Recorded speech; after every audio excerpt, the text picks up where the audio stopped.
in full swing today, getting the courts ready. Had the blowers out, full team of people getting this competition.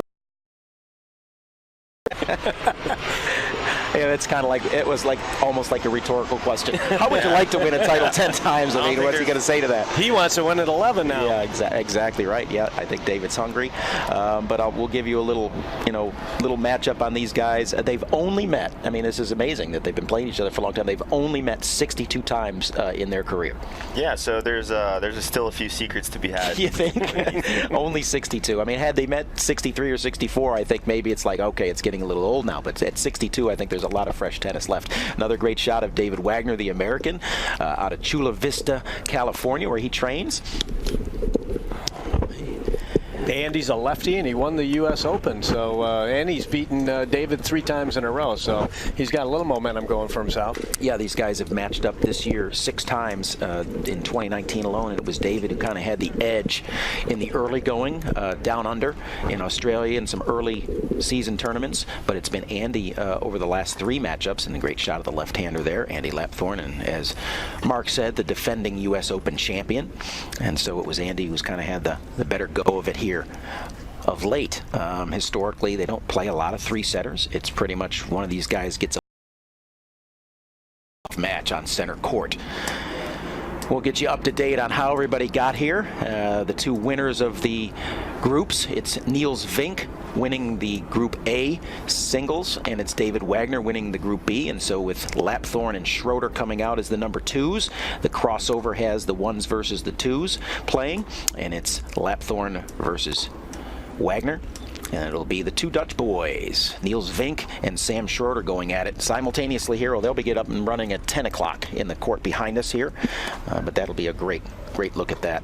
And then men's singles, it's going to be coming up immediately following this quad. It's going to be the 2 top guys, Gustavo Fernandez and Shingo Kunita, taking on the 2 guys, number 2s who came out of the pool, Alfie Hewitt from Great Britain and Joachim Gerard. It'll be Shingo Kunita versus Alfie Hewitt, a rematch of a semifinal singles at the U.S. Open this year, and that will be, these matches will just be incredible. I won't begin to tell you who I think is going to win either one of those, because all 4 of those guys are playing at the top of their games, and it's going to be some great action. And in the women's singles, we'll get you up to speed on our 3rd and final match of the day. It'll be world number 1 Dina de Groot versus the Brit Jordan Wiley, who we saw in action yesterday pulling out a tough 3-setter against Kotso Monjane. And then it'll be Marjolein Baus, number 2, up against Yui Kamiji, top seed out of the Group B and world number 2. So we expect some outstanding women's singles action as well.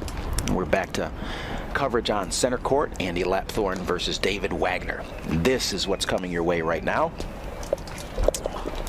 As they say, don't change that dial. I mean, anybody have dials anymore? I mean, I'm old enough to remember dials. Bjorn, you're young enough to not know what a dial is, probably. Dial phone, yeah. Dial remote. Okay, all right. So dial remote. No, you had to literally get up and go turn the dial to change the channel of all 6 channels that you had. Mark remembers that. I remember that. We are of a similar generation. Few clouds in the sky today, significantly cooler today. I mean, not significantly as in chilly or anything like that, but yesterday the heat was up, and so we are looking at some cooler conditions, but nice. I think the players will enjoy it. I don't think there will be as much heat issue today as there has been the last couple of days, where players had to be mindful of that. A little bit of breeze, but again, nothing. Hey fellas, good to see y'all. There you go. And I'm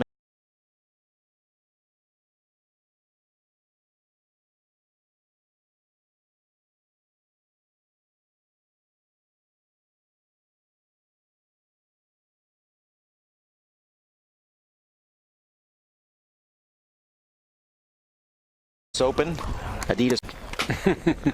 That's what I do.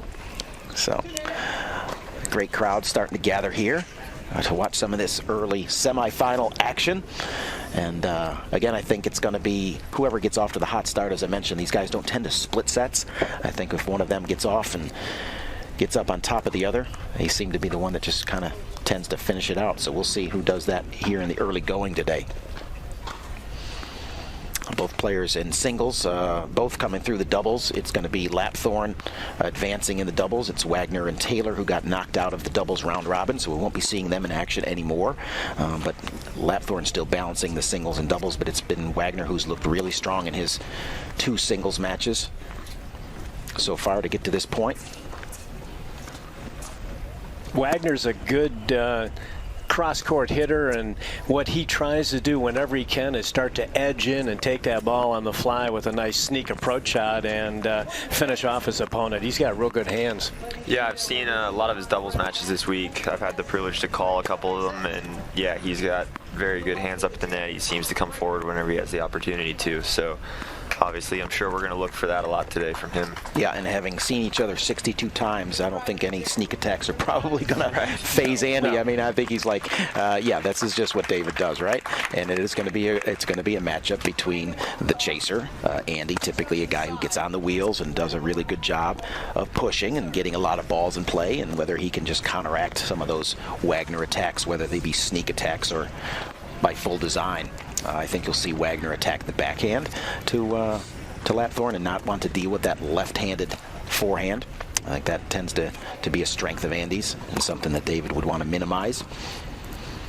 And I think it's going to come down to the unforced errors, not making too many errors.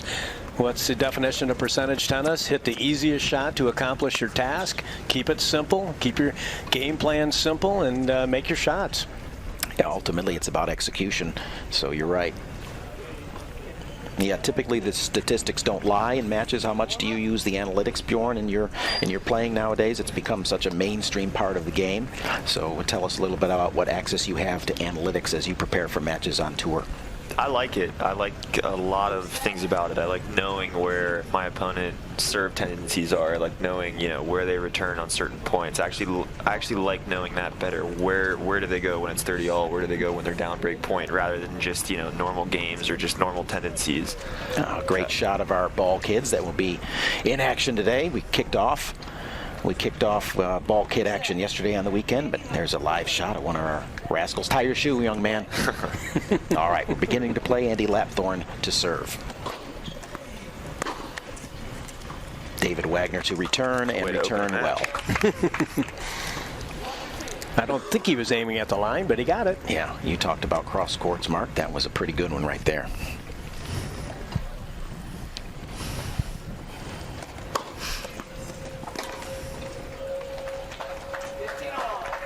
Lapthorne quickly evens it all up.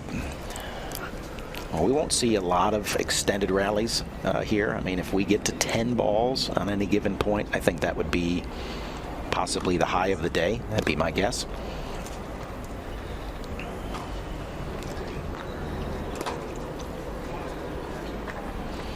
I think you're going to see it settle into about the 3, 4, and 5 range. Probably averaging about four shots a point. That would be my best guess, knowing these two and how they play.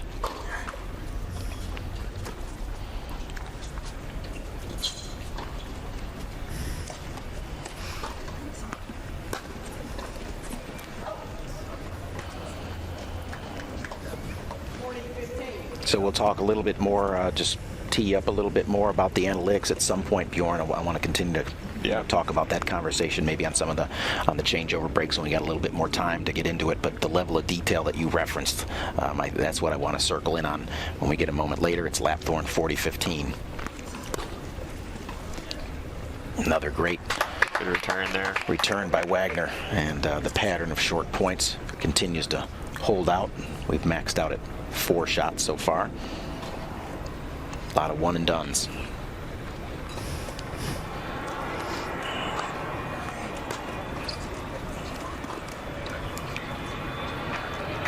And there's a nice hold by Andy Lapthorne to get himself on the board early. And it'll be Wagner will cross over and look to get his first service game under his belt.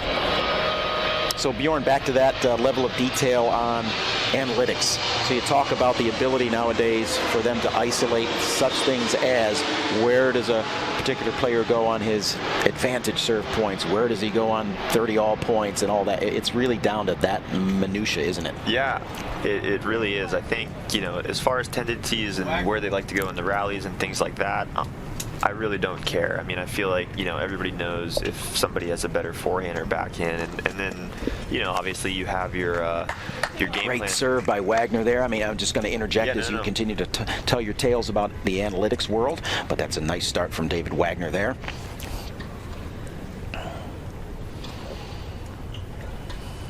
So we'll just keep piecing that conversation together. I think it's a fascinating aspect of the game nowadays. Yeah, another offensive play there from Wagner. Yeah, one of the first times we've seen him actually be able to get in and finish where he likes to. That's a quick 30-love lead for David.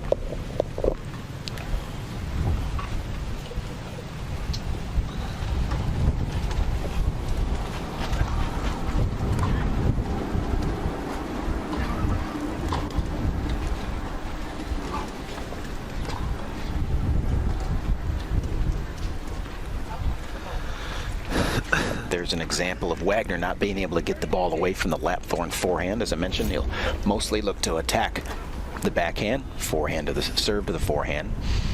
Andy gets a look at the first pass. David didn't get enough angle on that one. And the error forced. I really like Lapthorn's forehand. I think it's always difficult for the righties to go up against that type of player, especially with a higher spinning shot like Lapthorn's forehand. He has the Rafa type action going on, yeah, and he follow does. through, and for a one-handers, for any backhand, it's always difficult to deal with. It's Wagner who goes aggressively at the body of Lapthorn there to get himself 2 chances to hold. I think the cooler conditions will really help Wagner today. He's one of those players we talked about in the quad division who has a tough time regulating heat, and so cooler conditions typically keep him pretty fresh. And it's 1-1 in the early going of our quad singles opening match here today in semifinal Sunday. Always good to be playing. We talked about it yesterday. Always good to be playing on the weekend. You know, good things are happening if you're playing on the weekend.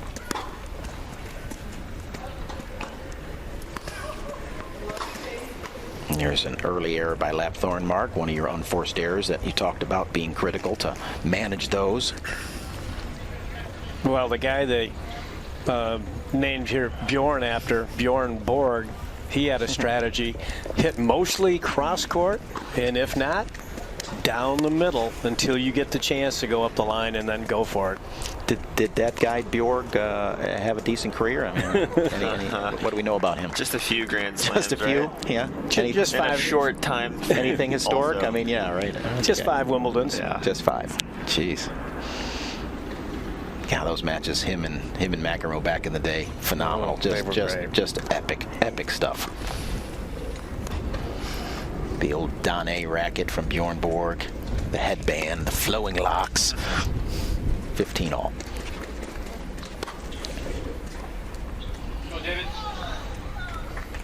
Wagner not afraid to attack there. Really stretching Lapthorn on that forehand. So if he can do that, not let Andy get set up to drive the forehand, but make him be stretched out, he'll be safe there.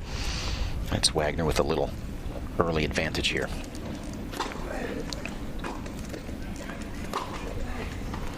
Yeah, see, that's Andy stepping in, rolling in, right? Big difference on that forehand. It's a nice X pattern, takes him wide, and then goes to the other corner. It's a great 1-2 combination there.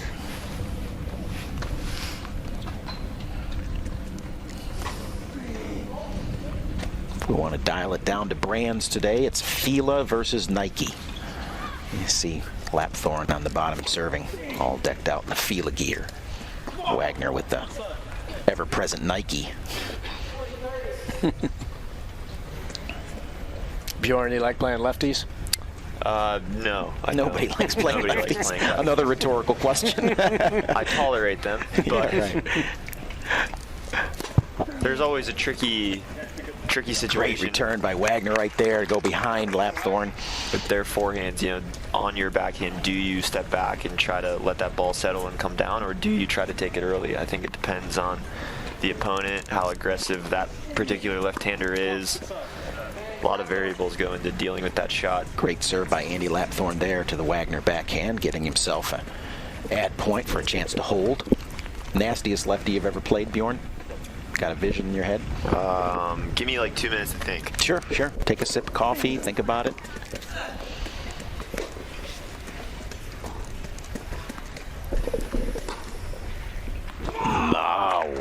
Not a lot of court to hit that shot into, but Lapthorne finding the angled pass and a 2-1 lead on the first changeover of the day. And here's a great isolation look at Andy Lapthorne. Great chair skills there. Really whips that up right there. Created a lot of angle with that shot. Got the buggy whip technique, just like Nadal. Yep, like you said. I would think Andy, being a young fella, he probably is very much influenced by Nadal in regards to how he hits that forehand.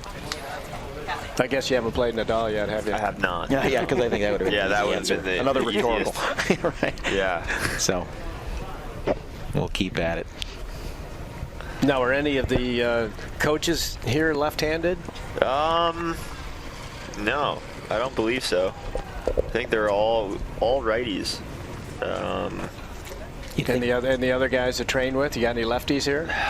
Occasionally, maybe one will pop in, but no. Great shot of some fans in the I stands. think of the Americans, we don't have many lefties aside from Donald Young. It's time to start breaking some right arms early. Yeah. That's the way you got to do it. I would have loved to go back in time and be left-handed. You know, talking about those analytics, last year at the Australian, they brought in Nadal, Federer, and Djokovic, and they did a lot of filming of those guys. And then when they put it into the computer with the special formulas, they could tell if the ball got hit to one corner within 91% accuracy where Djokovic, Nadal, or Federer would hit the next ball. That's how accurate that computer is. Yeah, it's crazy stuff. Great deep court volley by Wagner, having the strength to punch that forehand volley deep into the corner. Not really a design serve and volley play there, but out of necessity and having the ability and skill to handle it. Both players looking good on their service game so far. Bjorn, you might see me over at PD once in a while hitting with Ramos. Okay. He's the main guy in his analytics. He's one of the top guys in the world. You don't get the nickname Dartfish Dave for nothing, do you? And he just loves it. He's so passionate about it. Great shout out to Dave Ramos and all he does here at the USTA for all the American players to get them up to speed in that department. Andy going at David, making a mistake there. Oh, not quite. Looked like David was going to punch that past Andy. I thought he was going to cut that. He turned his racket the other way and hit it. Oh, Andy? Yeah. Yeah, that's a little bit of inverted. A little bit inverted backhand there. Gets that downward topspin drive down to the foot of Wagner.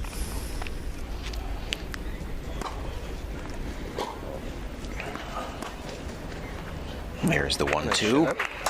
Andy knowing that return's got to be better than that. David will. Yeah, it was pretty short. Make a lot of options. A lot of short work of Andy on points like that if Andy doesn't stretch him out.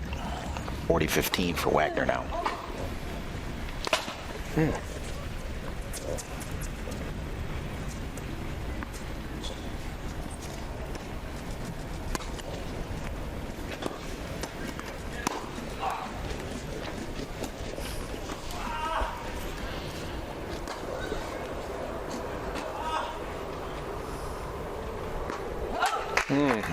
Well, that's what you do when you get in trouble. Hit it up over the net, over 12 feet, and buy a little time, and he tried. Yep. He made one, but couldn't make the second one. Wagner, not taking the bait and going behind him once again, forcing Lapthorne to hit another forehand, but tough position on the court to control that ball. 2-all, both boys looking sharp, both guys here. Holding serve, so we've talked so much over the course of the week about return of serves being such a big part of the game, and here it is. 4 games in and everybody's held on serve. I think this is good aggression here from both players, and like you said, with as many times as they've played, I think it really comes down to execution on that day. Andy with the volley execution there for the first point at game 5. Sun is starting to really burst through the clouds. Bjorn, at your age, I bet you haven't played any pros on the circuit 6 times, have you? Oh, I have. There's a few players, yeah. There's a few players. It seems like, especially the top guys that I've played, I've played them, a couple times. I've played Novak twice. I've played Berdych twice, who recently just retired. I've played, a lot of the same guys multiple times. Karlovic 3 times. Yeah, I could go on and on, but yeah, there's guys that I wish I could play once, but yeah, I seem to run into the same guys all the time.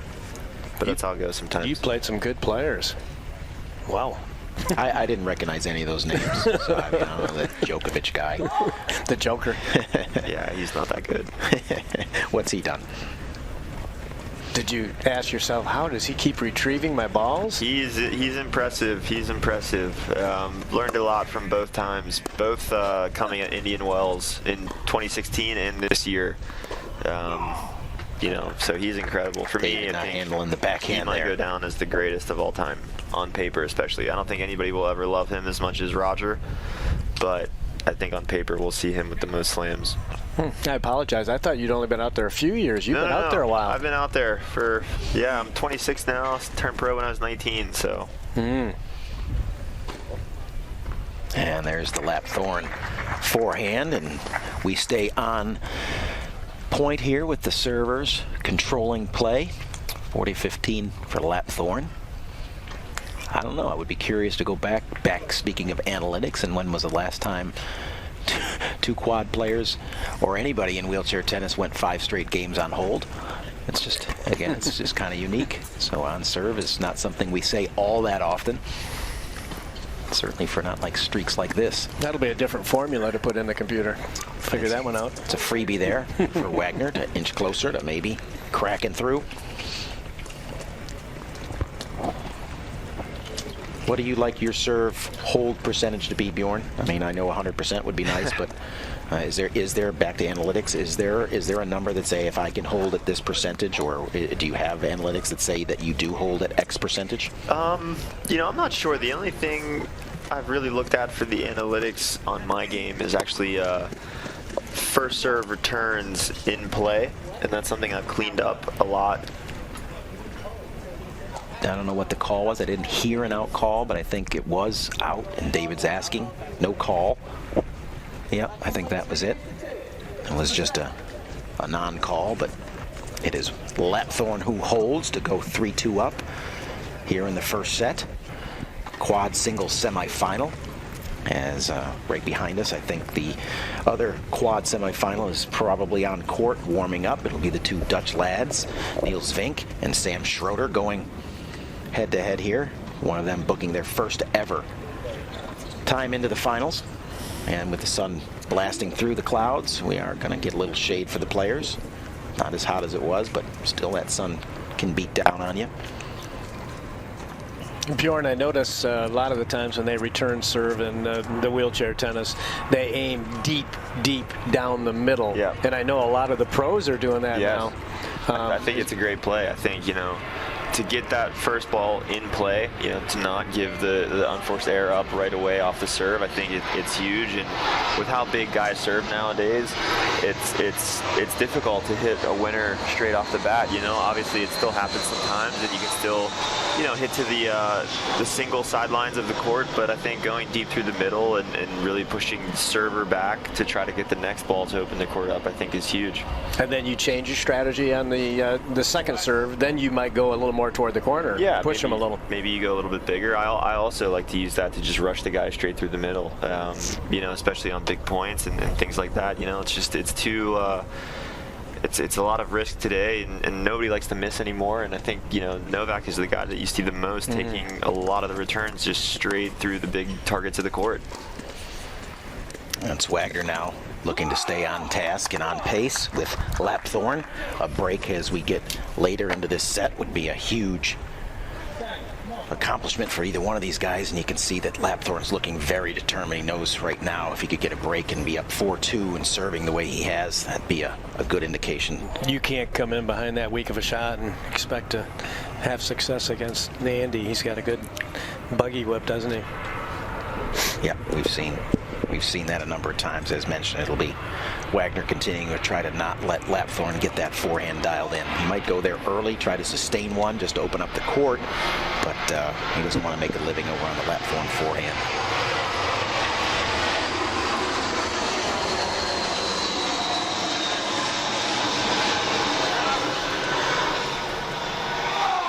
Again, it's just too much heavy topspin from that Lapthorne forehand that really dives down and forces Wagner into the half volley scenario, which typically we've seen him be very good at, but it just goes to show you how much action Lapthorne's got on that ball that gives Wagner a problem. Yeah, Lapthorne getting very pumped up right now. I think he senses that this is an opportunity to get the first break. I agree 100%, and there it is, the serve to the forehand, and with ultimate confidence, it's Lapthorne with 3 break points, and you can really see the look right there. 100% determined to get this break and seize this lead here in the first set.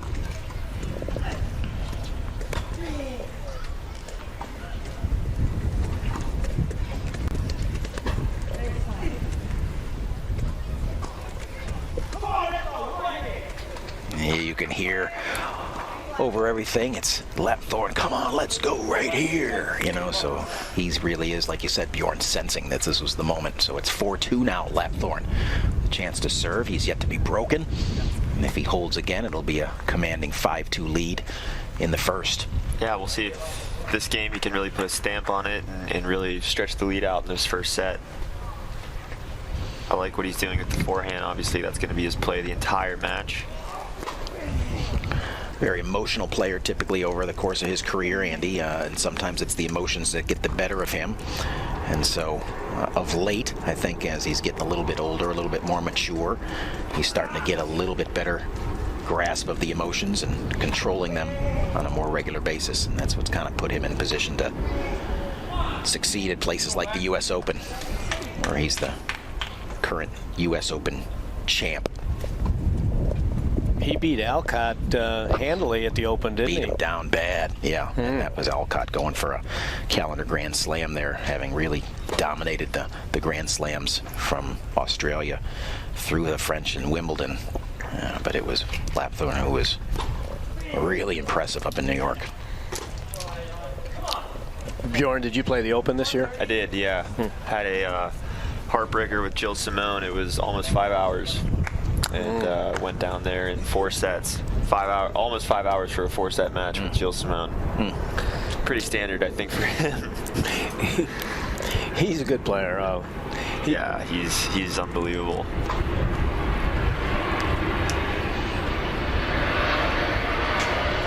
And it's now Wagner with a little early advantage here. Chance to break back, perhaps.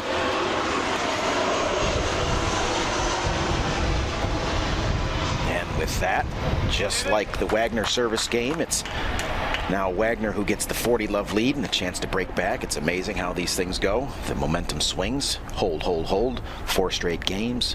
Lapthorne gets the break. Wagner looking to do the same right back. Oh, good response there. Yeah, right. There's some phenomenon about that when those breaks happen, that it's like how oftentimes the other player gets the break right back. I think the alertness levels just rise a little bit. You know, you have a little bit of response there from just getting broken, and I think just the bar automatically rises. Yeah, agreed. Great analysis there.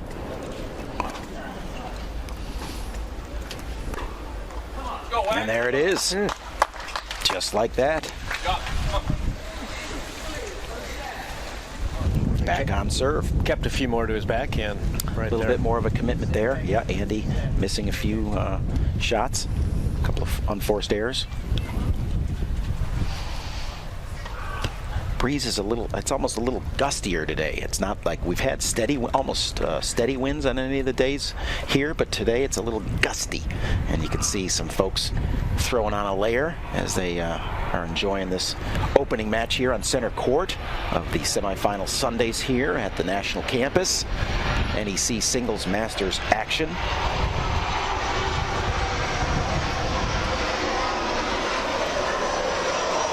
Bjorn, who do you play doubles with? I don't really have a set partner.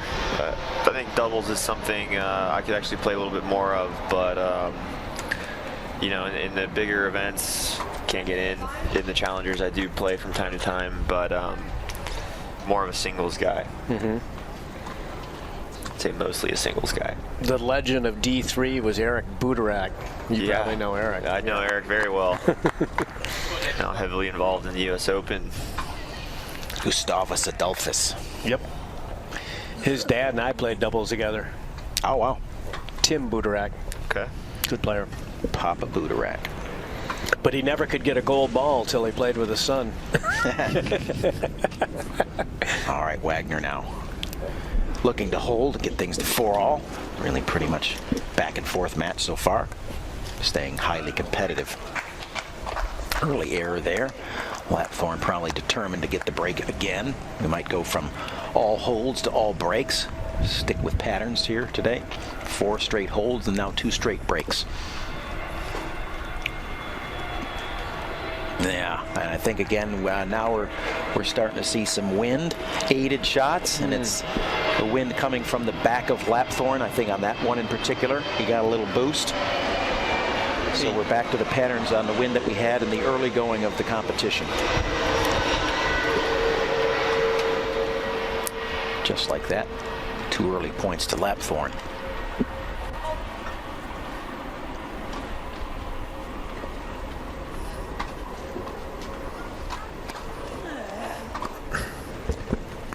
Nope. Yep, with the wind floating that one, not going to do it. That wind's going to keep pushing. Not enough bite on that one. You know, the windiest place I was ever around was Wichita, Kansas. Oh, was that windy. Yeah, ocean breeze. This would be a calm day there. Yeah, when in the summer, yeah, there we go. Great serve to the body by David, right? And yeah, when it's summertime in Wichita and that wind is blowing, it's like a heat wave just smacking in the face. It's not comfortable. It's tough. It's a heavy heat and wind there. Yeah, tough conditions. 30-all now.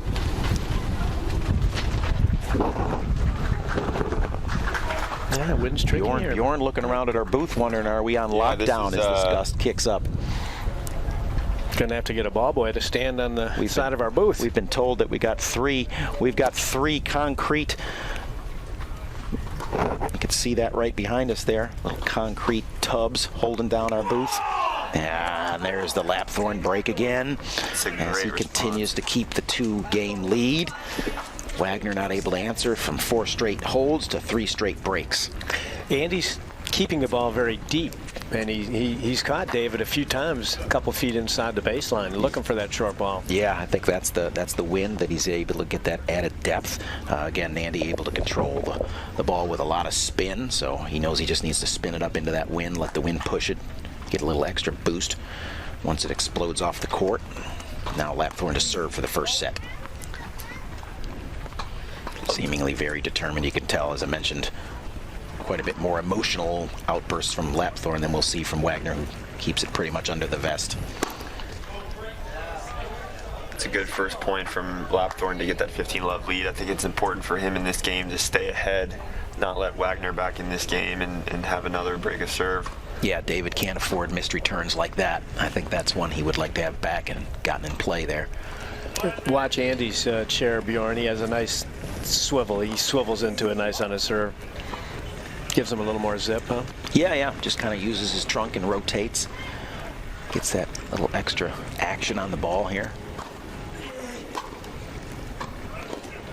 Much better return from Wagner there. Gets himself a short ball and takes care of it. Cleans it up nicely. He didn't want to go to his forehand. No, not on that one.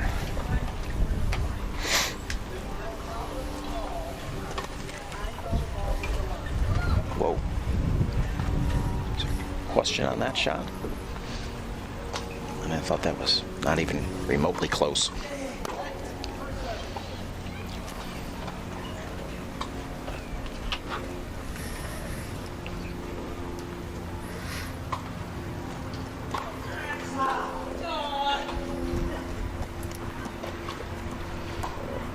Wagner guessing right. There you go. It's good anticipation.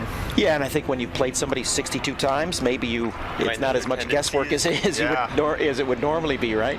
We know tendencies. You just got a real feel for where people go, see how their chair's set up, their body position, all those things they're able to pick up on. And now it's Wagner. Slight lead here. Desperately trying to hang on here in this first set.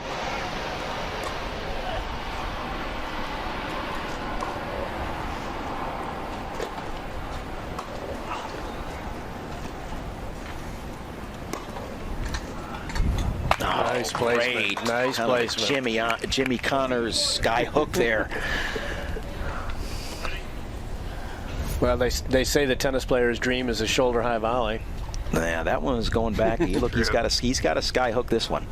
That's an overhead volley. Yeah, that's a tough sky hook. That is a beautiful execution by David there. 30. Serve looked a little long to me there. David questioning, looking up at the umpire there. It's still with a chance to get the break.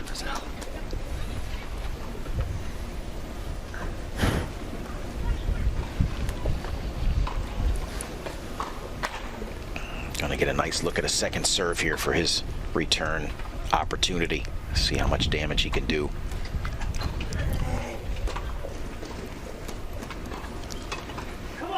He did a lot. He took advantage of it. Hit his target. It's still Lapthorne with the 1-game advantage, 5-4, but it's been tight.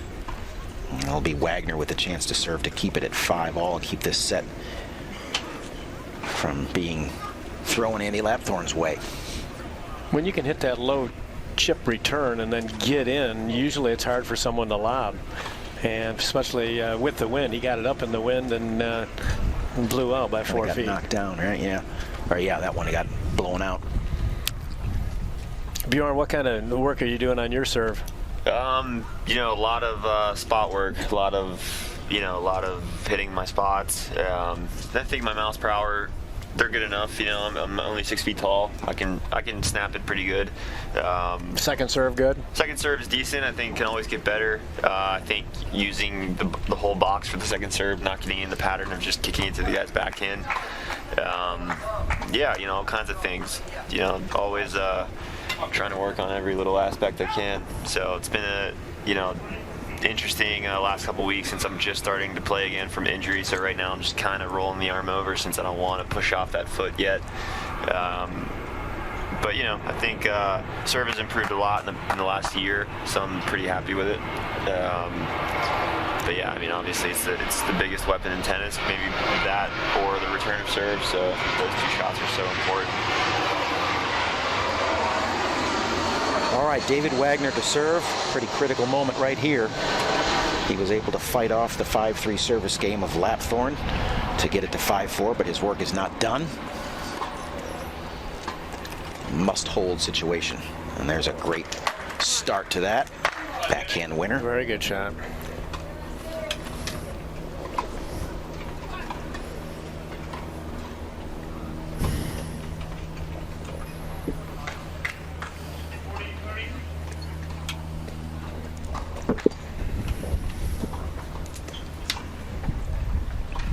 He tosses up the ball, and then he puts his opposite hand on the wheel to steady himself. Haven't seen many double faults today. That's a bad time here in a big-time service game to be mixing one of those in. We've talked a lot, never a good time, but didn't kill him, but 15-all. It's important for Lapthorne to stay positive here. He's broken serve a bunch of times in the past couple games, and he can do it again here. Nice wide serve there. Do you think he takes his opposite hand and turns the wheel a little bit as he's serving, or he just braces himself? A little bit of both. So it's partly a balance thing and it's partly a rotation piece. So yep, David trying to get as much as he can. So you see there, and then there's that slight little rotation and pull in. Getting every ounce of momentum, body momentum kind of rotated into that serve. Oh, that's unfortunate. Lapthorne with a pretty aggressive whack at that one, but pretty clearly out. Not finding its mark, and now Wagner 2 points to hold, keep this thing deadlocked at 5, to get it deadlocked at 5. Back and forth.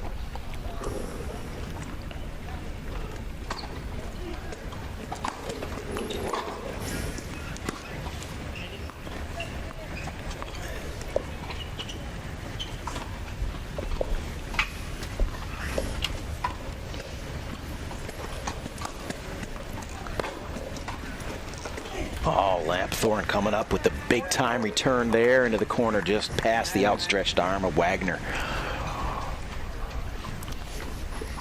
Big time for a big time return there, but he's still got work to do if he wants to not let Wagner get this thing all evened up.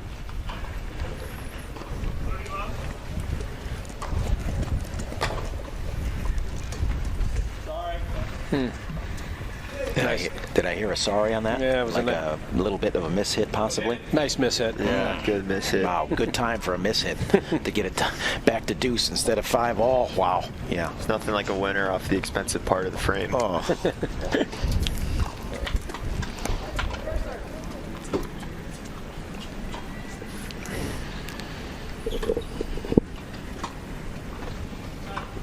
High pressure situations for both guys right now.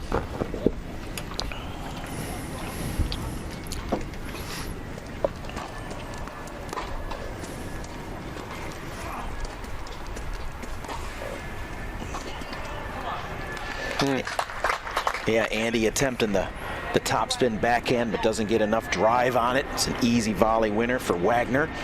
Another chance to hold and get it to 5-all.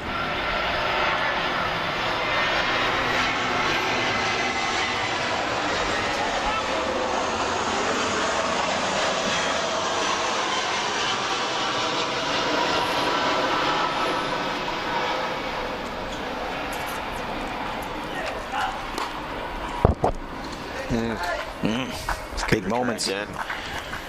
Actually, a clean one that time. He deserved that one a little bit more than maybe the framed one, but continuing to look pretty focused there. Knows how big a moment this is. I think David's going to have to keep it to his backhand.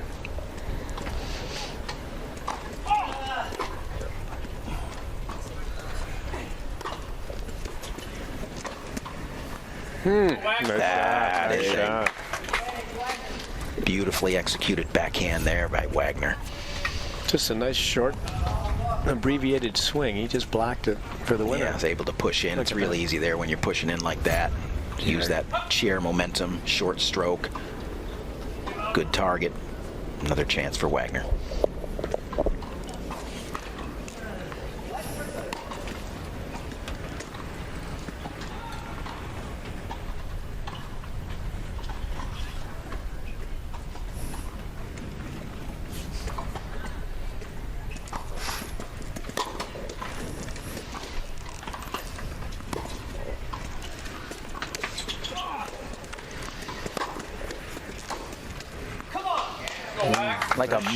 Like a magnet, Wagner attracts that ball and sticks the volley for 5-all. Is that a little stare down there from David after that point too? I like it. He doesn't want to lose 4 in a row. Lapthorne with a couple of cracks at it, but Gave him a fist bump, didn't he? not able. I think there's a little stare down. Stare and a fist. Okay, it's now into a blinking contest. Lapthorne now. Which one of these guys keeps it together down the stretch here and just executes? You know, and ultimately we talk about it, just always comes down to execution. It's just a matter of are they big pressure moments, and at 5-all, we're starting to get into that zone, that's for sure. Couple of easy errors there, couple of easy misses on the return. Quick points for Lapthorne, gets him to 30 love.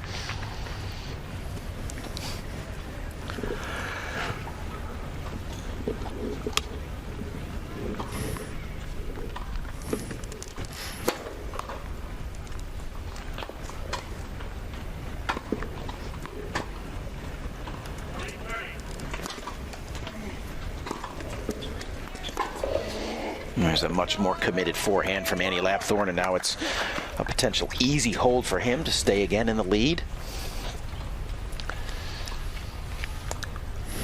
It's been Lapthorne who's been the pace setter throughout the entirety of this set. Wagner, who's had a chase and has been up to the task.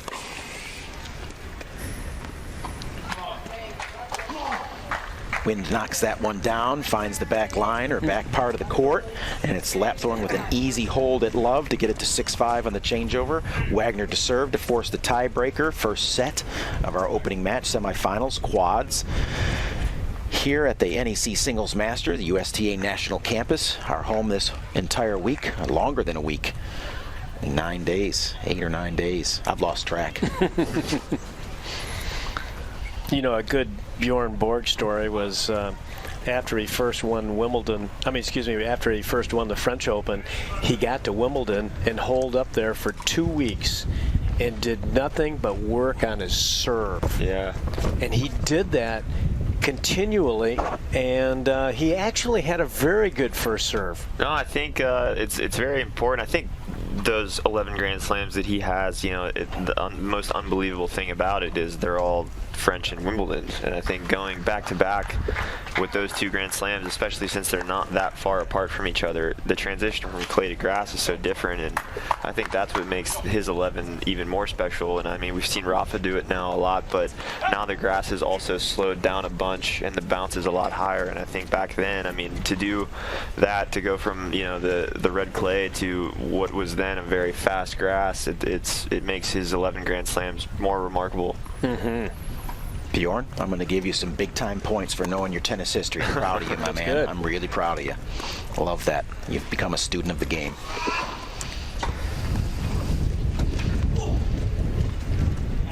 Nice. Lapthorne not able to track that one down. That's Wagner now. First point of a absolute must-have service game. Second time for David on a must-have. He served it 4-5.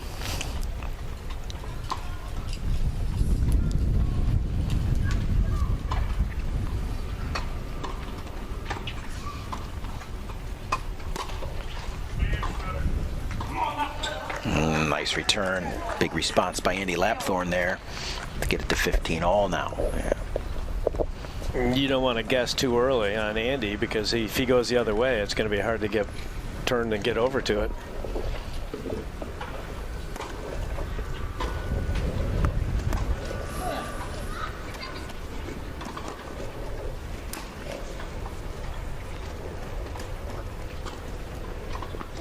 Too good. Wow. Yep. Quietly and calmly rolls that one on the angle for the winner there. A lot of options for Lapthorne in that pass opportunity.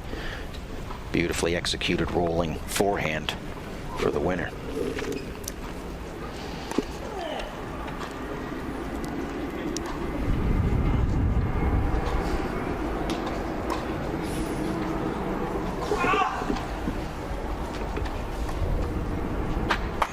Good shot. Great classic David Wagner point right there, forcing the action, getting it to 30 all. Yeah, Wagner did a good job sensing when he got Lapthorne off the court there to move forward, knowing Lapthorne's going to hit that high forehand back, takes it out of the air and takes time away.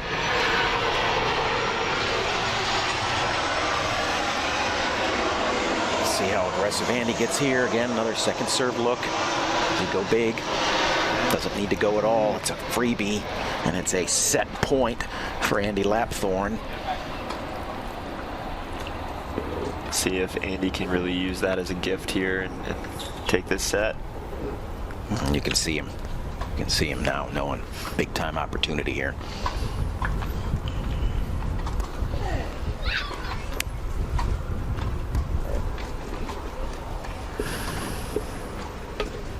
Great lob for the point, and first set, Andy Lapthorne tracks it down on the backhand side. No answer from Wagner as he watches it just float over his head. Kind of a helpless feeling there, but a great first set from both of these guys. But it's Lapthorne 7-5 in the first. Solid set. Yeah, really back and forth right from the get-go. we mentioned, kind of give you the details of how it unfolded. It was 4 straight hold by these two guys, 4 straight holds of serve. Then we got into a little bit of a break fest, and then a little bit back and forth, some holds and some breaks. Ultimately, it's Lapthorne with the break of serve at the end.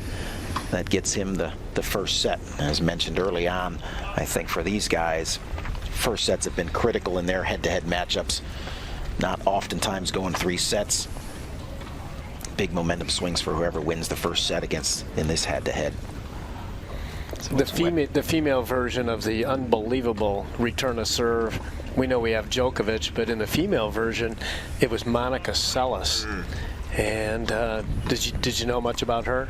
Yeah, obviously, yes, I know her. I know how good she was. I know her story. As far as seeing her play, not too much. She could hit unbelievable returns and angles, but she won when she hit her peak. She won 7 out of 8 slams. She was on the rise until that knifing incident over in Germany, and after that she only won 1 more slam. But for that reason, those 7 out of 8 slams, right when Steffi Graf was at her peak, I mean, you got to put Seles up in the top 5. Oh, definitely.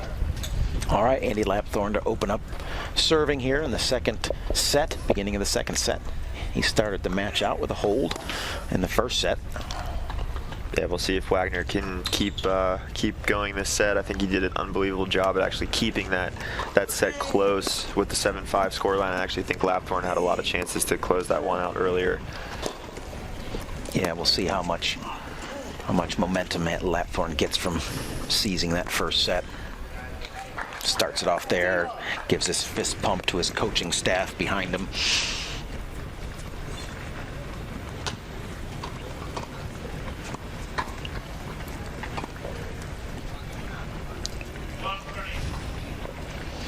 A shot of a couple of the British coaches. It's the one sitting right behind Lapthorne in the black Fila shirt and the black top that Andy spends the majority of his time with, but you guys are right on. There you go.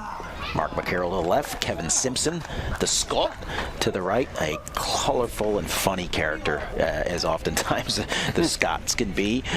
Just to listen to that guy sometimes, it is like watching. Everyone likes the Scots and the Irish, don't they? Yeah, mostly jovial folks, if we're being a little stereotypical. But Kevin, great personality. Now having spent some time with Andy as a coach and doing a great job with him. Former tour player. David a little unhappy with what's going on right now. A couple smiles from both of these guys, but I don't think the smiles represent the same thing. Bjorn, have you played the lefty, the Canadian? Shapovalov? Yeah. I've practiced with him a bunch of times, never playing him. Well, there's a tough lefty. Yeah, he's so explosive, so much power. The serve is moving a lot. He hits the wide one well on the ad side, but he's just so aggressive. Lapthorne, 40 love here in the opening game. And just wide on the angled volley, half volley from Wagner, as he gives the umpire a little chat. And on course here, much like we were in the first set, it's Lapthorne who opens up with the hold. It's really hard to bank on half volleys in matches. I mean, I know David has a great one, but Andy's putting a little more spin on the ball than some of his other opponents. Yeah, I think all that action that we're seeing off the Lapthorne racket does give Wagner a little bit of a problem as compared to some of the other opponents he plays. So Wagner now to keep this thing from getting out of control early. Important to kind of keep this thing tight. He lets Andy, I think emotionally, if he lets Andy separate from him early, I think Andy could really get hot. We'll see how David manages this. He's been in this position before and obviously as good as anybody in handling these situations. Well, I was going to say that was an unbelievable return, but there was the alcohol. The alcohol? Alcohol. It's not alcohol. Not here. He's got to practice his drop shot. What were you doing on Saturday night, Bjorn? Bjorn, how'd you do in Kalamazoo? Kalamazoo, my best result was 3rd place in boys 16s. Lost to Jack Sock in the semifinals, and yeah, won the 3rd place there. 18s. Didn't do all that great, honestly. Had my last year there by Lapthorne. Long summer coming off. I won actually a Junior French Open in 2011 and came off there with a long summer, and honestly I think it was a bit tired, but I love Kalamazoo. I love that event. I love the history in that event also. Glad to see that it still goes on strong. Just slapping that return long there. Yeah, that's a great event. Chance to Wagner to hold it love. When Krickstein was 14, he won the 16s there. And then when he went back when he was 15, he won the 18s there. Yeah. Then he turned pro. Makes sense. 1-all. Again, back to both players holding early here in the opening games of the second set. Lapthorne couldn't get to that serve game fast enough after a couple of errors on the return.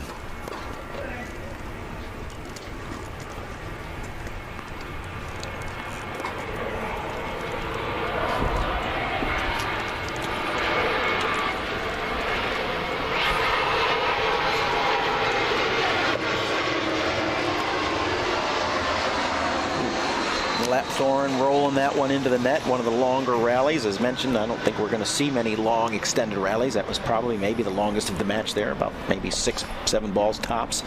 And it's the unforced error there by Lapthorne. No, Wagner's going to handle that all day. He's like, thank you very much. You talked about the high forehand volley there and the sweet spot. That pretty much was the definition of it. Had a nice little amount of pace to it, everything you would want. Wagner like, yeah, I can do that one in my sleep, bro. Chance for Wagner to break here. Chance for Wagner to break. He's going to get 3 cracks at it. Little momentum swing here, a little bit.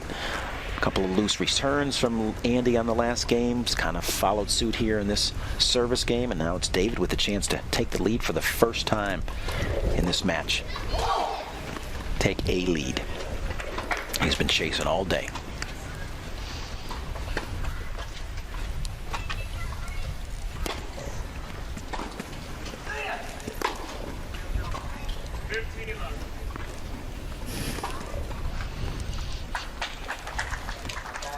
Two more chances. Still 2 chances for Wagner.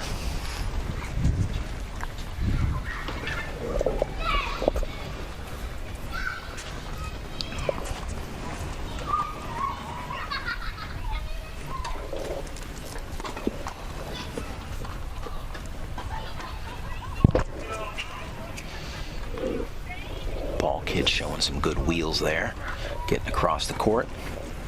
It's nice to have him here in this semifinal. Somebody coming into the stadium right in Andy's view there that distracted him.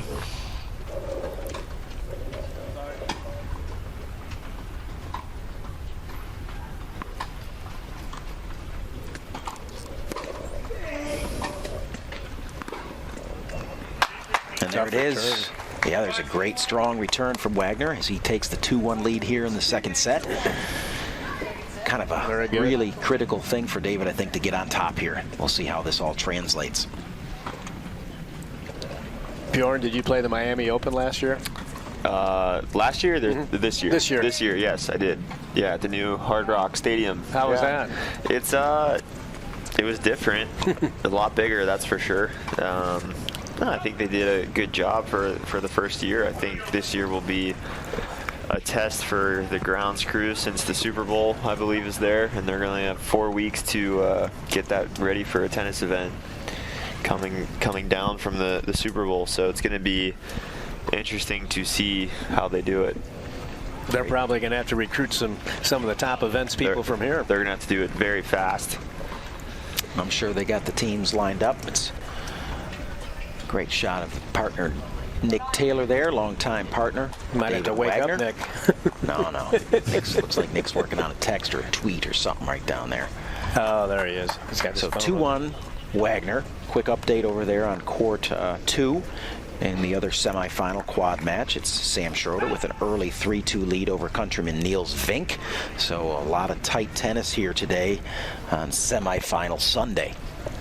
David Wagner to serve and look to extend his slight lead here in the second set. Neither one of these guys has been able to really create much separation from each other today. No. As the first set was, of course, back and forth.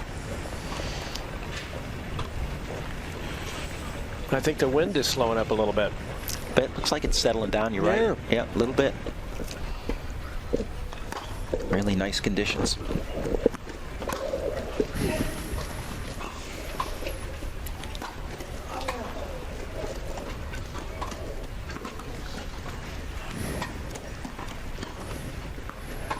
Easy rolled forehand to the open court there. Get it to 15 all. Yeah, again, I think obviously that's what Wagner wants to do, is get to the net, but with Lapthorne's forehand, it's going to be difficult, but I think he's done a good job at pretty much staying calm throughout this match and knowing he's probably not going to win as many of those points as he normally does.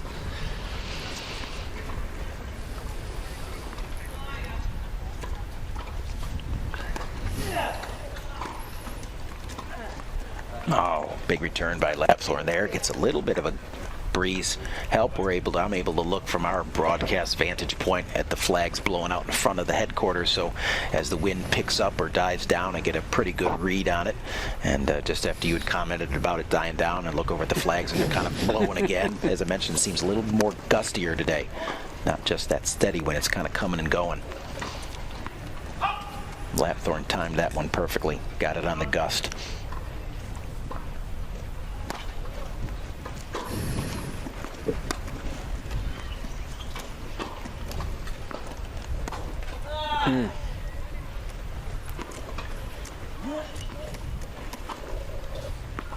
No. That's missed it. Bad miss by Lapthorne right there, and he knows it. Can't miss that forehand. That's why you try to get the extra ball in the court.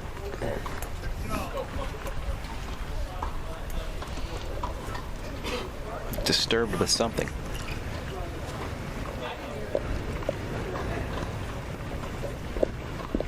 Got to look for some reason. Yeah. Yeah, honestly, right. It's never your own fault. That one there, I don't know what your backs it up with a nice backhand, return a serve winner, and now a chance. Had he strung those 2 points together, he'd already be in at 2-all, but he's got one look here at a break point. Oh, it's a big time answer by David Wagner with the ace out wide.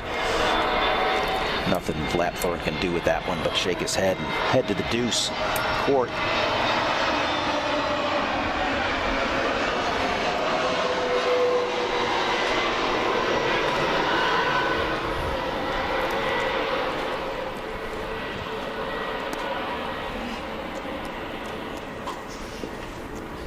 There's the big heavy ball off the forehand side, finding its mark. Another break point.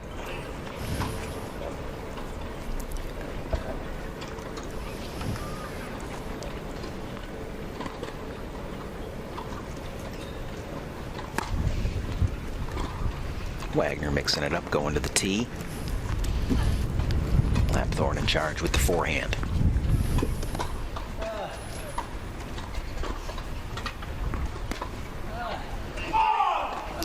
Wind-aided forehand there, no response from Wagner. The break back, and now 2-all again, just like we were in the first set. These guys back and forth. Very little separation between these two competitors. Andy's 29 years old, I think. He's coming into the later 20s. Still a young man by all standards, but kind of coming into the maturity years of his game. He got on this tour pretty young, didn't he? Yeah, he was just a young kid like Bjorn over there back in the day, going pro early.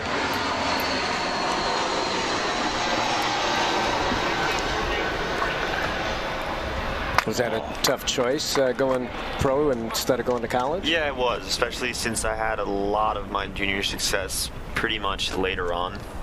When I turned 16, 17, and 18.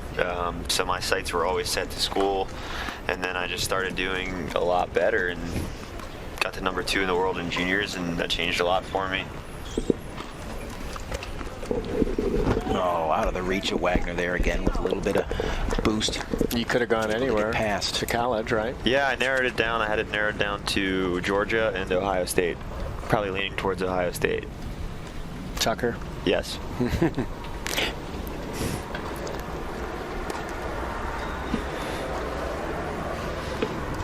That was out. Ball looks long. Yep.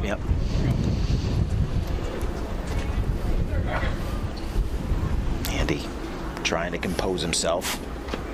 Really getting some thoughts together here.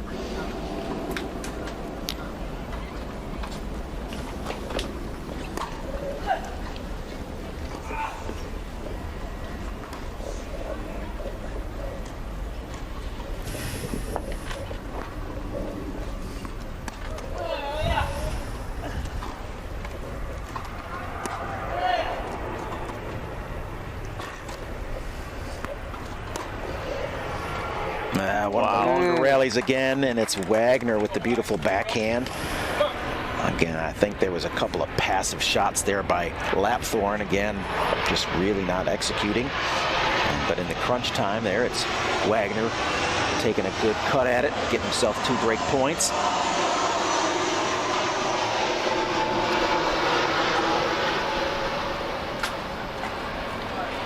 Lapthorne answers. Dismisses one of the break chances for Wagner, but he still has to get one here to get it back to deuce. Keep his holding chances alive.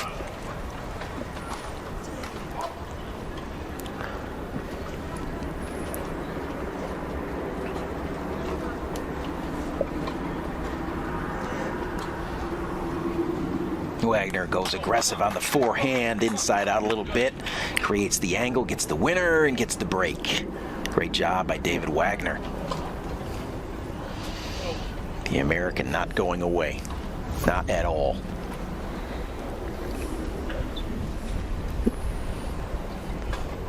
Continues to force Lapthorne to chase now.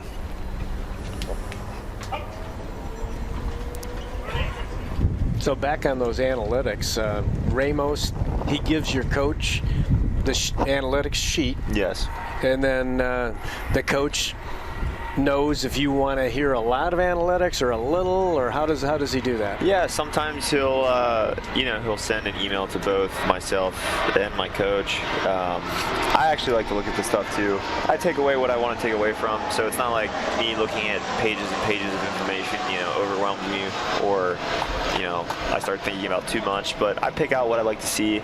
I see the graphs, I see the charts, I see what I want to see, and then I pretty much just shut it away and focus on what I need to do out there. But yeah, like I said, I like it for the serve tendencies the most, and especially serve tendencies on points like from 30 all on.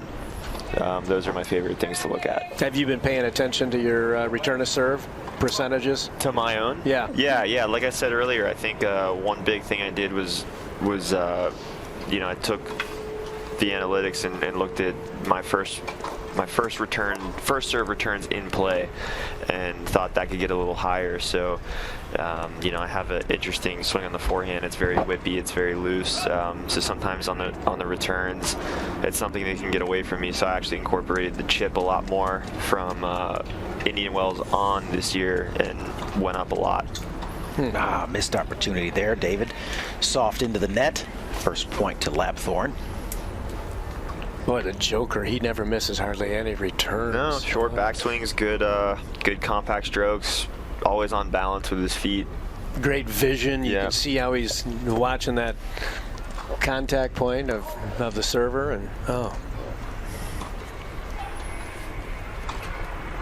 Fundamentally probably the best player ever to play. He doesn't get enough credit. No, he does not.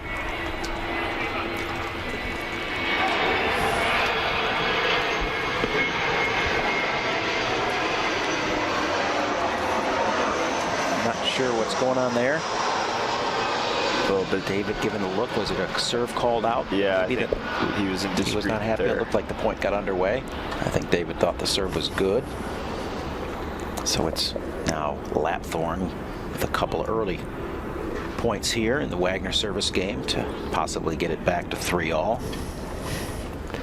Keep us in fashion of what we've become accustomed to with these two. I know those umpires have to be eye tested, so There's Good return. Yeah. They can still miss him, but Yeah, they're better than they are. They don't miss many, honestly. They're really quite good. I'm always amazed, especially in the big time game like Bjorn's playing when we watch it on TV, and the amount of Hawkeye calls and all that. They're very good in those instances, and those balls are traveling.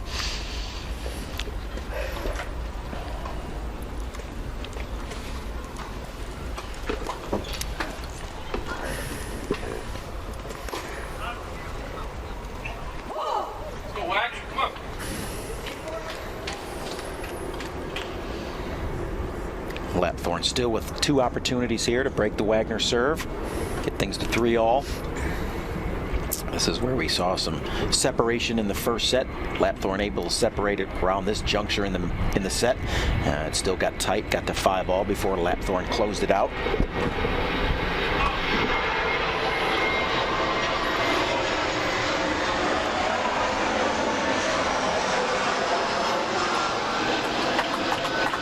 Wagner stringing a couple big ones back to back, serve up the tee, and then the forehand down the line.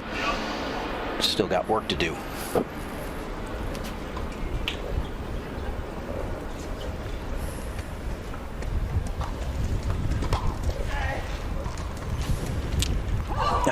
David slides that one just a little wide, and there's the break, and it's 3-all.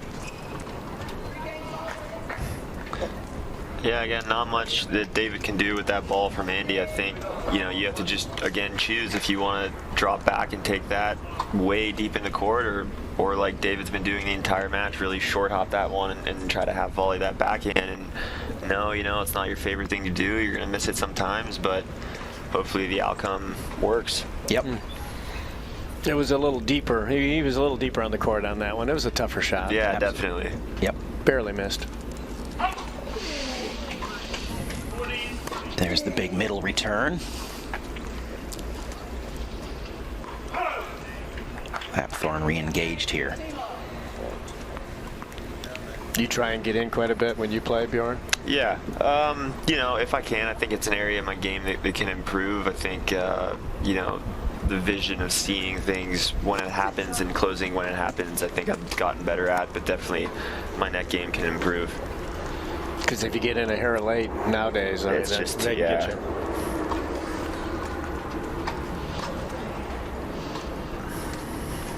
Extended rally here.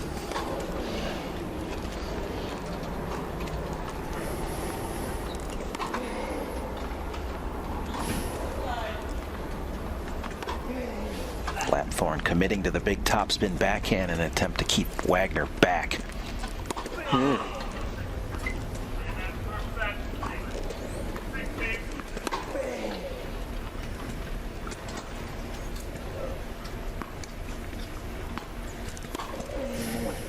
Wow, Lapthorne side to side, extended rally, wins it, goes up 30-love.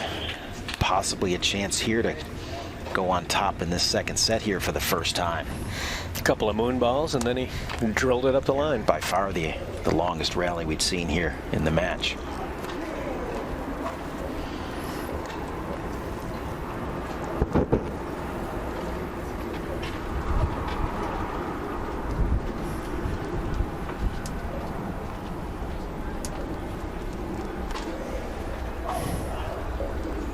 Andy getting pretty aggressive there with the second serve, just spinning it a little long. Freebie to Wagner, but it's Lapthorne still. A little bit of an edge here, 30-15.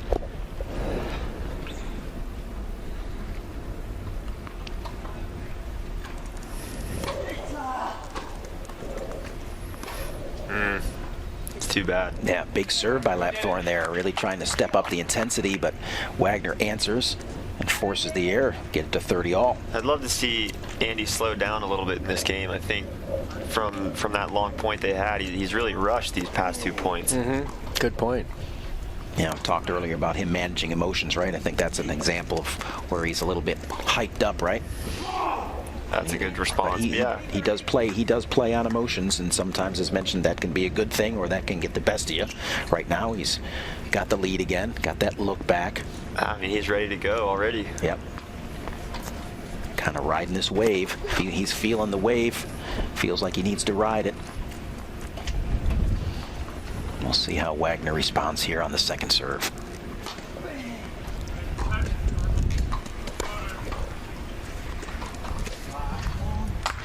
Wagner goes line, forces the short ball from Lapthorne and cleans it up, gets it to deuce.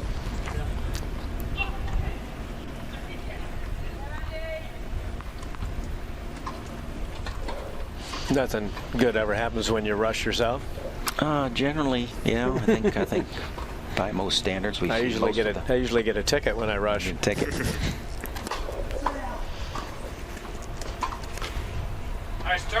And there's a couple of great returns by Wagner, and now it's him with the chance to break, keep this lead that he's established in this second set. He's been the front runner.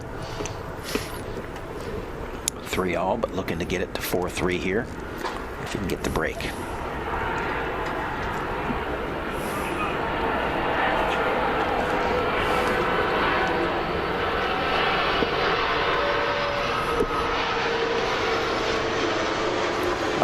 Choosing to let that big airplane kind of pass by, taking his time there. Has to rely on Delta Airlines to slow himself down.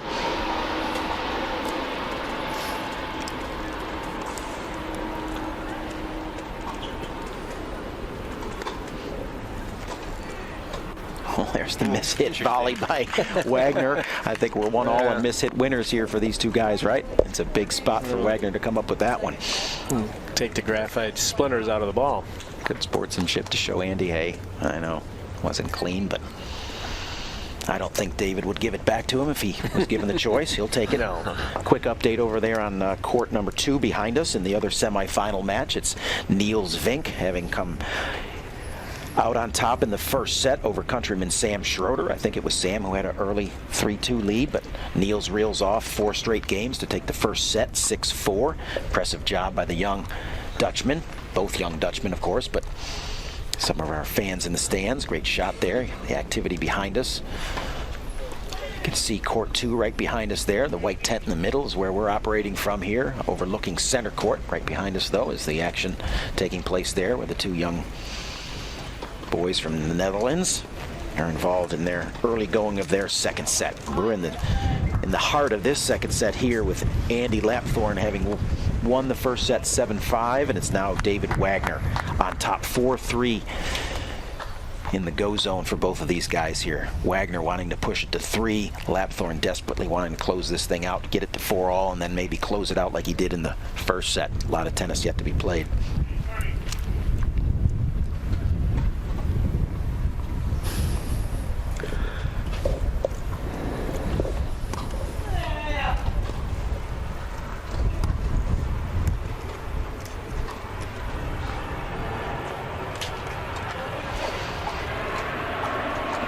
Quick point to Lapthorne there with the forehand winner. Yeah, I think you were right on that point on that last Lapthorne service game there, Bjorn. You know, that one point with all that emotion and all that energy that he kind of created from that one extended and long rally. I think that just really kind of set him into a kind of a pattern of speeding up and not thinking himself through. So David Wagner looking to go through a retaping process here. Not quite sure. I think he just rushed a little bit after that long point. He might have gotten a little bit winded. I would have liked to see him maybe use the towel, and hopefully this is an opportunity with the...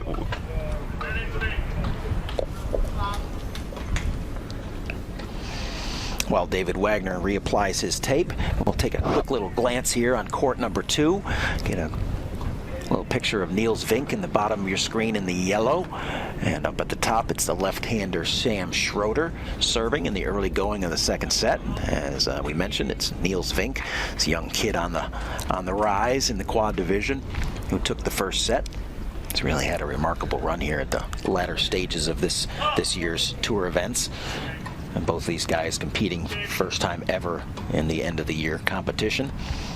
I've become a huge Vink fan. Huge Vink over fan. This past week, I think he's going to be a force to be reckoned with in the future. I think He's only about 20 years old. No, He's 17. He's 17? Yeah, 17 years old. Just a young lad, yeah. I think you're right there, Bjorn. I mean, every indication is that he is going to be full-blown handful for this division. And it's Lapthorne 30 love now as we resume coverage here on center court between David Wagner and Andy Lapthorne, world's number 2 and world number 3, respectively. Lapthorne at 2, Wagner at 3. And as you would expect, between the 2 and 3 in the world, we got a great match. Really been nip and tuck the whole way here. Lapthorne 30-15 here on the Wagner serve. Wagner looking to finally get some separation, possibly.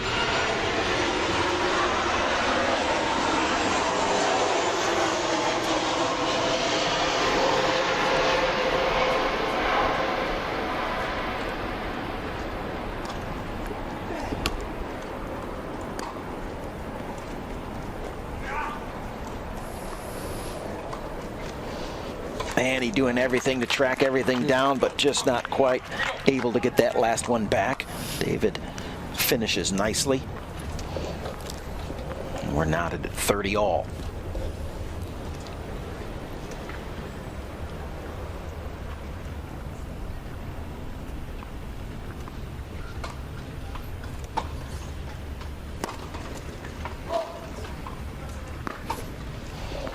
Wagner just missing the mark on the first serve up the tee. It's one of his go-to serves for sure.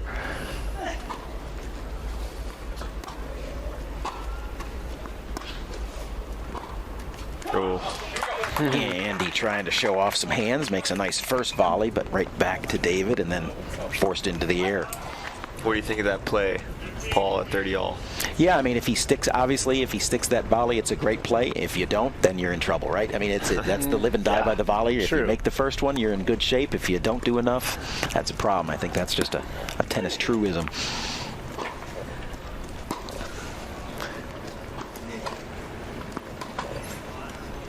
We know Wagner knows how to handle that stuff up there, that's for sure. We talked a lot about it, and there it is. There's the first real separation we've seen. We saw Lapthorne get a little bit in the first set, but now it's Wagner in the second set, getting to 5-3. The nice angled backhand volley for the winner. And now a little bit of room to breathe here in the second. I think he did a good job there of actually not closing too much, knowing that high dipper was going to come. He actually just kind of stood there and waited for it. Yeah, maybe he's kind of starting to get a feel for Andy's ball and what action he has got on it today. And you're right, he's getting some better reads. And again, when we've referenced before, when you've played somebody 62 times, maybe you're starting to remember some of the things that happened in matches 1 through 61. David tracking. Andy just giving him a lot of time there to get back in this point. I think not pressing the action enough. Now things are settled back down.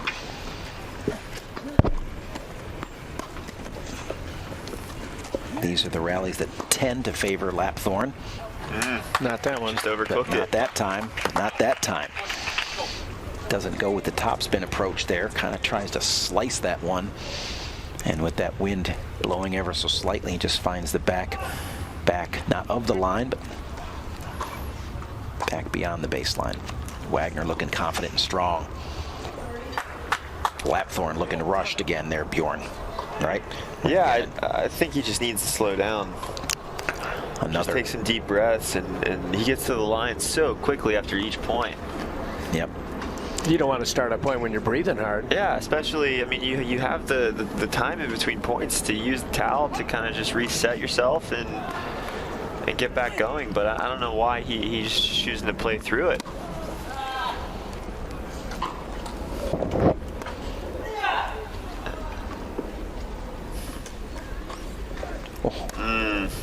I mean, he just seems like an unfocused player right now. And again, back to your point about rushing. Happy USA coaches right there. Head coach Jason Harnett on the left, and John DeVores, who spends a lot of time with David Wagner. John's stationed in our kind of West Coast specialist out there from Oregon, Salem, Oregon, his home. So he's on the West Coast and does a lot of work with all of our high-level national players. Spends a lot of time with David as well. So both of them currently feeling like things are looking good. Wagner well on his way there to It's in the book. Second set, we're all going even. 3. I think Lapthorne couldn't get out of that set fast enough there after a couple of big time mistakes, and now we are going to 3.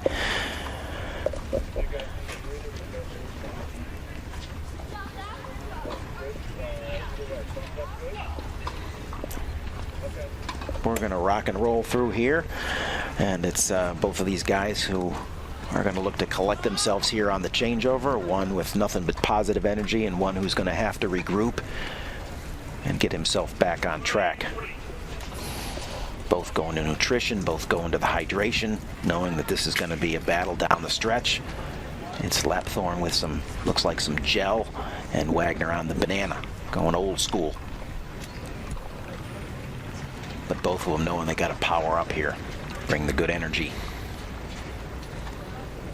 No pita bread for him, just a banana? I'm not seeing pita. Pita. What kind of things you like to eat when you're out there, Bjorn? Yeah, you know, there's some bars and gels and stuff like that. I don't like to get too much out there just because it is a lot of all those things basically are mainly sugar. You know, so I feel like you spike quickly and then you kind of crash quickly when, you know, instead of getting the energy from that, you really have to rely on it then, since you don't want to have to crash afterwards. So, you know, I just try to eat right, you know, and before the match and make sure I'm ready to go, so I don't have to really use too much products when I'm out on court. Sounds like somebody's been spending some time with the nutritionalist. No, I'm actually very into that stuff. I read a lot of books about nutrition. I'm big into the fitness side of pretty much life in general. Your business, yeah. Good for you. So yeah, it's something that it interests me, especially since I've been injured. So yeah. You drink a ton of water? I do. A lot of water. Yeah. All right, gentlemen, let's stay focused here. Third set, it's a big time. This is the book passage into the NEC singles finals here. Quads, singles, David Wagner versus Andy Lapthorne, set number 3.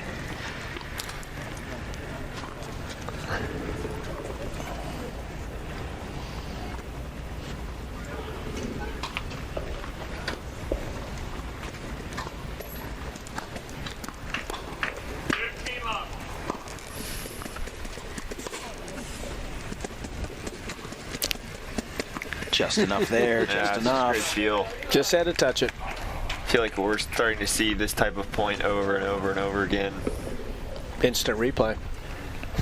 I think, yeah, Lapthorne is going to have to come up with some idea of how to change the set around, or if not, we might be looking at a quick set. You can see a little bit. But I'll tell you, I mean, you nailed it right in the moment when that all happened there, and he was very much in the set at the time. We were talking about that, Bjorn.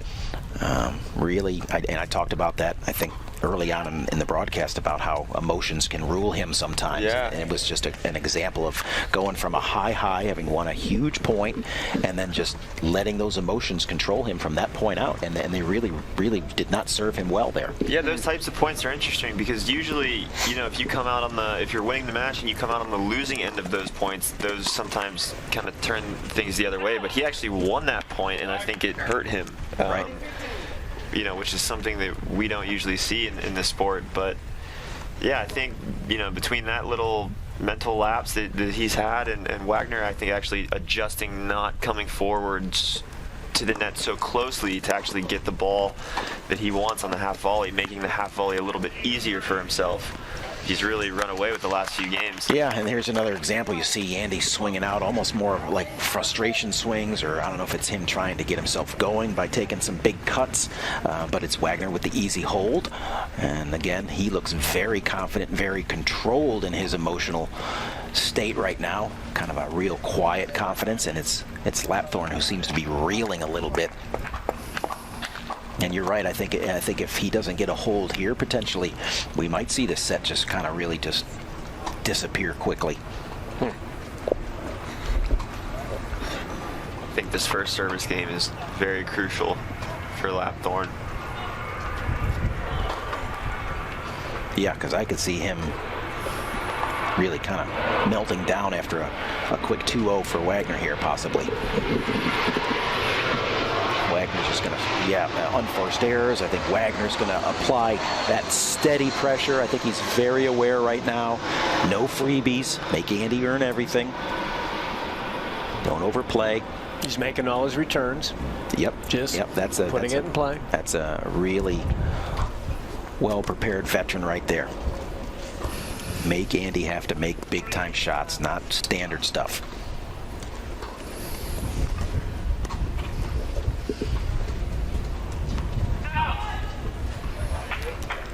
Andy even distracted that. Gets the out call, but it just didn't come fast enough for him. I mean, that's what I read right there. It's like they couldn't have called that ball out fast enough, and he's almost perturbed by the fact that the call didn't come quickly enough for him. And he just can't stop his mind from racing right now.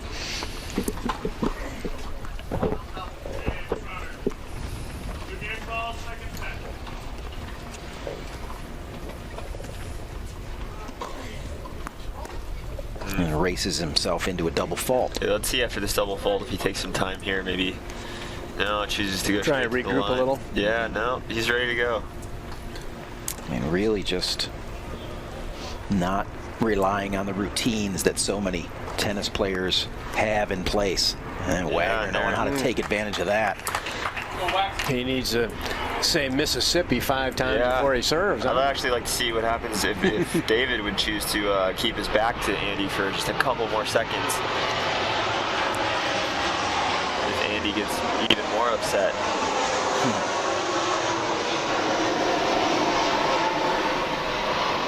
You know, it might be David, having the pulse of this thing and saying, hey, when Andy gets racing like this and it's going south, again, the highs and the lows, right? If he's going well, I'll slow him down. But if it's going south for him and he wants to speed it up, keep it flowing, bro. True. Because played you enough to know when you get into one of these downturns like this with your emotions, I'm going to let you run that course too.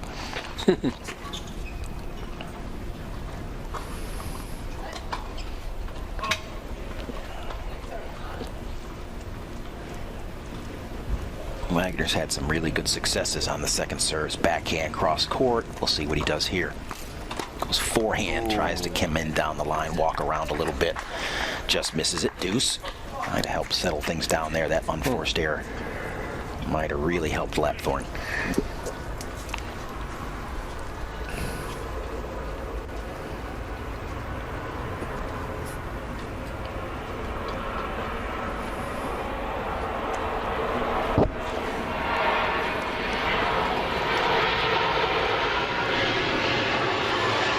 David going to the here you go approach, and Andy not answering, rolling an easy forehand into the net.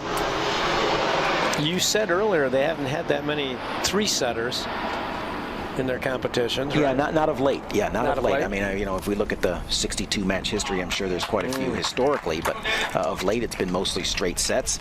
But right now we're into the third, obviously, and it's Wagner with the early hold and early break, and seemingly totally under control. And the absolute opposite from Lapthorne. Again, another, getting some good positive energy from the coaching staff up there. Guys are all shit. Look like a couple of Secret Service dudes. on point, focused, dialed in.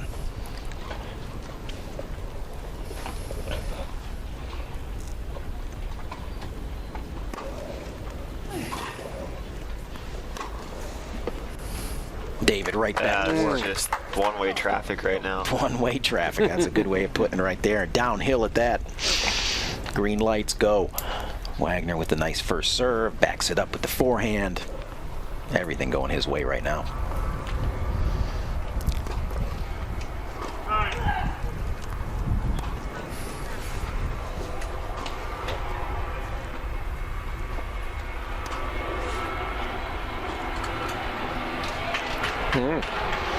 Another unforced error. We use the term the wheels are coming off, and in wheelchair tennis, if the wheels are coming off, that's like a double it's like a double whammy right now. But and that's what's happening.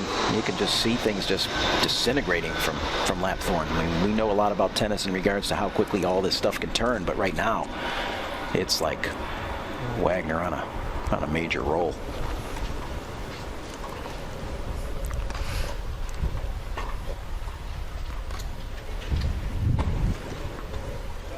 Nice Nice shot there by Andy. He just needs to string a couple points together. This would be, I think, where you tell yourself, just win 2 points in a row. He's been going to plan B here. Yeah, and we'll see how he does. Yeah, he's just been so up and down, mostly down, to be honest with you. And he just needs to tell himself, hey, 2 points in a row, 2 points in a row. I mean, he's just so streaky right now. He just needs to steady up a little bit.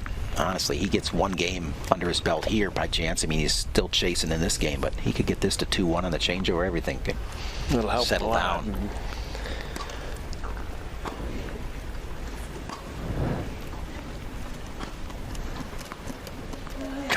Oh, nice play by Andy there. Nice cut. Again, maybe all of a sudden 2 points in a row there, as we talked, stringing a couple together.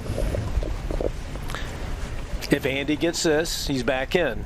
If he doesn't get this, I don't like his chances. I agree. I think 3-0 versus 2-1 in this circumstance is really big. First set, maybe not so much, but in this third here could be critical.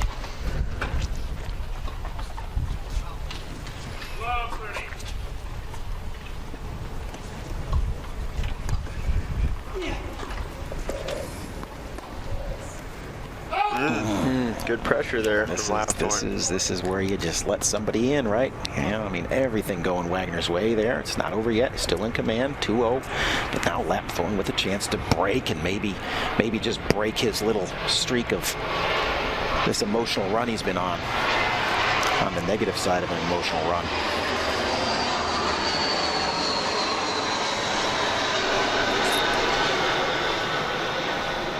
Be a big come on here from Lapthorne if he can get this, but not quite yet. Nice shot. Wagner with the winner, and the big time frustrational outburst over there by Lapthorne as he charges into the side wall. Just that won't help. Continuing to struggle with the emotions.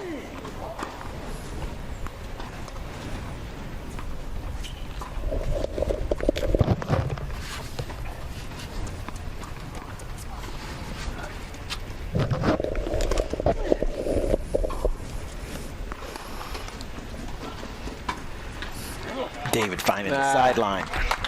Nice winner. That's one of the most common maneuvers. Wide serve and then cross court on the next shot. Take it early too, right? Yep. Just don't have to be really good with it. Just need to get it early, get it moving. He did it. Beautifully executed. Wagner for a chance to go 3-0.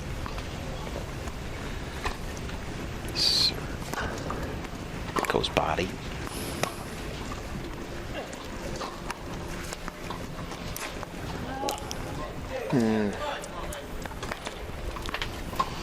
Things are kind of settling down now. We got a long deuce game here.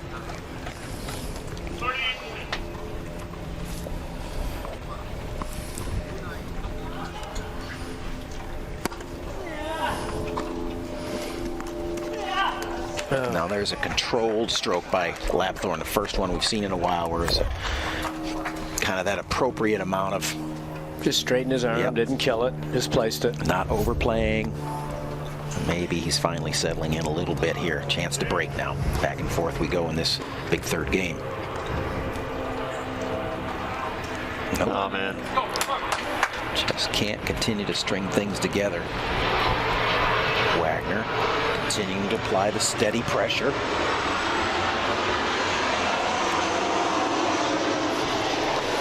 If Lapthorne does not find a way to get out of this game with a win, I think it's just going to fuel the fire to his emotions right now. Yeah, you're right. He just, it's every moment you think he seems like he's kind of getting back under control, and then the quick unforced error, and I think all the work to get it under control is gone again, and he's struggling and fishing. So here we go, Wagner again, a chance to hold.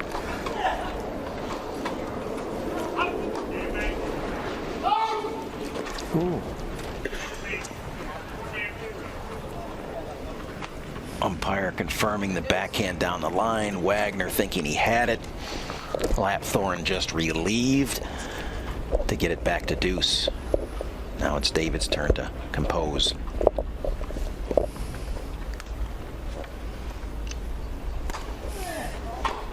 Looks like he did a nice job of getting everything back under control there.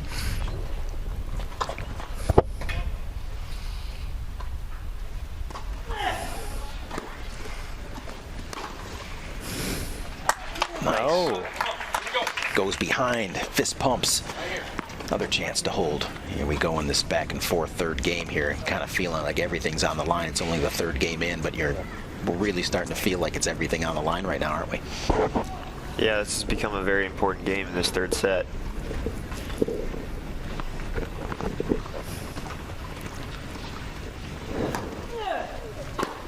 Yeah, that's not a good return. No. We call that a pop can serve, non-returnable. He didn't even hit it that hard at him. He just missed it.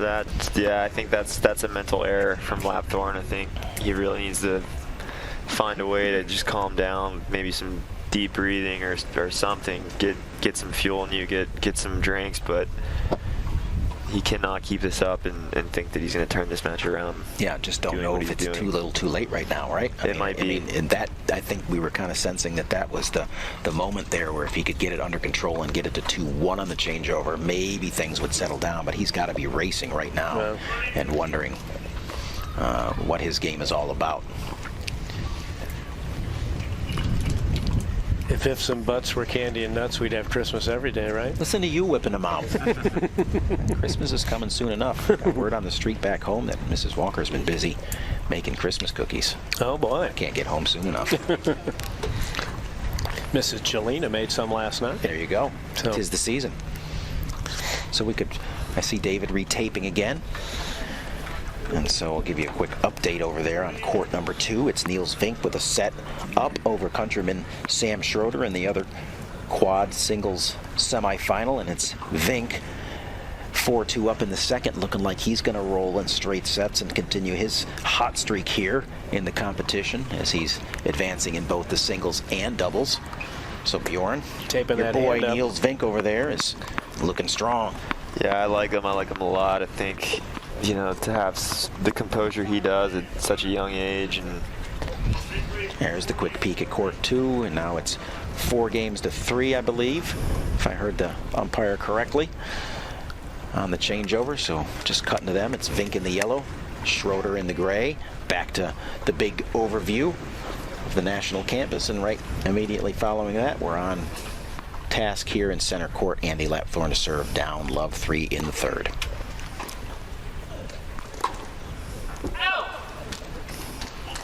Almost a can't get out of here soon enough swing right there. Yeah. I mean, honestly, that's what it looked like. He just took a swat at it. Yeah, like no real commitment.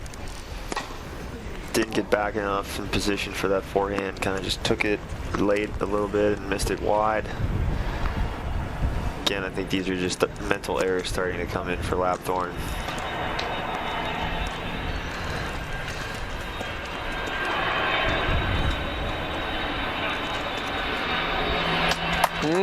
Hook shot. Hook shot again. Wagner 30 love, and just in command of everything. David reversing out, getting the short ball, and knowing how to cut that ball with the overhead, backwards overhead. Kareem Abdul-Jabbar sky hook.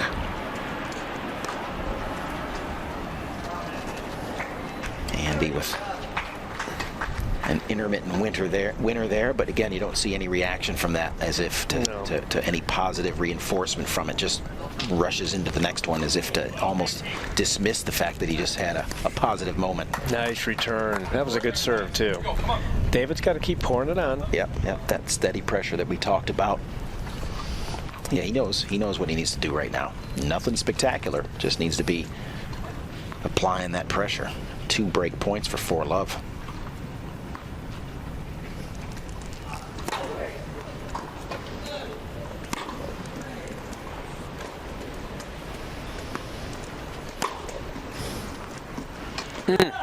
All right, not quite there. Still got one to play with. Again, it's been Lapthorne who's struggled to string points together. So when they come in little onesies now and again, but not able to put a crooked number on the board here with points.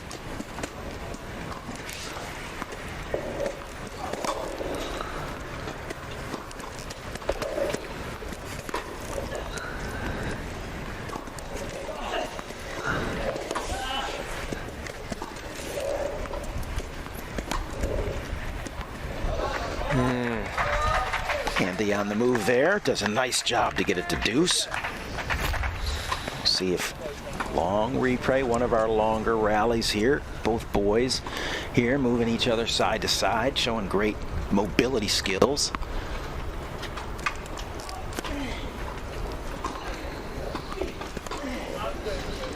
Here we go. And here's the big finish by Lapthorne. Back to live action. And we're deuce. Wagner behind Lapthorne for the nice shot. Perfect timing to get back to live action and see Wagner finish that point up and get a break chance here to keep this set clean in his favor. Chance to go 4-0. Break the spirit of Lapthorne, but not yet. Every chance and every time you think he's just about out, comes up, answers.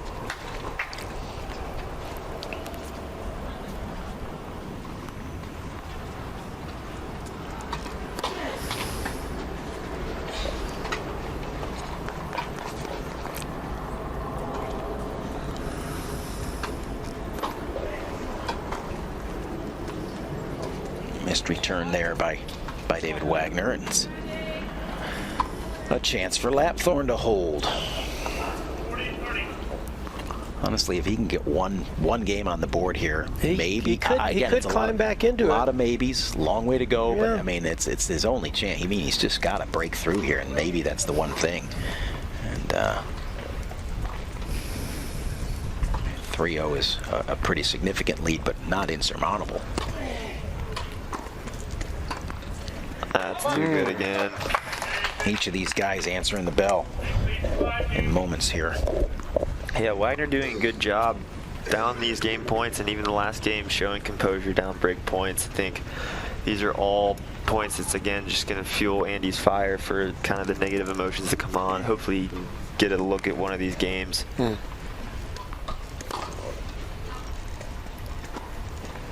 David negotiating that forehand and trying to negotiate around the linesman, missing just wide, and now Lapthorne. This back and forth game here. Fourth game of the third set. Back and forth. Both players having chances to close it out. Neither one succeeding yet. Freebie to the ball kid, goes right to him. He wasn't ready.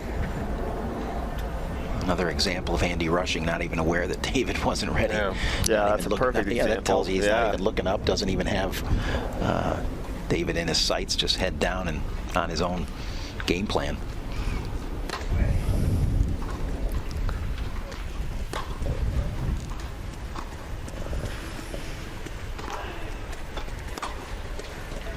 Wagner finding the baseline.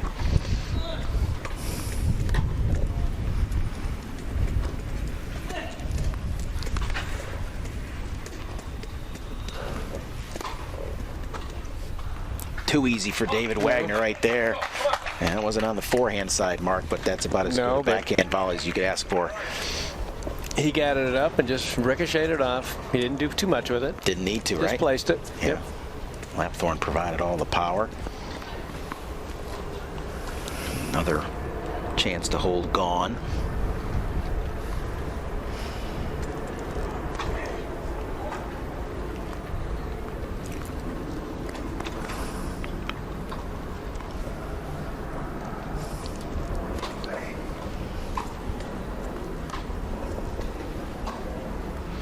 David leaving nothing to chance there. Maybe that one was going to go long, but says, I'll take care of it myself.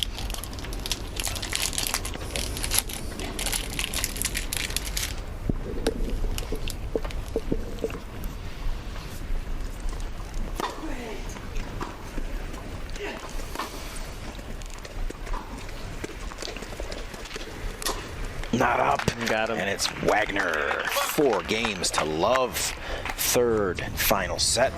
Chance to book a position into the NEC singles finals.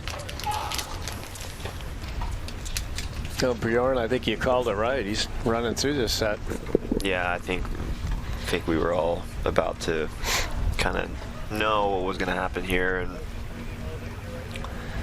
Yeah, coaches are definitely feeling a little bit better here, liking this match now from the first set on.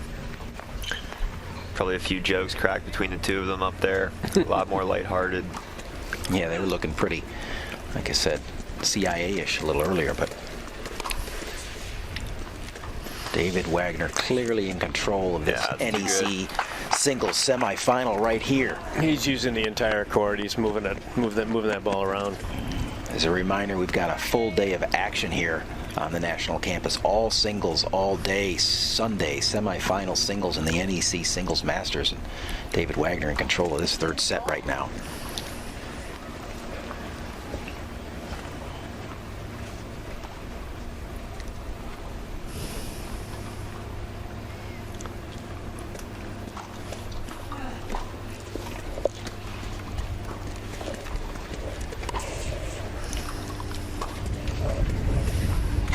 Got him again. All day for Wagner. Didn't kill it. No. You don't need a cannon when a slingshot will do, right? There you go. Just a soft little punch. Economy of force right there.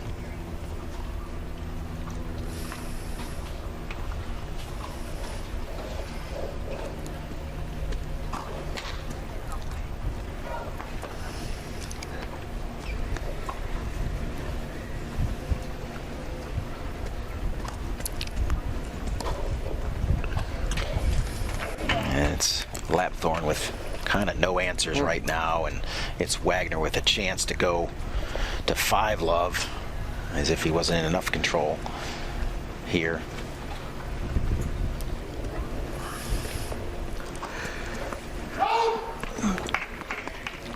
Just misses wide on the ace attempt at 40-love.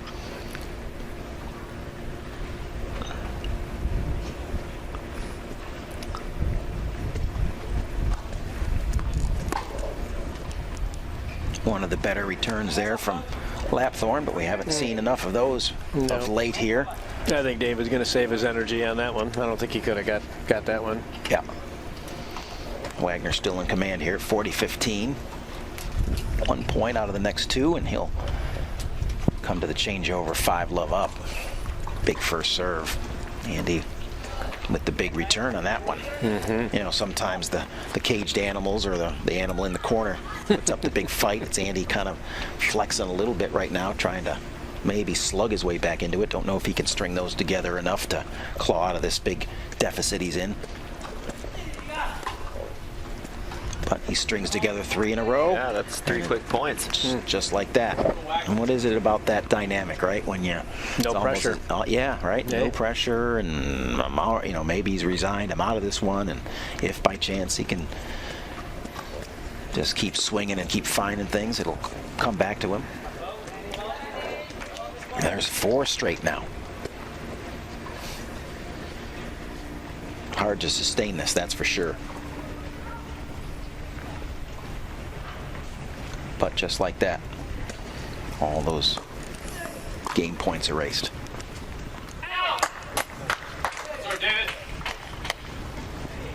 Andy in the live by the sword, die by the sword mode right now. You know, pretty much taking his one-shot cuts. He's had chances in some of these games, but it seems like Wagner just gets it back to deuce and comes back.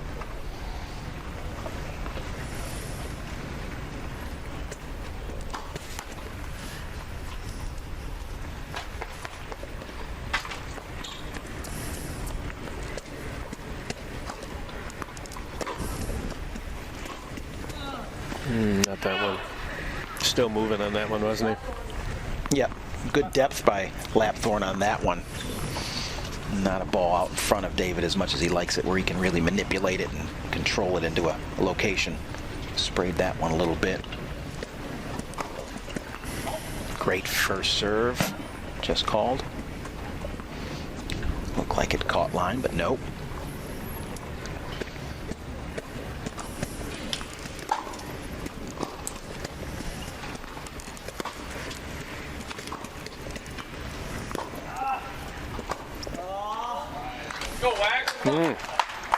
He was directing traffic on that. He just put his racket up straight. I think Lapthorne can't believe it sometimes how he's not able to get the ball away from Wagner. And that look right there might sum it up. It's a lot of break points and game points saved from Wagner. Really, Lapthorne's had a lot of chances to get on the board in this final set, but Wagner's done a great job at really just weathering the storm. Yep, been the steadier guy. He's taken the position of the tortoise, not the hare, and just gonna go the long haul to win this thing.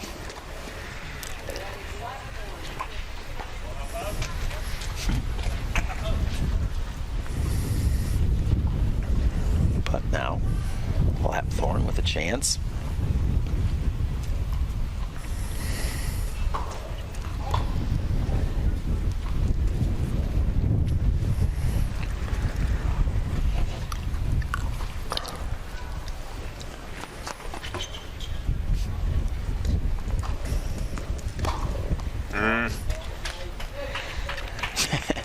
I mean, he doesn't want to take advantage of those ad points. It's like he can't live with prosperity there. Every chance here in this set. You got to clear the net.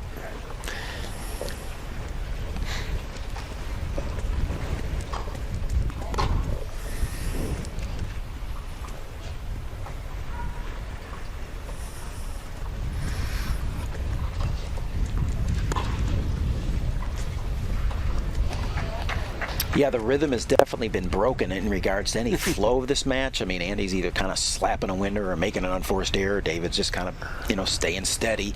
But it doesn't really feel like there's any rhythm to the match right now. It's really disjointed.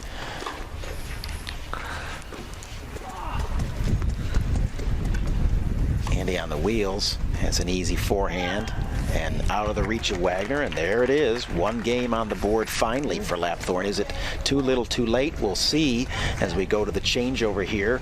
Semifinal Sunday's NEC Singles Masters. It's David Wagner in command of the third set, 4-1 up. And just to give a little update here, potentially a closed out match on the other singles semifinal. A little shot in on court 2 there with the other singles semifinal between Niels Vink and Sam Schroeder. It's Vink up 5 games to 3. As both of these matches potentially about on pace to conclude at the same time, but one of them being a 3-setter, one a 2-setter. These guys started here on center court at 9:30. The other semifinal started on court number 2 at 10. And our live coverage here will continue all day. It's singles day all day today. No doubles today. NEC Singles Masters semifinals. Now, Bjorn, what's a typical dinner for a guy like you watching his nutrition? A good source of protein, a good carb, a lot of vegetables. I'm a big believer in trying to get veggies in at every single meal you have. That's pretty much it. Simple, that's kind of my thing. I actually enjoy cooking. Come from a big Italian family, so grew up my whole life basically sitting at the countertop watching both my parents cook. And, once I started living on my own, it kind of just naturally. And we're back to live action here on center court after the look in on court number 2, the Vink and Schroeder match. That's a quick unforced error and a dropped racket by Andy Lapthorne. He just can't believe. Now's not the time to drop it. Yeah, he just can't believe how trying to get his momentum. Can't get himself on track. He's just fighting the demons today, I think. And, I think all players know what that feeling's like. I'm sure, to be honest with you, Bjorn, I'm sure you've gone through some emotional out of controls. Oh, of course. Everybody has. It's just how you learn to manage it over the course of your career, and in the big moments, it's been David Wagner here who's managed his far better. And it sounds like we have a completion over there on court number 2 with a little outburst, I heard. There's a freebie. Yeah, Vink through to the final, I think. Yes, it is. It is indeed. The handshake. And there it is.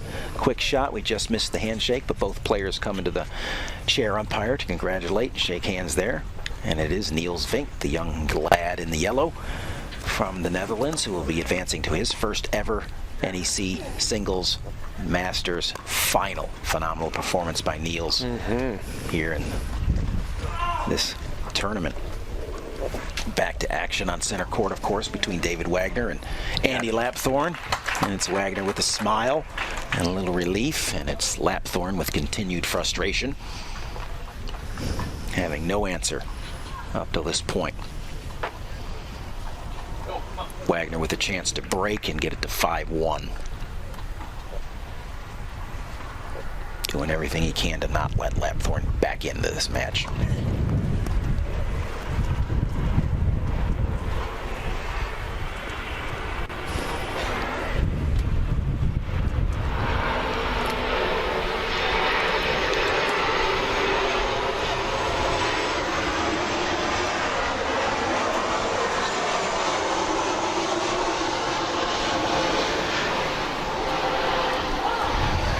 It was good stick on that slice there from Lapthorne. He did. But again, another break point opportunity here for Wagner to really get a chokehold on this match.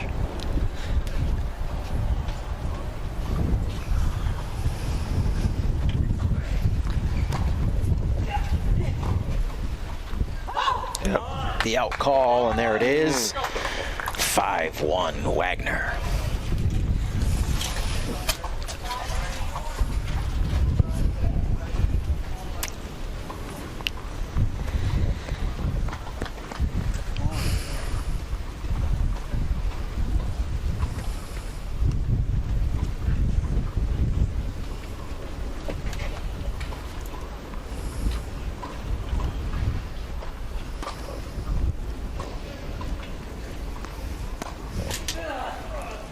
Boy, he's inventing his own shots now. You see that one? Haven't even seen that one out of him.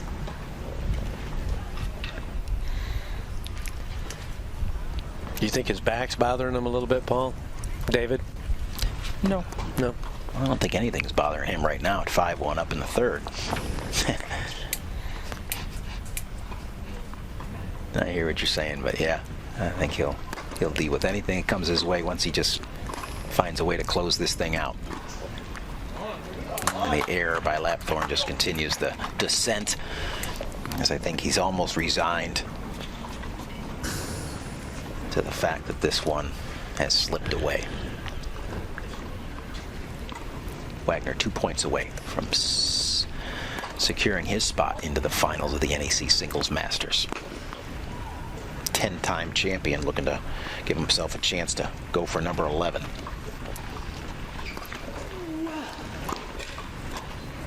Nope. Yeah. Not the best return game. Yeah, I don't know that Andy was really ever I think he's committed to this. Throwing the towel in. Might be ready to shake hands. Yep. Yep. I won't be surprised if there's a potential another missed return here.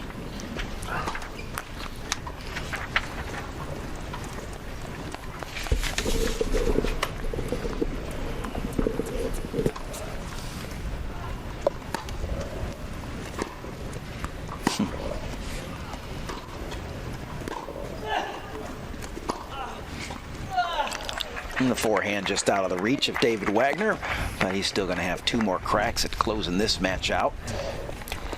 Yeah, you made him earn it. As a reminder, we'll be, staying live here on all of our singles semifinal action.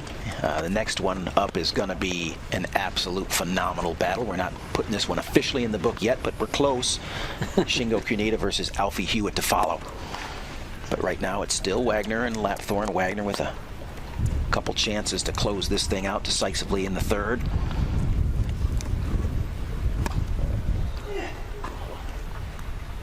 Not yet, not yet. Yeah, so this is kind of almost a repeat of the game we saw that Wagner got broken up 40-love again with the 3 quick points back from Lapthorne, but we'll see if David can shut the door on this one right here. He wants to win it with an ace. I think Third time a charm, going out wide.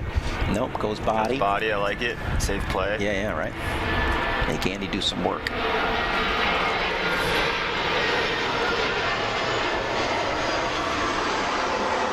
There it is. There it is. Yep, the backhand long. Game, set, and match. David Wagner. 5-7, 6-3, 6-1. Pretty clean through in the last 2 sets there. Handshake number 63 for those fellas. It's a lot of handshakes. That's a lot of shaking hands right That's a lot of there. handshakes. Yeah, I think we're going to try, of course, to get a post-match interview from David Wagner, the victor here today. Of course, we always mention there's a great shot of the happy coaches, smiles on their faces as they get prepared to congratulate their athlete on a job well done as he books his passage into the NEC Singles Masters final that we'll see here on Tuesday. That will be our wrap-up day of coverage here. We'll finish with the big singles finals in all the divisions. Today it's all about semifinals. Boys, it was a good one. 3 sets. That was fun. Yeah, that was very great. fun. Bjorn, you becoming familiar with David and Andy a little bit here throughout the time you spent with us. And of course, here's our next match, as we alluded to earlier. It's Alfie Hewitt from Great Britain, currently number 6 in the world, versus Shingo Cuneta, currently number 2 in the world. Cuneta coming through pool play, top dog. And then third match will be women's semifinals. World number 1, Dita de Groot versus the Brit Jordan Wiley. And that will be a great one as well, as that will finish up our coverage of semifinals action here on Sunday. And we hope to talk to the winner, David Wagner, here shortly as he goes through his process to untape and get ready to start his recovery. We'll take a short break. We'll alert you to our interview if we get that confirmation from David. We anticipate that he'll come up to say hello to us. But thank you for your viewership early in the day on a Sunday. Take a quick break, but we'll be back hopefully with an interview with the victor, David Wagner.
face that. Block the camera.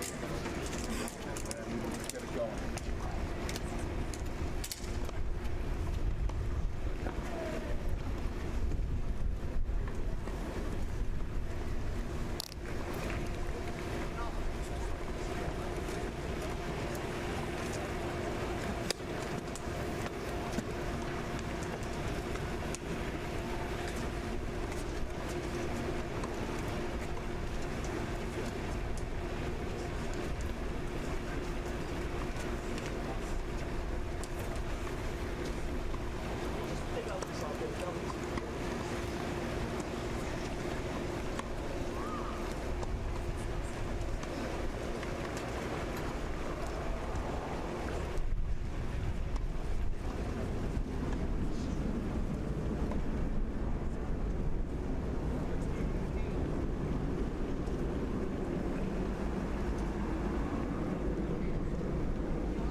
Can we get a screenshot? We're good to go. We're live now with a post-match interview with 10-time NEC Singles Masters champion David, and here you are, getting ready to vie for your 11th one. How spectacular a job is that by you today? Congratulations on the 3-set victory over Andy Lapthorne. Thank you. Really impressive in the third, second and third, really. Tell us a little bit about the match, your feeling about how it all involved. Yeah, I mean, look, Andy is a really strong player. I mean, we're full of strong players in this draw, and I know that coming in, right? And I got to get better. I got to get more fit. I got to just play to my strengths and not focus so much on them and their strength. You know, I mean, they're so much stronger than we are. And so, yeah, I mean, I knew that coming out of the gate that he was going to come out strong and be ready. And you know, I felt like I didn't play terrible in the first set. Not at all. He played quite well. And you know, I feel like if I can stay my course a little bit on our game plan, and if I need to change it, I will. But you know, trust the plan that Coach John set up for me, and you know, kind of weather some storms here and there. I mean, he's a great, strong player, and you know what's coming. So yeah, the first set unfolded. We watched you guys hold serve early out the gate, both holding your first 2 service games, then kind of got into a little bit of breaks back and forth. Ultimately, it's Andy who closes out. We'll take a quick peek over the highlights here, David. I think it's like we're into the second set here, and this is where things really started to turn in your favor. Yeah. And I think Andy became a little, we commented on it during the broadcast, just seemed to become a little unraveled, and you stayed so steady. We were all really remarking about how he kind of was up and down, and you just were just riding a steady ship there and just saying, you know what, I'm not going to lose this thing. I'm going to continue to be very positive. And you just showed just a great amount of just steady, relentless pressure, and it was just always seemingly on Andy's racket to have to produce the big shots. Occasionally comes up with them, but it wasn't enough. He couldn't string them together. Your just steadiness was just what just kind of choked him out today. And of course, once you got a hold of that, really that third game, you know, we talked about it. If he'd have gotten to 2-1, I think maybe he settles down. But once you got to 3, really seemed to kind of dampen his spirits. And then you just took command of the set, of course. And then there you are, 5-1, match point. And I think at that point, sprays the back end. Yeah, Andy was just ready to kind of get out of plane and head back to Britain, perhaps. But great emotion there from you. Obviously, it shows how much it still means to you to be advancing here at this premier tournament at the end of the season. You've kind of had an up and down year. We talked about some injuries that you've had to deal with in the middle of the season. There's the 63rd handshake from you guys. We talked about career head-to-heads, you know, and so we're back here on camera. But hey, that's a congratulations. But let's talk about the final on Tuesday. You're going to see a young gun. Let's talk about that mustache first. That's awesome. Is mine coming in? Yeah, yours is coming in. Mine's coming in. Let's talk. Tell us a little bit about the stash. Yeah, you know, it's November, right? Okay. And just to raise awareness for prostate cancer. I think it's a huge cause, and you know, I support any cause that supports fighting cancer. Breast cancer, prostate cancer, all the cancers, right? I mean, I had skin cancer a year ago, about 2 years ago. Right. You know, so anytime you can support it and promote it and raise awareness on it, I think it's great. And when you get a chance to, you know, throw something on your face like that, why would you miss the opportunity? Well, you know, I mean, I'm coming off the beard last year, big burly beard last year, so keeping something, remnants of it somehow on there. So. Hey, quick little show. What's All right, we're going to take a quick peek here now. There's you and Coach John DeVores. As we said, you could see the emotion after your match, how excited you were, but right there, it's kind of a whole release. You guys worked so hard, and when you go through the battles like you've come through in pool play and then into the semifinals there, and to come out on the top end of a third set victory, obviously the emotion just runs out of you, right? Yeah, you know, I mean, you're out there battling, and you know, I know he's up there battling with me, so it's equal battle, and you know, we know what's going on, and we know what we got to do, and we're gonna just keep working forward. So. Okay. So let's talk quickly. Preview about the final on Tuesday. Niels Vink, the young fella from the Netherlands, who's had a really strong second half of this year. He's really kind of caught fire. And you've played him how many times now? It hasn't been a lot. Certainly not 62 times like you have with Andy. No, I think honestly maybe only 2 times. Okay. So yeah, he's gotten the better of me each time.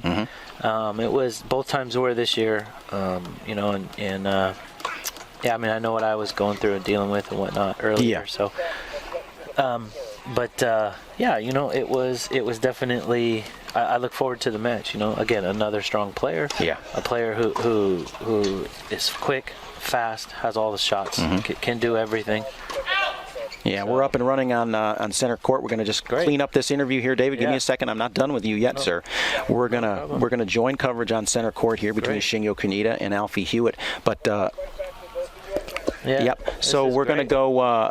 I think you're going to rely a lot. I mean, listen, Niels hasn't been in this position before. I mean, he has had a great year. He's kind of moved himself up into the rankings. But again, I mentioned to it on the opening of this interview, you're 10 times NEC Singles Masters champion. You're going to rely on that ability in that moment, I think. And Niels never having been there before, so I think advantage to you in regards to just the experience that you have in big time matches. Niels, great young player, but hasn't been on this stage yet. So we'll see how he handles that. Yeah, I mean, it'll be interesting to see. You know, he's won some big matches. Right, he's beat some big-time players and won a Super Series this year. So you know, I'm not walking out there expecting him just to roll over because it's his first Masters. So you know, I'm going to be ready, and Coach John and I are going to talk about it a lot. Good. And we've got a couple days, and so we'll practice up and gear up for what we need to do. So. All right, and give you the last word on the shout out to your team right there. Oh yeah, go Hawks, baby. All right, Hawks. so up against who today? We got the Philadelphia Eagles in Philly. 1 o'clock game, so I think it's close. I need to get out of here. You know, Philly fans going to show up. Philly fan shows up. There is no such thing. Okay, if you say so. And I also shout out to my family. Love you guys. Great. Thanks for all the watching and support, and lots of love. All right, good. David, congratulations. Good luck on Tuesday, and good luck getting some rest and being ready for that big-time match. NEC singles finalist David Wagner, 10-time champion, going for number 11 on Tuesday. Go Hawks. Take care, David. All right, we're going to quickly transition over here onto our match on center court. Great interview with David Wagner. Glad he could take some time to share some thoughts on his match there, his semifinal victory over Andy Lapthorne, longtime rival Andy Lapthorne. But right now it's a quick shift to our action on center court, men's semifinal action, as we are all about the singles play today.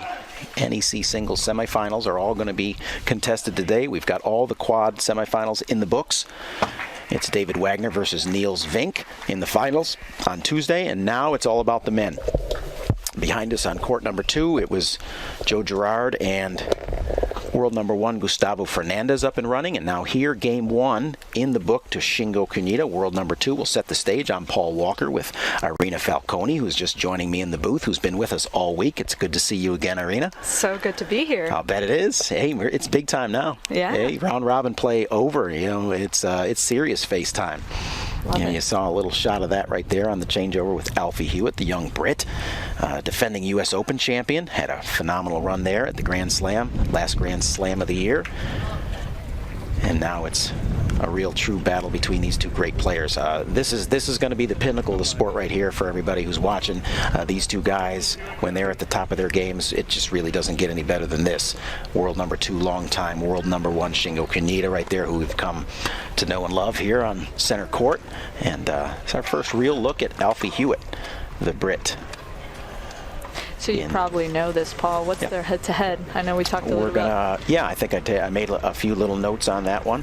It is not massive like it was in our last match, where it was David Wagner head-to-head through 62 matches against Andy Lapthorne. But solid head-to-head in that they've met a total of 15 times in their careers with a slight edge, and this is impressive from the young Brit that he's only one behind Shingo Kunita. So this is a chance for him to even the long-time head-to-head matchup. So it would, if he wins today, it'd be 8-all. In this year alone, they've played 5 times, and the slight edge goes to Kunita, 3-2 in those head-to-heads. But it's been the last 2 matches of the year, the last 2 head-to-heads, that Hewitt's come out on top, having defeated Kunita in the U.S. Open, and prior to that in Israel at the World Team Cup, in our equivalent of the Davis or Fed Cup. And prior to that, it had been Kunita had gotten the best of Hewitt 3 in a row, starting out in Australia earlier in the year. So it's a little windier today, Paul. What do you think, and who's that going to help there today? Yeah, I think these guys both have so much skill that I think they'll both be able to manage the wind and be very aware and how they can utilize it to their strengths. I mean, these are incredibly talented guys who can handle whichever, make adjustments when necessary. Kunita off to 40 love here and 1 game to love. I don't know if there's going to be any significant advantage on the wind thing, but we'll see how it plays out and see if it aids somebody or seems to bother somebody. You're going to see Great shot. You're going to see a lot of that dynamic action off the racket of the young Brit there on both the forehand and backhand side. You're going to see the classic, what we talk about, inverted backhand from him. You're going to see a more traditional backhand from Shingo.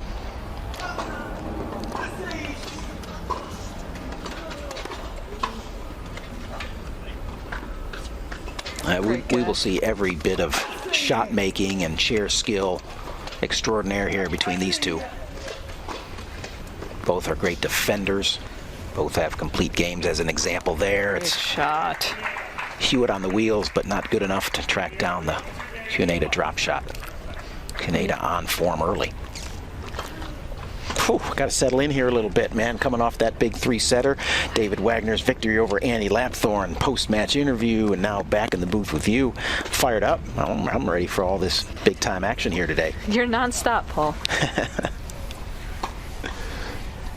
Got my Gatorades. I'm hydrating too. I'm trying to stay full of fluids. Do you even go to the hotel, or do you just stay right here in the I just booth? pitch, the tent's been pitched, and I just stay right here, throw down on a mat.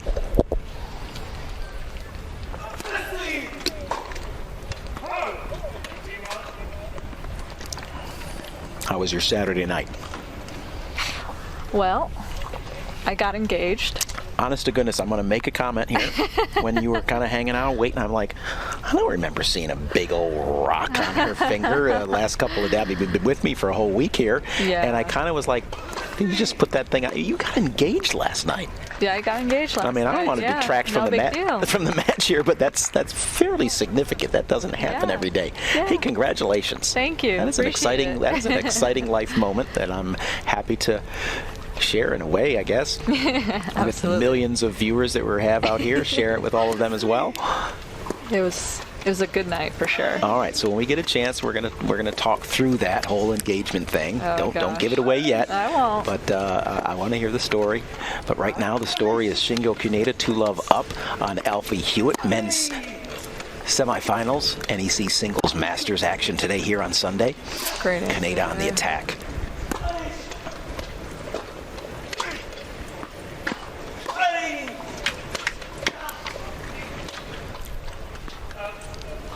See, Hewitt moves his chair a little differently than most. It's almost like would it be like a stagger step? Yeah, he's kind of got the 1-2 punch going versus the smooth, double-handed equal push. Yeah, it's just a technique. Hard to argue with the successes that he's had.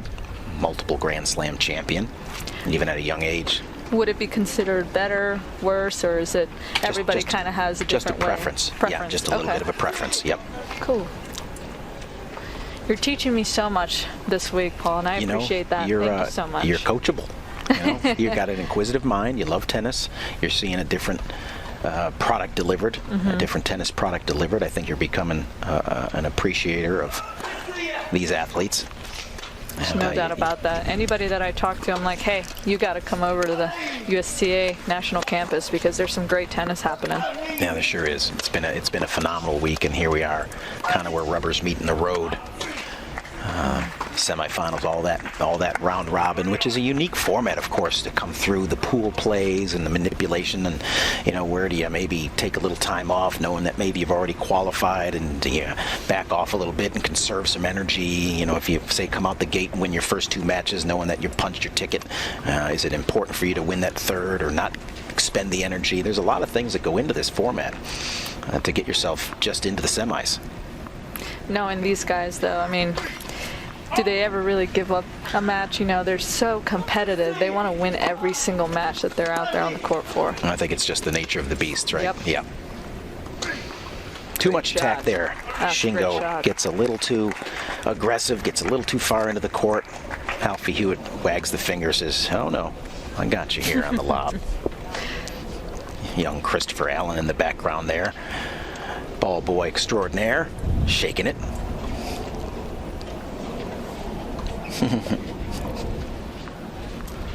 How are the ball kids? They're great. Yeah? Yeah.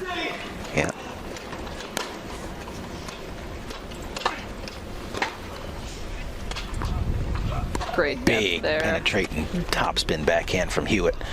Kind of slows it down there a little bit.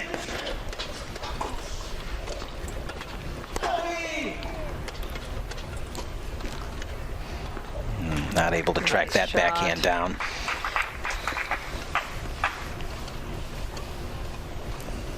Love this court position there. Just super aggressive, but still with margin. You know me, gotta have my margin. I know you all about that margin. I start calling you Margin Marge. Third game, opening set. Men's semifinal action here on center court. Shingo Kunita serving at deuce.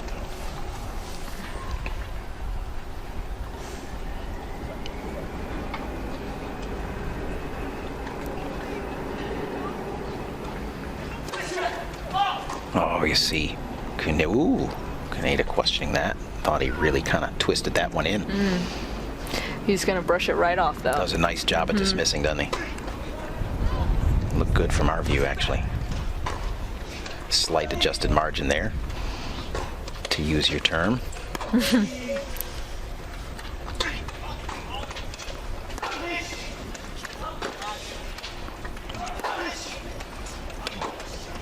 Really see great examples of everything from this shot here, right? Yeah, you can definitely see. Just court coverage is my favorite thing. Just how fast these guys are. It's Great amazing. shot. Yeah, I mean, these guys and their ability to cover court from the absolute back wall all the way up through the service line and then back again oftentimes in the midst of one whole point. Transitioning. Yeah, I mean, just seeing the monitor, sometimes they're so far behind the camera, you don't even see it. I'm like, all right, he's not getting to that, and boom, he's there, no problem. Yeah. They're so fast. Mastered the utilization of the second bounce when necessary, continuing to stay on the wheels and outrunning the ball. Advantage Kunita.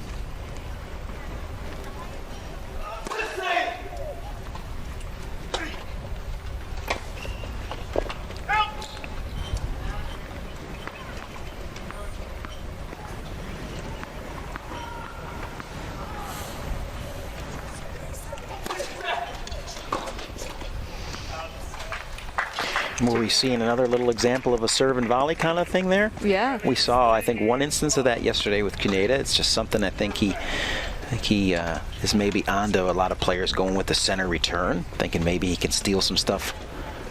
And really off to an incredible 3-0 lead here. It just applies so much pressure, in my opinion. I mean, just seeing that, aggression come into net, you feel like, all right, I have to do something with this ball, and a lot of times it'll cause an error. Honestly, right? Distraction, something out of the norm, just kind of maybe you peek up a little bit. That's all it takes. Just the ever-present ice towel by Kunita there. Again, the temperature's down today. Set the scene a little bit. We've had a couple of hot days. Friday, Saturday, the heat was up a little bit, close to 80 degrees Fahrenheit here in the United States. You've probably had enough European. What's that translate into Celsius? Ooh, I would probably say like 28? 25? 23? Yeah, we'll guess it, Yeah. But anyway, warm. So we got, there's our first shot of the newly engaged Irina Felt. Come on, you got to show that thing off. I got to show Dude, it put off. a ring on it. Yes, he put a ring on it. Okay. Absolutely. Yeah. It's just exciting. I mean, I don't know. I was excited to be here today for tennis, but now, I mean, that's just crazy. Off the charts exciting. Yeah, no, it was. Look at you with the pose right there with the ring up there. Oh yeah, you got to know how to do it. Yeah, you got the nails done. I mean, the only thing I'm missing is having the hair and makeup done. But All right. yeah, as long as you have the nails done, little bling to the hand. Nice. It's a little error there by Hewitt. We're gonna, again, I'm not letting you off the hook. We're gonna get that story. I'm gonna get that. Now I will just say this as a teaser to our audience. Was it a surprise, or was it maybe you kind of knew it was coming? I thought it was coming in the next couple of weeks. Did not know it was going to be that sudden, with my hair disheveled, and I was wearing socks and sandals, and I'll just stop there. Okay. Great shot there. Yep. Yeah, Kunita in full command right here. Just about as good a start you can get. Yeah, pretty much.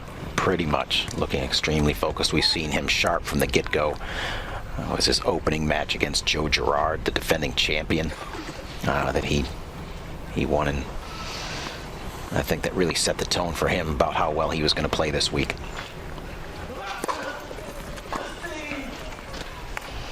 Alfie really had to battle his way into the draw coming out as the number 2 out of his pool, out of Pool A. It was a big 3-set match victory over Stefan Olsson yesterday, but a lot of battles for him to get here. Don't know if he had to expend a lot of energy to do that. It's just too good.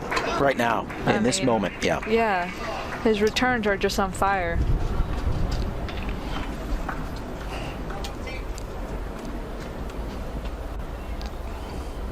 Quick update over on Court 2. Defending champion Joe Girard up 3-2 over world number 1 Gustavo Fernandez, as we continue to watch action here on center court. And it's Shingo Kunieda, world number 2, up 4-0 over world number 6 Alfie Hewitt. As mentioned, these guys highly competitive, career head-to-heads, 8 for Shingo and 7 for Alfie. If you had a chance to talk in Hewitt's ear right now, what are you telling him? Let's find something. Let's find something that you can rely on. Let's find one thing. All right, let's really try to get one thing dialed in. Wow. Whether it's the backhand, as seen right there. But, you know, I think for him, it's just, let's see if I can get one break, right? I mean, again, there's a lot of different approaches here, and there's no right or wrong answer. It's like, can I get a break? Can I get a hold? Because right to this point, he has shown that he can't hold and he can't break. I need to do one of those two things. Right, just getting on the board. On the board. Let's crack through one time here. You know,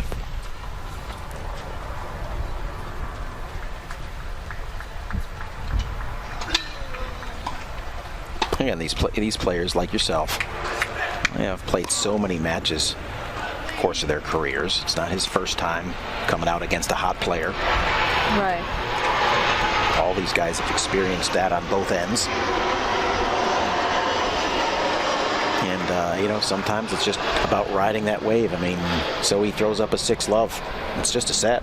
I mean, and then you get one game second set there and everything changes. And we know there's a chance for it to go 3. We know a few things about momentum shifts, don't we? We have talked about it a lot. Yeah. Yep. It's just such a natural part of this sport. I mean, it is, and it's I think having a clean understanding of it is the nature of the sport, that it's nothing unusual, that you shouldn't get too worked up one way or the other. Understanding that the waves come and go.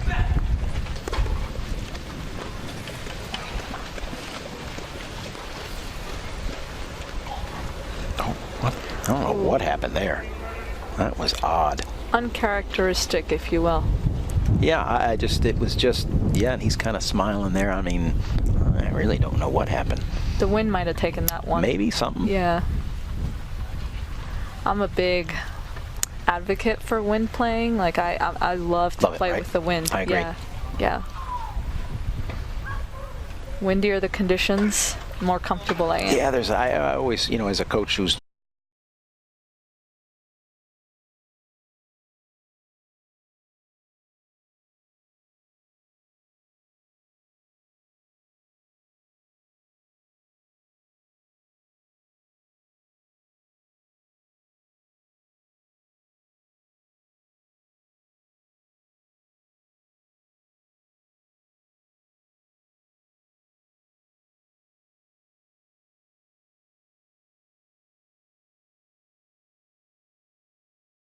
coached at a couple of different levels. I've always told players to embrace it, because a lot of times young players go, "Oh, I hate the wind." I'm like, wrong answer. I mean, that's just setting yourself up for frustration anytime that you're playing that it is windy, right? And so that's something you want to eliminate pretty quickly as a young player, is to embrace the wind and deal with it. Embrace, I think that's the word. You have to learn to not necessarily love it, but you just have to accept it and know that the other... I don't think there's any panic, that's for sure. Even though it's 4-0, I mean, it's still relatively early for the match. So the panic hasn't quite set in just yet. No.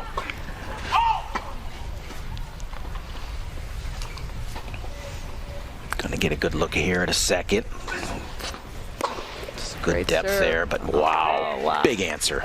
Big backhand. Alfie Hewitt gets on the board. There it is. settle down. Alfie rocking the beard, kind of a new addition.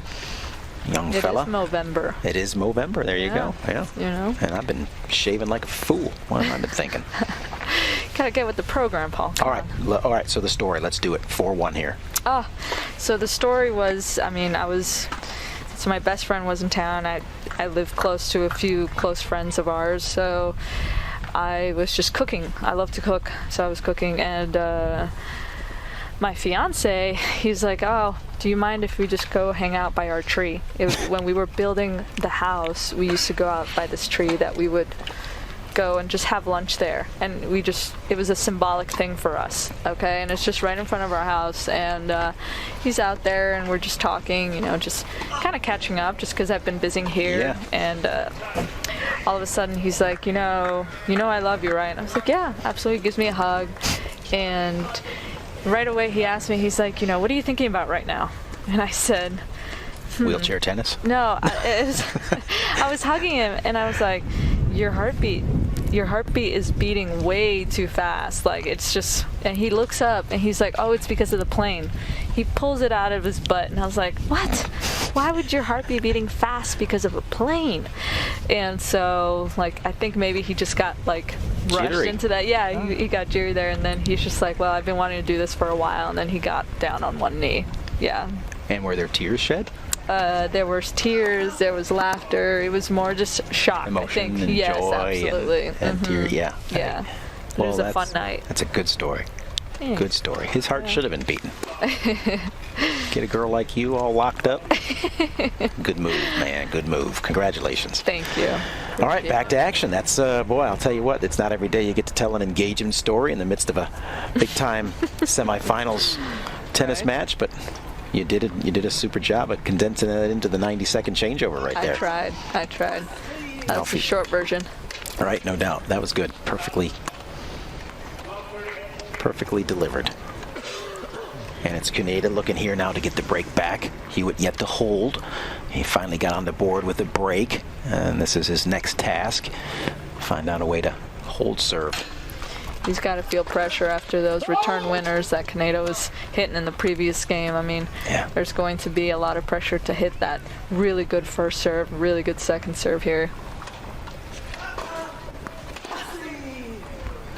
Nice. Onslaught continues. Cuneta finding just every target that he aims for. He just holds the ball in the racket so long that if you watch Hewitt, he has no idea where he's going with. He has no idea where Cuneta's going with the return. Nice shot. Well, nice forehand there by Alfie. Fights off one of the break points, but Cuneta still with two.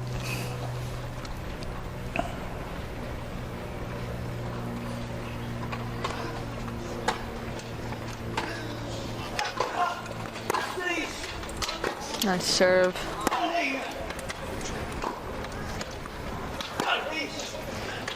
An angle through the sideline. Hewitt tracking it down, but not able to control it. And it's Cuneta who stays right back on track, getting the break back and out now to the 5-1 lead.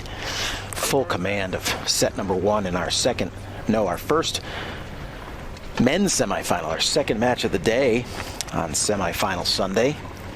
NEC Singles Masters.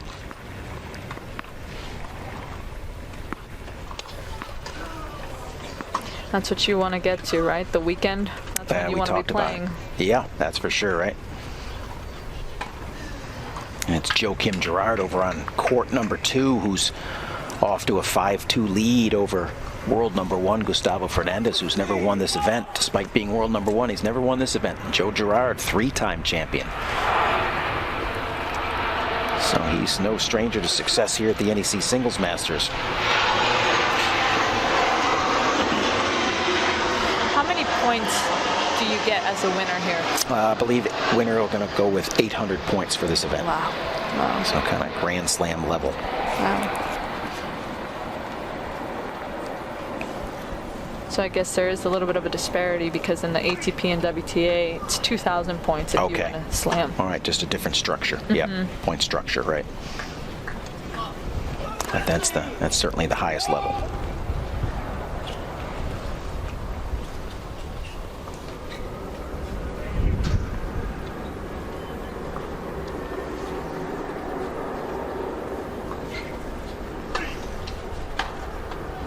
Yep, just confirming it is 800 points Joe Girard received from last year's victory. So as we talked about how the calendar ranking system works, it's Joe needing to defend those points, meaning if he doesn't do anything but win this tournament, he loses points on his rankings.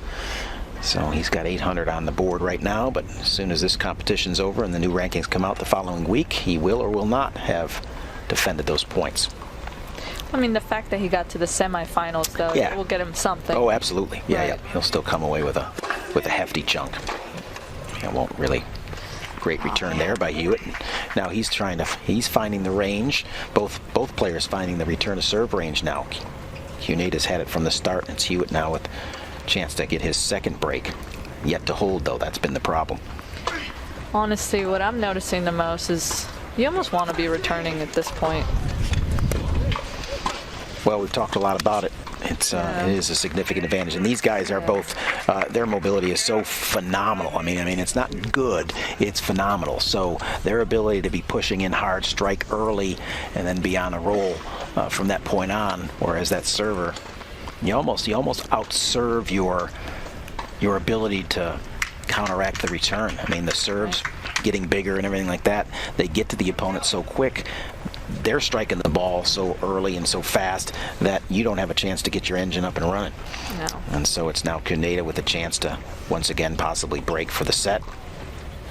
Hewitt staying focused on the changeover. Both guys knowing that this match is a long way from over. Going to be on the nutrition and on the hydration plan from the start. You can just see the focus, man. Oh, man, I live for that. I love to see you can see it in the eyes, you can see it in the posture, just laser focus. The routines, quiet, both looking incredibly focused and quiet, taking care of their business. TCB. Changeover is so important. I personally love the changeover, win or lose. I mean, it just gives you a chance to just process, regroup, hydrate. I mean, just kind of analyze what's happening. And Do you go through the process of breaking down what you do routine-wise on your changeovers? Again, 90 seconds, and do you break it into thirds, or is it half the time I want to do this and the other half the time? I mean, give us a little insight into what your routines are on the break. I think my routine is, so I'll have one bottle that's just water, one bottle that has electrolytes in it, and I'll typically have either a bar or a banana with me. The Cuneda return game continues to be on point as you continue your story there. Yeah. We'll just come in and out of coverage here. Yeah, and then I'll just make sure I have a little bit of each, and then the rest of the time I'm just visualizing, continuing to visualize what I want to do, analyze what has been done, what's been working, what hasn't been working, and go from there. What has been working is the Cuneda return. A little misfire there, but staying with the aggressive posture. 15 all. Hewitt just wanting again, I think in this set, thinking maybe, hey, might have to dismiss this set, but I'd like to get a hold under my belt to prove that I can do it, maybe find what's working. Maybe a certain serve that seems to be giving Cuneda more trouble than another. That's the answers he's looking for on the line.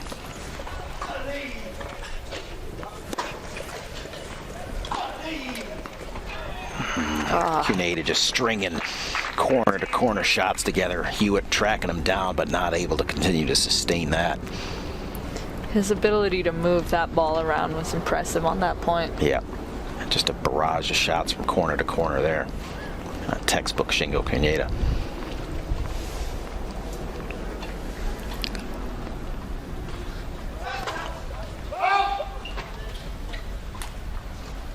Cuneda 2 points away from first set.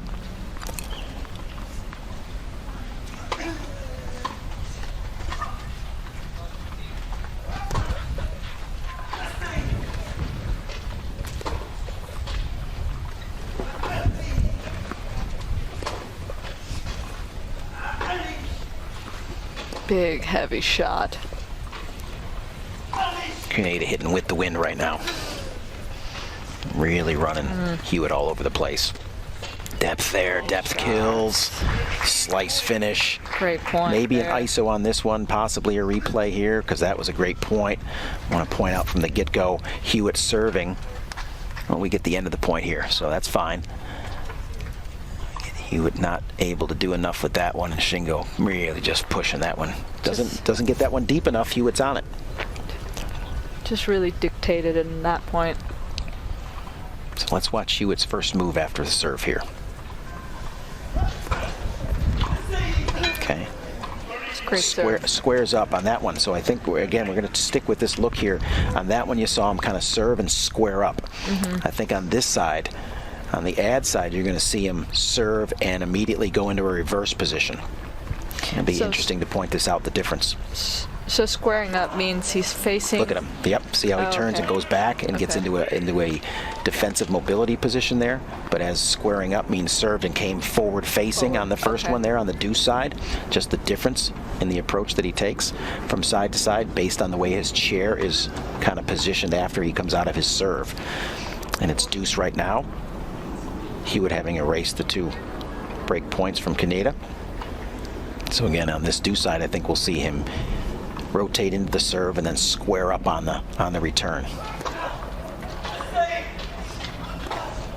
Gets a good look at it, gets on the attack.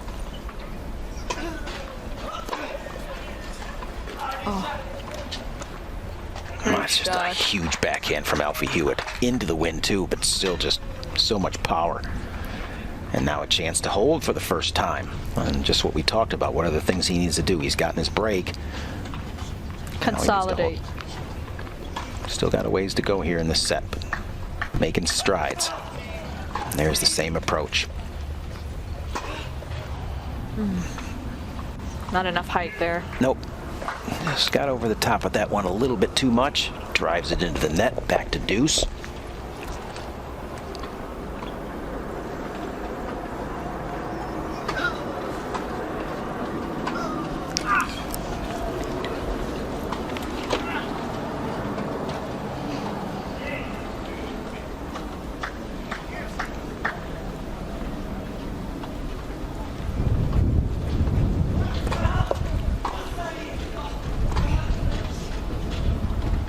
Wow.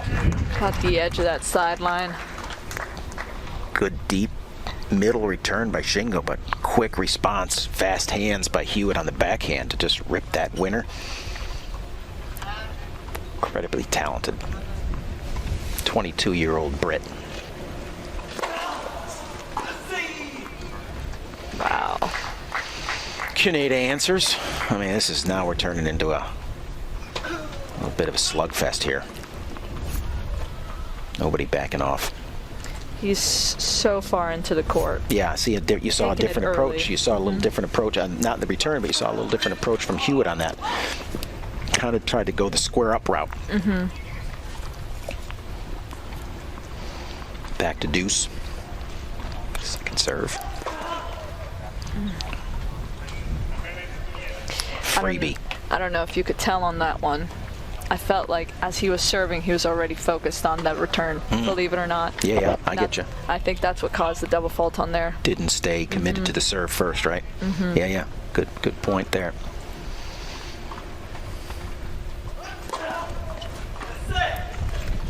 There it is. Yeah. Game and first set. Shingo Cuneta, you hear it from the umpire, you hear it from us. A great performance, 6-2.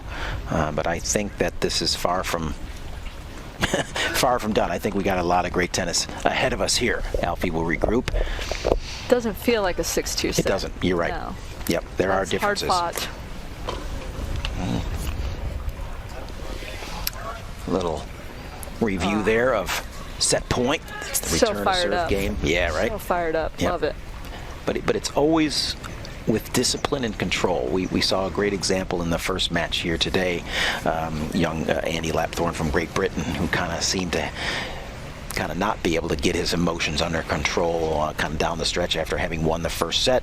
It was the second and third set that he just really could never seem to get his emotions under control and show the discipline of being emotional, but then reeling it back in, you know, and having moments of saying, yep, pat on the back, right? Self-voice, that's all good, but then all right, back to work, and how you negotiate through that. I think that's the key. I used to have a coach that would really focus on the term controlled aggression. Love it. Yeah. Controlled aggression. Yeah, in most sports, I think that is a term that would apply and be so applicable. I mean, I think about football where it's so physical, but you can't get out of control and, you know, maybe deliver a late hit or something like that that's going to cost your team 15 yards, unsportsmanlike conduct or something like that. You can never be out of control. I mean, that control piece, adding that into that verbiage is so critical. Here we go with Cuneta to serve for the second set, starting for the second set.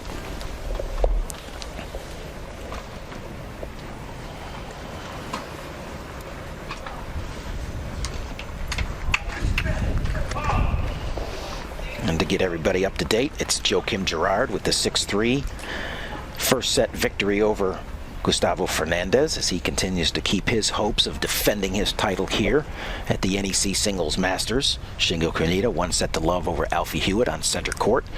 Gerard and Fernandez battling behind us.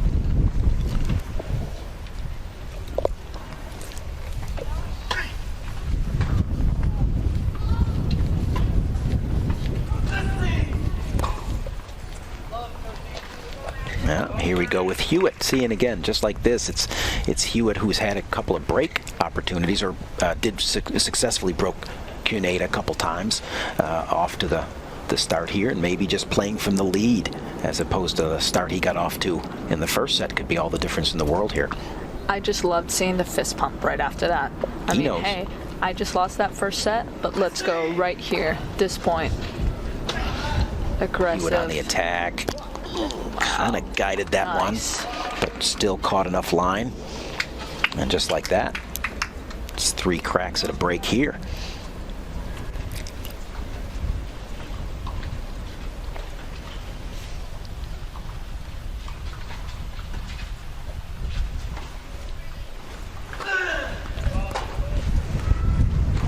Flatten that one out.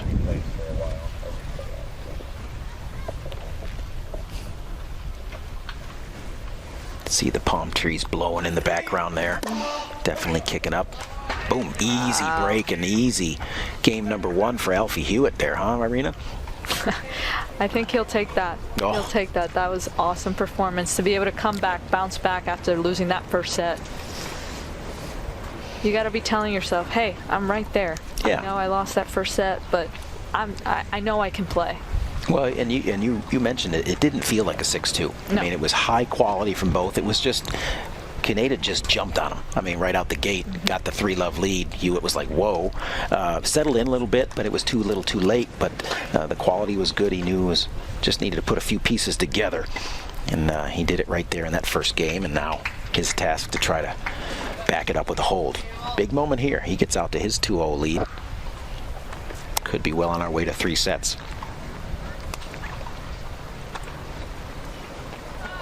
Both of these guys, I think, really love forcing their opponent to have to chase.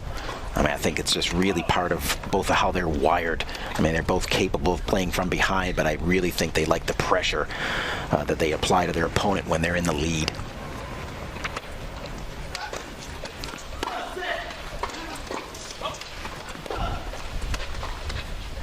Nice. Yeah, it's the short return there that Hewitt's able to pounce on and get control of the point early.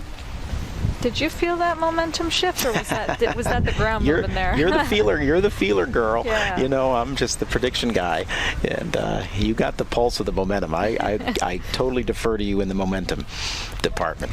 I honestly, once I saw that second point of the first game of the second set, when he did that fist pump, I was like, Our boy's here. He's here to play.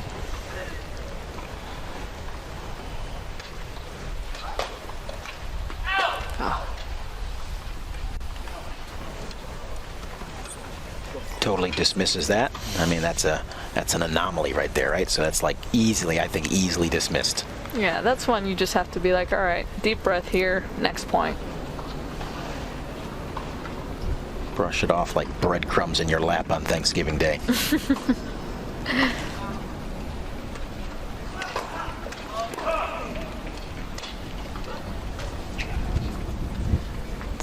Oh, serves out.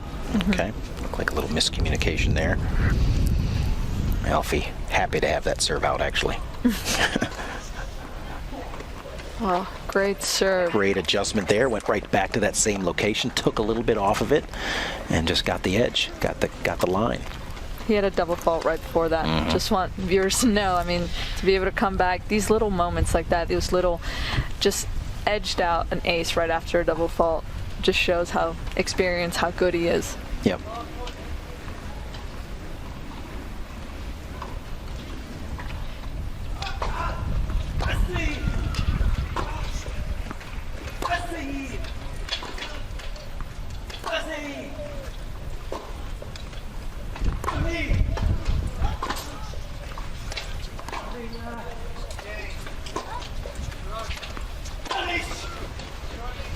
That ball shot. just tailing out of the court there with such great finish. And again, that's into the wind. That just goes to show you how much these guys are able to just punish the ball to drive it through a pretty steady wind here today. That side spin on that was nasty. Yeah, right.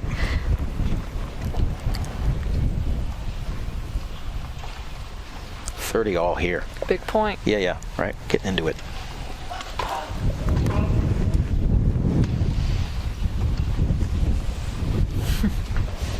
Might have felt another momentum shift. Not going to call it. I don't want to call it too early, though. Whew. That's a back off. That's a Yeah. back off second serve right there. And we know that's never a good thing, and I'm sure Alfie's telling himself that Yep. right now. No decelerating, no backing off, pal. Crank the spin. It's so common for players, especially when they're feeling so much pressure on their serve and they're feeling, all right, this return is coming hard, fast. It's very easy to not want to finish your serve. You're just thinking about that next ball. Kind of rolls that one in.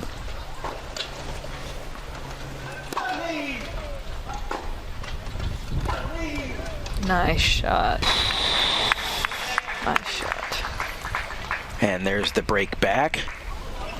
Just like that. Early lead erased, 1 game all.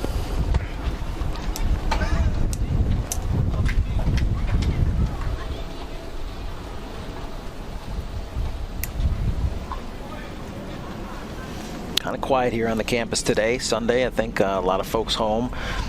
Getting ready for football. Getting ready for football, the great American tradition among a few that we have.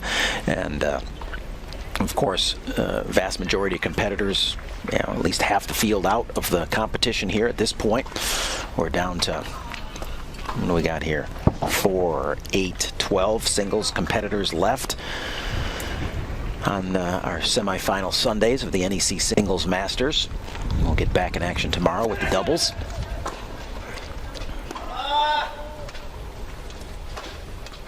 Nice shot. You have to guess at that point. I mean, he's got the whole court. You're like, all right. Take a stab, right? Pick a side, any side. It's a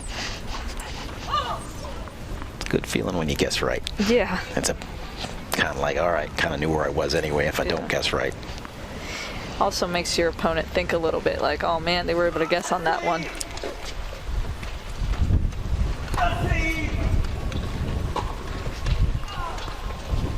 Drop shot action Drop here. shot.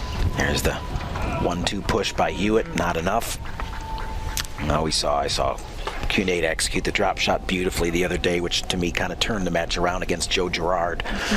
And he has full command of that, knowing how much Hewitt is adept at reversing and getting out of the court and defending. Utilizing that shot's going to be important. And of course, he utilizes it into the wind. He gets the double bonus, right? Here's another question for you, Coach Paul. Tell me, is there a time in between points that they have to adhere to? Same as you. Same? Okay. Yep. Hewitt staying in control here, as both players are kind of establishing the return games.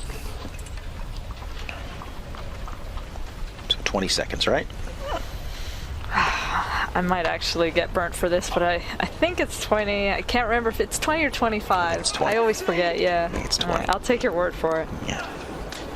That way, yeah, that way you can just blame it on me. If I get a code violation. Coach Paul told me it was 20. Yeah, Come on. by all means, play that card. I'm sure that will really work well for you out there on the WTA Tour. Oh, Coach Paul said. Yeah. Okay, our bad. Yeah. We'll tell the head referee or whatever tournament that is to just sit back down because Coach Paul said it was 20 seconds. 30 all. Cuneta serving, 1 game all. Second set.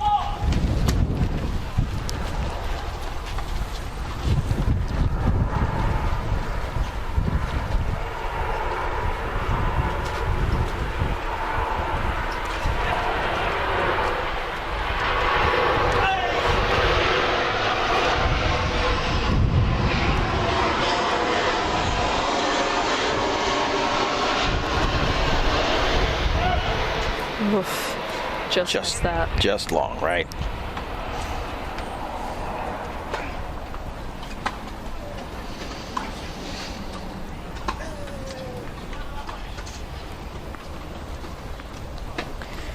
Break point here. Found that Cuneta kind of just took a little bit longer just now in between points. Before he was kind of going straight to the baseline after he'd finished the point. Now he just kind of took a second, let him think about it, focus on what he has to do here. Trying to mix in a big first serve to the tee there, kind of changing up the rhythm. Now Hewitt looking to get aggressive. Oh. And the break fast continues. The break fest. 3 games this set, all breaks. We're on break. On break. We're not on break. We're still working here. You're right. No breaks for us. You're right. You're right. Yeah, they're on break.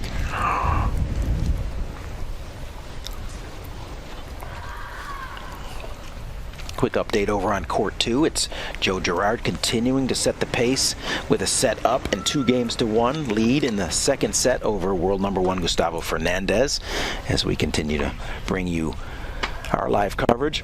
There's a quick look in at court number 2 and Gustavo Fernandez, the muscular Argentinian, and the big Belgian up there on top of your screen, Joe Girard, defending champion, 3-time NEC Masters singles champion and defending champion. Just something about this event, no matter where it's played, Joe seems to just thrive in it. Kind of talk about that. Just get W's. Yeah, that's it. No problem, right? Just get W's. Yeah, we haven't had a lot of singles coverage of Fernandez, but he's different in the return to serve approach that you'll see with him compared to these guys who are both, extremely big on their pushing, oftentimes well inside the baseline on their returns. We'll be joining our coverage back here on center court after a quick look in there to court number 2, Joe Girard. Now 3-1 over Gustavo Fernandez, but Hewitt 2-1 up on Cuneta, looking to extend this lead if he can get the first hold of this second set.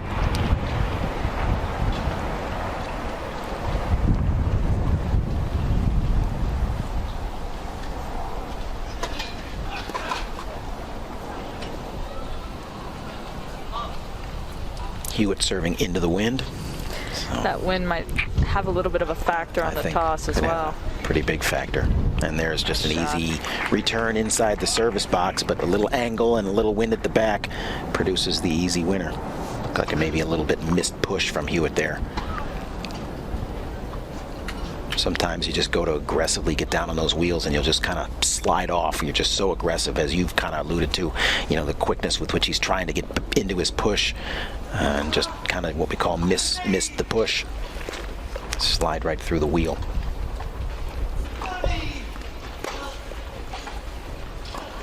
Hewitt on the defense. Changing to offense quickly. Oh, not quite. Beautiful transition shot there in that point. Alfie knows he missed an opportunity there. Went from defense to offense right at the end, just catching the tape.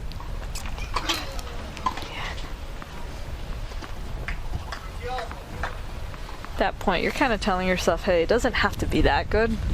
But then on the other side of it, I think maybe it does. I think you're onto something. Yeah. It does need to be that good. Or it might. Serve. Yeah, great serve. Great response again. Comes right back out of a tough spot there. Knowing he would have liked to have had that point for 15 all, but answers with the big serve. I think you're right. It does have to be that good against the opponent of Shingo Kuneda's caliber.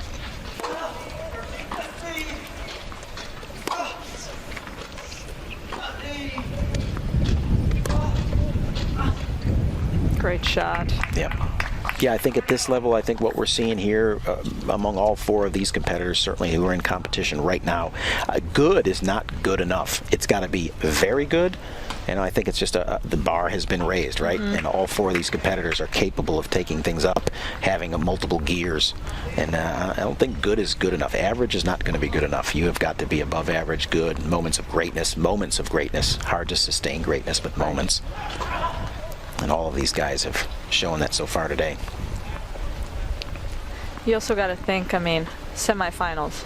This is where it's at. You've been obviously playing well. Yeah. You've obviously been Get here. getting the W's, being aggressive and all that. So it's to no surprise that, I mean, this is the best. What more do you want to watch out here? Nowhere I'd rather be. Big hitting. Holy cow. Yeah, one of our longer rallies, actually. Just out by Hewitt. And the pattern continues to hold.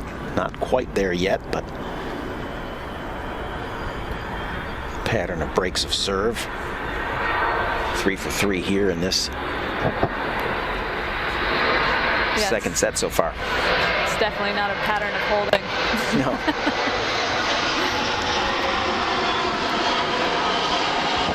Alfie letting the Spirit Airline plane go overhead, pass by, quiet things down. I didn't really look. That was a Spirit Airline. I was about to say, I'm pretty sure that was Delta. Okay. I used the Delta card earlier. Oh, that's a bit of a heartbreaker there. Yeah, that one. Yeah. That one you would want to. Yeah. I just saw a few Twice. fans out there. Just, Twice, he's saying. Yeah. A few of the fans just putting their hands on their face, like, oh man. That one might linger a little bit. So close. That one could linger a little bit. Because again, he missed 2 opportunities in that game alone. Taking a little bit more time to try to get rid of that one. Yeah, it's one of those things where you have to let it go, but you also have to kind of hate yourself a little bit. Hey, that's 2, enough, you know? Give yourself more margin here. Yeah, first guy that gets a hold here could really lock in this set. And if it's Cuneta, that could be the locking in the match. See if there's any remnants from Hewitt.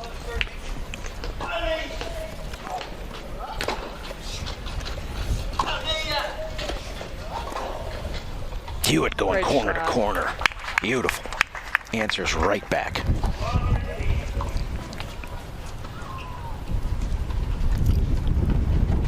It's a good bounce back, That's the way to do it. right? Yep.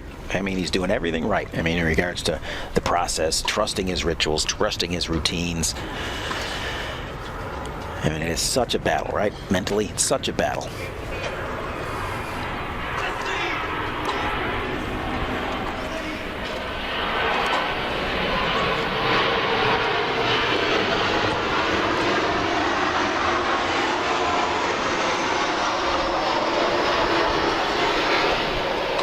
Great shot.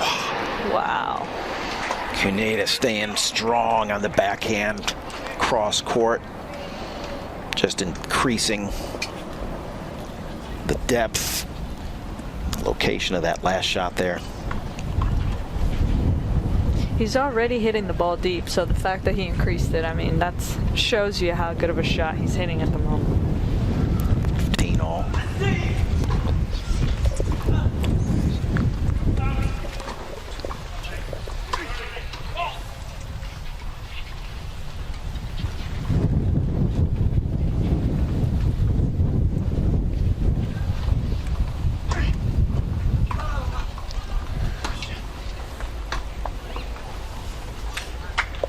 Pianeta now taking his time, really trying to get a good clear thought in his head about this game plan on this point. Knows this is a big one, 30 all versus 15-40.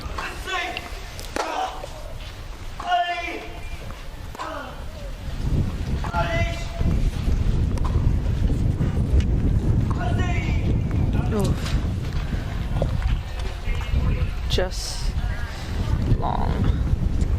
I do notice that when he's down in the game, he does take his time longer than when if he's winning points, he's like, all right, let's get to the next one. Let's keep. Really has the pulse of things, right? Mm-hmm.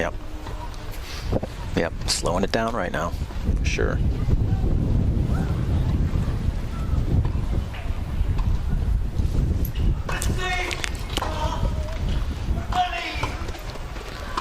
Oh, great shot.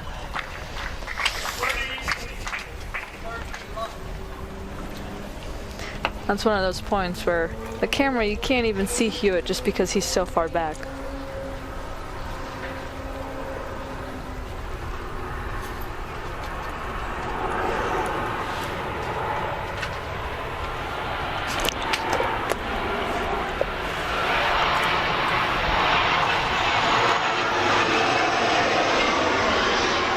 Second serve here for Hewitt.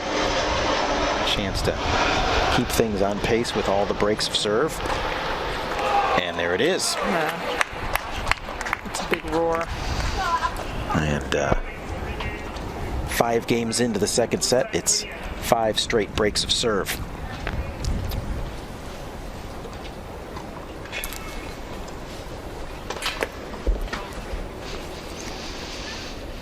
Nice matching banana yellow to the yellow of the Alesse. Is it Alesse? Is that how you say that brand? Depends who you ask. I would say Elise. Okay, Elise, all right. I think it's an Italian brand, if I'm not mistaken.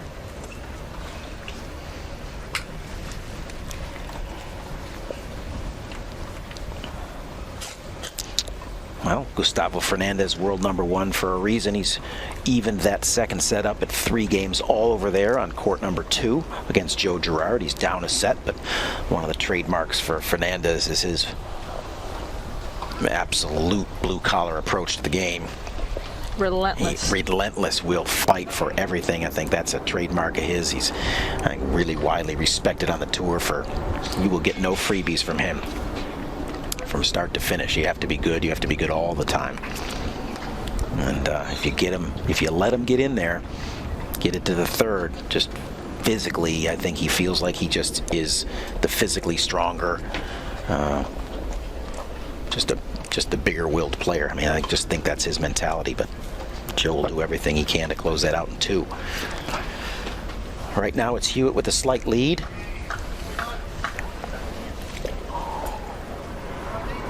Again, looking for a hold that would really, again, we said first player to get a hold in this set, hold of serve, likely in charge. Error by Cuneta. I think he felt like he could have done more with that return there. Yeah, left it pretty short. Let Hewitt get right on the attack. I'm going to go ahead and say Hewitt holds this game right here, right now. Oh, that's a big call there. You heard it out of the blue, All right? right.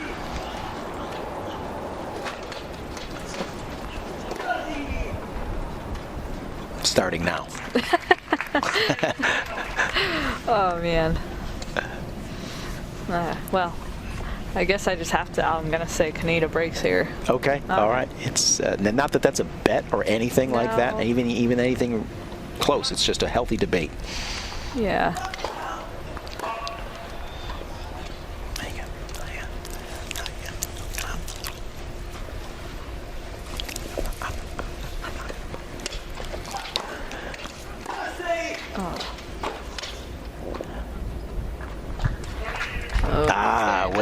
Waiting, get the in call from the chair umpire. Alfie waiting for it, finally delivers the fist pump. He'll take that one. Yeah, he will. 30-15 now. Here we go. Honestly, there's no better feeling for a player when you see the ball and you're like, oh my gosh, nobody call it, nobody say anything. Just waiting, right? And you just see those hands go down. And it all happens so fast, and yet it's in slow motion. It's like... Big first serve. Great return here. Yeah. Hewitt in control here, I think. Oh, wow. And there it is. It's not over yet, but it's 2 chances now for Hewitt to get the first hold of this second set, take command, possibly a 4-2 lead.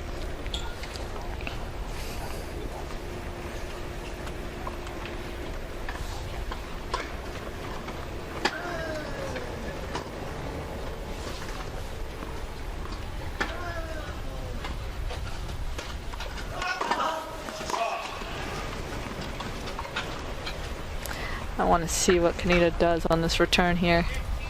Big aggression.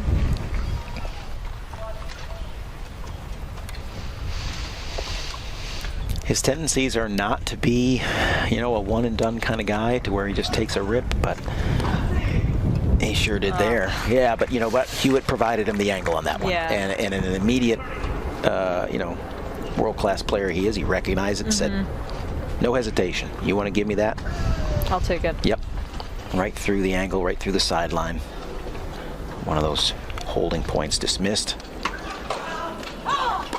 Hewitt wisely gets a first serve in, I think. Oh, kind of reached there a little bit. Didn't do enough.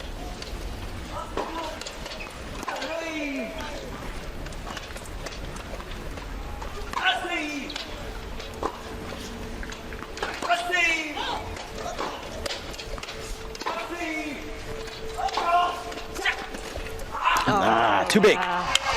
Yes, What and it a is Alfie roar. Hewitt. That was a big roar from Hewitt.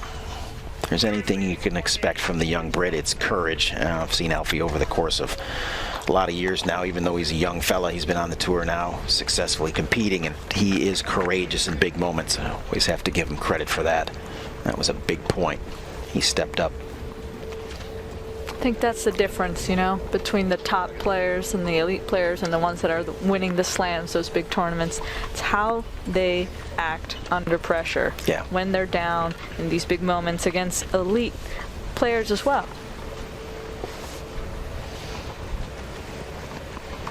So there it is. There's the hold, and now it's Kaneda needing to hold and then still needing to break to get it to even.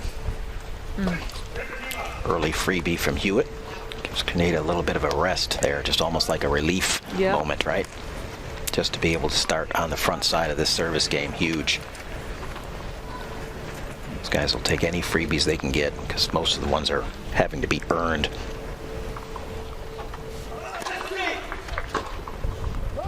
And here it is, just like that.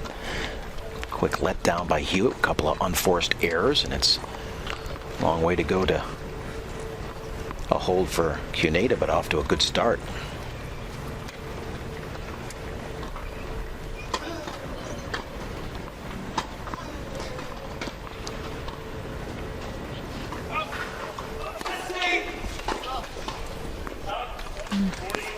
Three quick points for Kaneda. Couldn't ask for an easier road for his first hold, possibly of this set. Funny how the patterns flow.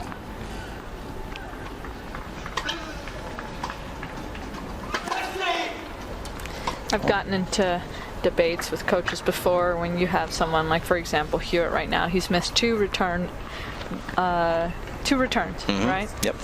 So as a coach, are you like, you know what, hey, you were aggressive, it's okay? Or are you like, hey, why are you missing that? Get the ball back on the court, deep, and just stay in it, start the point that way. You do not have to go big. Where do you stand on that? Yeah, I mean, I don't know that there's a black and white answer on that. I think it depends on your player. I mean, as a coach, you have a relationship with your player to know what suits them best. Is it promoting them to stay aggressive? Is that their nature? And is that typically what serves them best, right? Or is it like, hey, you're a little bit out of your norm here. Let's get back into your margins. Let's get back into what works for you. Again, so it's really specific to the player. And so, not to dodge your question there, but I think that's the answer, is a coach knowing his player and knowing what that player's tendencies are. So it's Cuneta with the hold now, back-to-back holds. Hewitt coming to the sideline, shaking head a little bit. We're going to peek in on court number 2, Gustavo Fernandez, serving at the bottom of your screen up against Joe Girard there.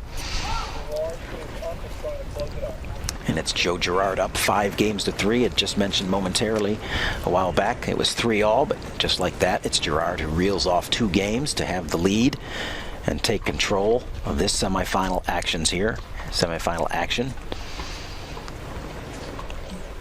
And it's Joe Girard 5-3 up, set up in 40-15, so double match point. There it is. Wow. We saw a match point for Joe Girard, the big fist pump, and he's into the finals. He will have a chance to defend his NEC singles title from last year. And he defeats world number 1 Gustavo Fernandez, who is yet to get one of these end-of-year titles under his belt and in his resume column. Sure, it's a very disappointed Fernandez, who had a chance at the calendar Grand Slam this year, only to fall short at the U.S. Open in a semifinal loss to Stéphane Houdet from France. What a remarkable year Fernandez has had, though. And it's back to live action on center court. Alfie Hewitt serving now. Still up. Serving with the lead at 4-3. Down 1 set to love. This is always a fun question I ask players on tour. Slam or number 1 in the world? Where do you stand? Whew. There's some good argument. I'll bet you get a little bit of both there, don't you? I mean, because you're historic in either way. You touch number 1 for a second, books. You're in the book. You win a Grand Slam, you're in the book. You know, I mean, it's such rarefied air, right? I think world number 1. You do? Yeah, I do. Okay. I do. You know, because I think you can make the argument, to win a Grand Slam, I mean, taking nothing away from that incredible accomplishment, but it's kind of like a one-hit wonder in the music world, right? Okay, you had a moment. Man, world number 1, you didn't have a moment. You had a bunch of moments, you climbed the mountain. And to put your flag on top of that mountain, that's impressive. And then you have the other argument, though. How can you be number 1 without winning a slam? That's interesting too. Well, it's a body of work, obviously, over a moment, right? You created a great album versus a one-hit. Eagles Hotel California or Ice Ice Baby. Yeah, that's a good argument. Or Macarena.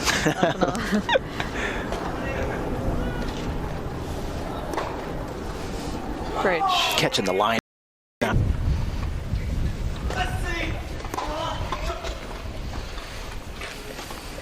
Hewitt looking energized, right? Looking really confident, supremely confident right now. It looks like it's Cuneta who's having to be the defender and fight off all the attacks now. It's Cuneta on the attack throughout the entirety of the first set.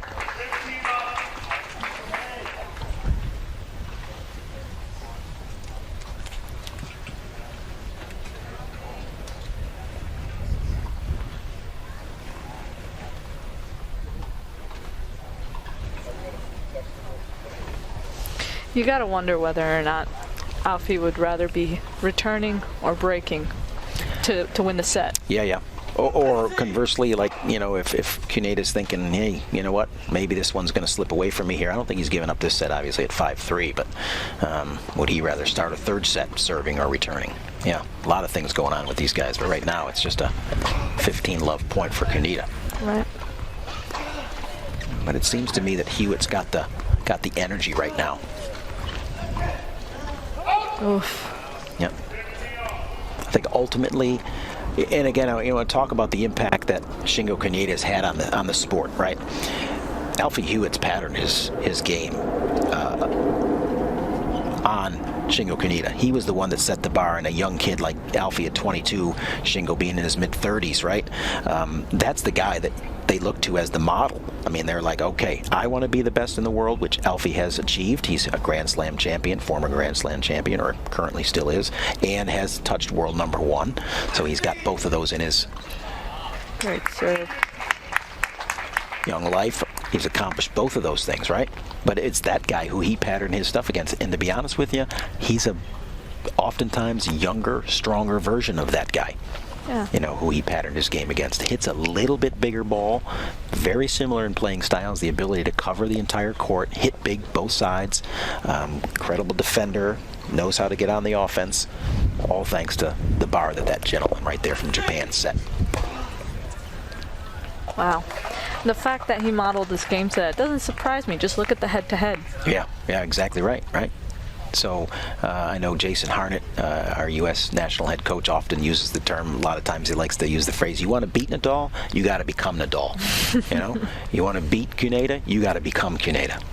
And so he has been the pace setter for a lot of young players on the tour.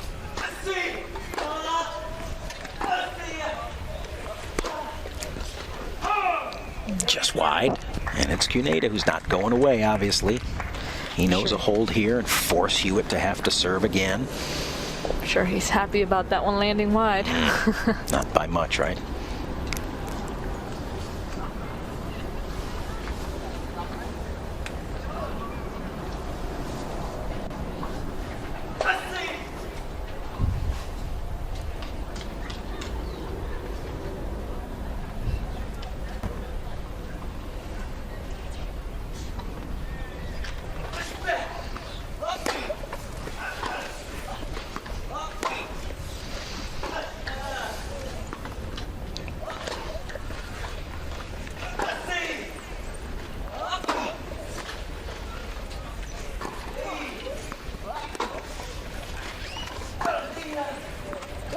Oh, there's Cuneta's turn to just miss wide.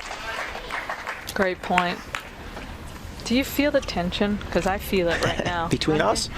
No. No. Oh, okay. Just double checking. You get so invested. Yeah, invested. Oh, I agree. goodness. Yeah, I agree. Yeah, this is great drama right here. If you love sport, if you love tennis, this is high drama at a high level. That's what fans want to watch, right? I agree. They want to see Best of the those best at the moments. top of their games.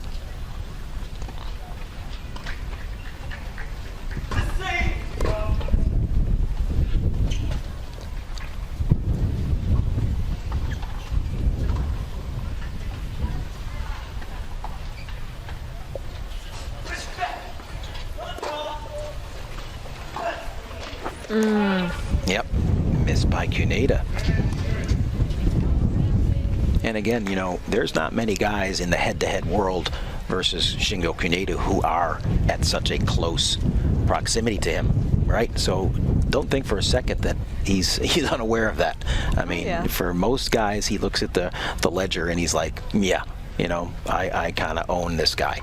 He doesn't own this guy. Right. I mean, he's one loss away from it all being all square. And he's fully aware of what Alfie is capable of doing. You know, just a couple of career notes on the young Brit. Youngest guy to ever go to world #1. Oh, there it is. And there it is, eh? Fired up. Rightfully so. And so We're going 3. we're going 3. It's what we do. So, you know, you've got Cuneta, who's a 3-time NEC singles champion, you know, but that was back in 2012, 13, and 14, just to give a little background as we set the stage for this third set. But you got Alfie Hewitt, who is the youngest champion back in 2017. At the age of 19, he won this event. Kind of crazy, right? And, of course, became the world's sports youngest men's world #1 at the age of 20. That's no small feat there. No small feat, right? Yeah, You I'd think? take that any day. Yeah, and Cuneta is how about this one? Yeah, I mean, again, we've talked a lot about it, but I'm just throwing a couple of stats out here that were provided to me by our great ITF statistician, Marshall Thomas. Cuneta is a 43-time Grand Slam champion. With 22 of those titles coming in, I'm just reading here, in singles competition. He was a 3-time Grand Slam singles champion. Roland Garros 2017, U.S. Open in 2018 and 19. So he's won U.S. Open back-to-back, Jack. Wow. You know? And That's Cunita, impressive. there's That's a little impressive. shot of Jason Allen and Jennifer Edmondson. Jennifer Edmondson, chair of the USTA National Wheelchair Tennis Committee, and Jason Allen, the national manager, or not the national manager, but manager of wheelchair tennis and technical for the United States Tennis Association, having a good chat up there. Maybe talking shop, maybe talking about life in general. Yeah. But we have Shingo Kunita taking a bathroom break here, so it'll give us a little time to kind of continue to talk about these two champions. Just as I mentioned, reading off some notes, Kunita is a two-time Paralympic gold medalist in singles, Beijing and London. And of course, it's Hewitt, who was a silver medalist down in Rio in both singles and doubles. So, I mean, just crazy accomplishments for these guys. But when you hear that, 22 singles Grand Slam titles for Kunita. You know what? They're both Titletown holders, right? They are, right? They're the mayor of Titletown. All right. I'll tell you what. What do you say? We take a quick little break here. We'll come back, of course, to our live coverage on semifinals Sunday here at the NEC Singles Masters. It's Shingo Kunita and Alfie Hewitt, one set apiece, third set action coming to you momentarily. Stay with us. We'll be right back.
Here we go, third and final set.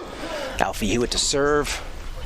Spot in the NEC Singles Masters Final on the line.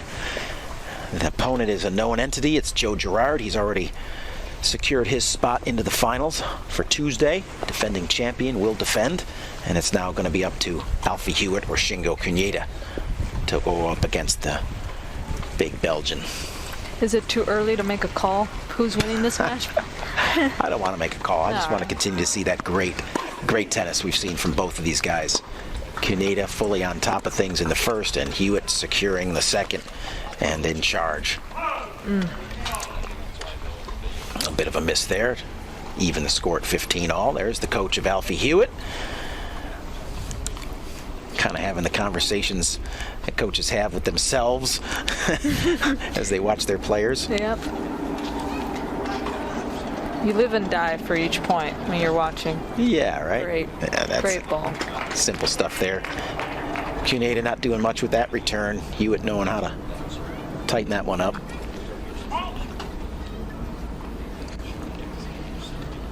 Yeah, it will be interesting to see the early going of this set here.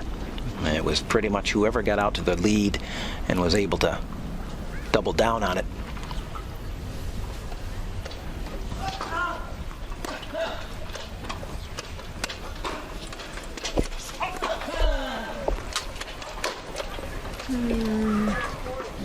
Not going to find the mark. 30-all. How important is this first game? Oof, I think it's huge, actually, because I'll tell you again, back to our wind and things like that, I'm going to continue to kind of believe that the wind-aided side gets a little bit of a bump. And so Hewitt's got it at his back right now. I don't think he wants to let Cuneta break and then be able to serve for 2 games on the wind-aided side, right? Serve and then return from that side. So I think that's probably more critical for Hewitt right now.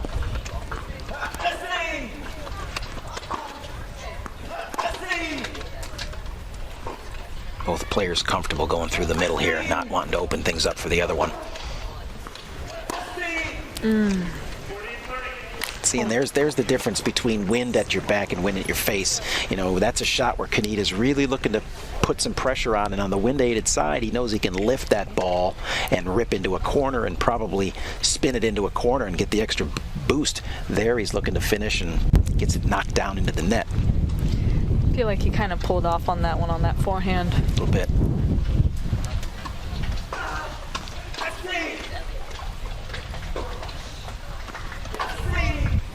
Oh, just missed. Trying to hit through the wind there, makes the air. You see the big fist pump, so as mentioned, I think pretty critical for Hewitt to get that hold. And it's going to be, I think, equally critical now for Cuneta. Love seeing Cuneta's team just keep encouraging, hey, just keep going, keep doing what you're doing. It's okay. First game, next point, here we go. Interesting. Both players, not an official break here on the first game, but both going to take advantage of that time, come over. Just within Cuneta looking at another racket, had changed on the set break there. And now after one game, curious if he's thinking about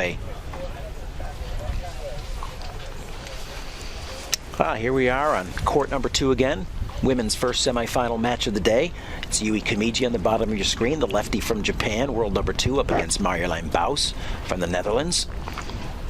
Early going of this women's semifinal, and following this men's third set final here on center court, we'll have world number 1 Dita de Groot versus Jordan Wiley from Great Britain. So a lot of tennis yet to come here at the USTA National Campus on semifinal Sunday. NEC Singles Masters competition. Right now you're looking at Shingo Cuneta, world number 2. Should I also assume that ball changes are the same? I mean, like when they happen, like 9 games, is it, or is it 12? 9 games? 9 games. In the ITF Tour, you have 7 and 9, and then in WTA, I believe it's 9 and 11. Okay, I'm not sure what the pattern is. The other way around. Sorry. Okay. My mistake. For those listening. Yeah, quicker for the men, right? Yeah. So I'm not sure what the pattern is here. I think typically 9, I think, is the norm here. All right. Interesting to see how aggressive Cuneta is here. Go, go.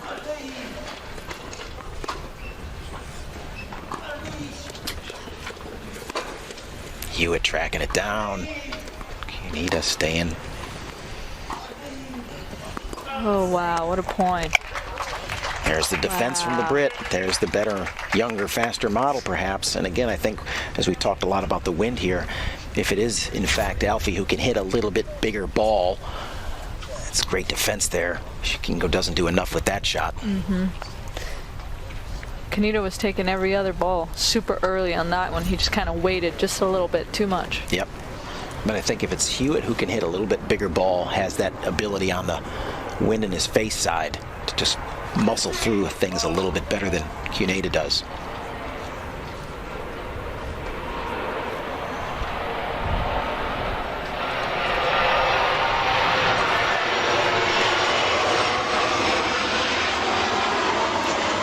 Nice shot.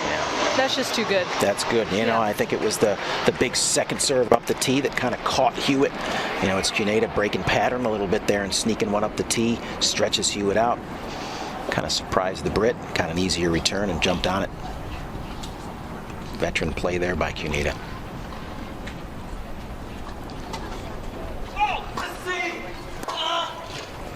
Oh, wow. What a shot. You can see how pumped up Alfie Hewitt is right here. Oh, yeah. He is fully invested. It's a nice serve to the tee. Big come on.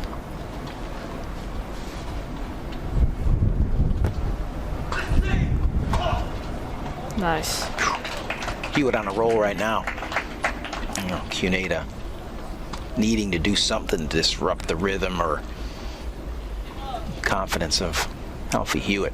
40-15 break chance, 2 break chances for Hewitt. Can definitely tell he's feeling it at the moment. Yeah, you don't tend to see much negative body language from Cuneta, but it's not real positive right now. I mean, it's not negative, but it's not positive either. It's kind of like a zero. Oh, wow. I see it negative now. Hewitt answering on the ill-advised drop shot by Cuneta. If I hit that shot, my coach would say that's a cop-out shot. Yeah, I agree. I understand what you're saying there. You're just kind of almost like a little bit of a wing and a prayer, like just not looking for an easy route out, right? Yeah, I agree. Alfie had all day on that, I think. Who's your coach, Irina? I'm working with a Team USA coach at the USTA right now, Andy Gerst. Okay. And how long has that relationship been in place? Hasn't started yet. Okay. It's all starting. new and exciting. Yeah. Well, you're all about new relationships. You got a new engagement ring on. You got a new coach coming into your life. Oh, goodness. Exciting times. Gotta keep things fresh, right? Yeah, right. Spice of life. Spice of life. There you go. Oh, Shingo. Yeah, it's not often you will see that gentleman uncomfortable. And you can just see him. He's a little down. You can tell. It's yeah. His down is relative, right? You're never going to see full on like, oh my God, he's lost it. But you can tell energy is not really good right now. He needs, almost feel like he needs Hewitt to just come down off the mountain a little bit, and that's the only thing that's going to get him back into this. You know, some freebies like that, for example. Because earning points has been tough for Cuneta. Prior coaches would probably just tell me that, hey, just ride the wave. Alfie is he's just not missing, not really. He just can't do no wrong at the moment. That's a tough one to buy into, especially in a third set, right? I mean, you really feel like you need to take matters into your own hands. How much you can afford to allow somebody to ride a wave in a third and final set. Ride it right into shore there. Second unforced error on the return. We saw some Cuneta. We saw sprayed one wide and now in the net, and you can see the frustration mounting and building clearly.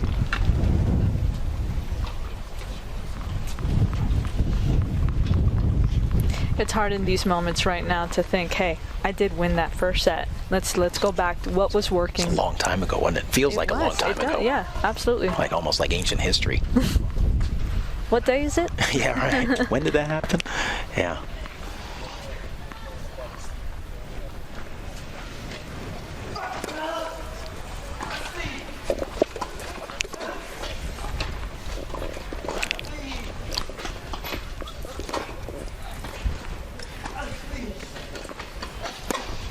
just not the bite on the Cuneta shots like we saw in the first set. Just not the energy and the drive. All right. Do you think maybe that's why he changed his racket? Yeah, I wonder, I was going to say, I wonder if he's going with a wind-aided racket and a loosen up, maybe something he gets a little more pop with from the wind in his face side. Now he gets that control, maybe a little bit racket with a little bit more control. Don't know if he's gone to the lengths to have things strung at different poundage to give him a little bit difference there. Yeah. Is he...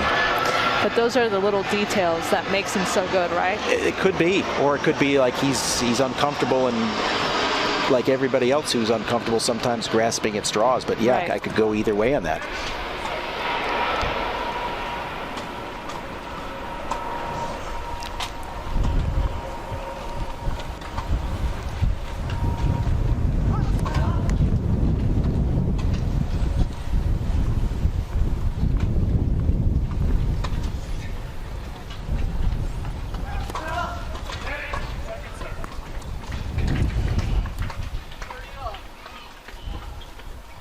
Big point or what? Oof. I mean, it's starting to feel like it, right? Yep. Yep. Doesn't do a lot. That's there's more one like of the it. There's one of the waiting for the out calls. Mm-hmm. I mean, Yep. and whichever way it goes, like he's relieved because I think Yep. he knows that was closer than he wanted it to be. Yeah. I mean, That's about as like, close as you're gonna get. sigh of relief right there. And You're almost trying to make the call, trying to telepathically tell the lines person, come on, just call it, just call it. Man, and Hewitt's fully aware. He doesn't want to let this guy in. Both these guys, I think they both have just an incredible, healthy respect for each other's abilities. Clearly.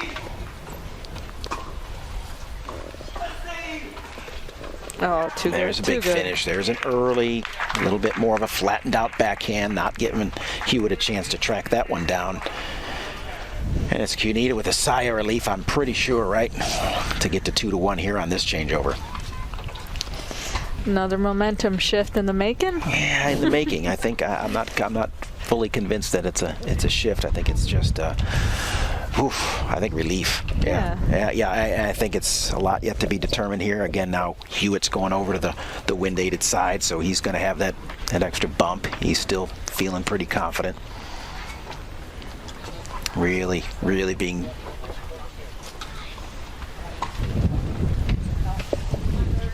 little snapshot back into court number 2. Mariline Baus, the bottom of your screen, women's semifinal action. Yui Kamiji serving again. We saw her serving briefly. All right, Kamiji just slightly behind on serve, trailing 1-2, up 40-30. Chance to get to 2 games all. We'll resume our coverage back on center court here as we continue to bring you third set action.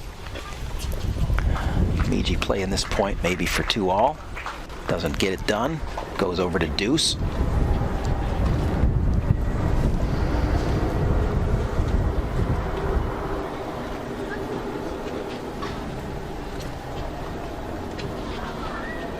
And it's going to be Shingo Cuneta serving here, back on center court. Down 1-2, looking to hold and get this thing all evened up in the third set. Love to see you. Hey, let's just go with the breaker for the third, right? I mean, it's you and me. Why not, right? I mean, That's what we I'm do. surprised you're even questioning it, actually. It would be fun to watch, I won't lie. If you're a fan, I like that stuff. I love it. I'm a fan of both of these players in regards to just an admirer of their talents. So let's get the maximum amount out of it. It's like the crowds at the U.S. Open or at Wimbledon or any of the majors when they clap because they just want more tennis, right? I mean, you're getting treated to something great, and you just want to see more of it. How do you feel about the advantage sets? And so you have at Wimbledon, French, and Australia. In the third and fifth set, you have advantage sets. You have to win by 2. There's no breaker in the last set. How do you feel about those? Or do you like the just third set breaker? So tell me again. I'm not sure. I'm aware of that. So I mean, I know that they made the change at Wimbledon. Right. Okay, so in the fifth set, You're think gonna it has go to get a to certain 12 distance, all. right? Yep. Yep. I'm sure that they'll eventually get to the other slams. But if you're, let's say I'm not playing Australian Open. Okay. It's 6-all in the third set. In the third, for you in the women's draw, right? Okay. It's not a breaker after that. It's just you have to keep winning. You have to keep going by 2. Really? I didn't. Endlessly? Yeah. I didn't know that. Yeah. I thought that they were all breakers except for Wimbledon. No, except for The U.S. Open. US Open, it's a breaker in the 3rd and 5th. So they make it the. Well, I mean, I have been out for a year, so I could be totally wrong. I'm not totally convinced either way myself. That's Hewitt with the big shot right there. I know it's certainly, what we do know is that it's a breaker at New York, and that it's now not the indefinite play it out in the 5th or 3rd or 5th in Wimbledon. So we'll do our research and get some information to you viewers about the Australian and the French. Right now, focused here. Look at the energy from Hewitt, just like a caged jaguar there. Yep. Just stalking back and forth. Ready to pounce. Ready to pounce.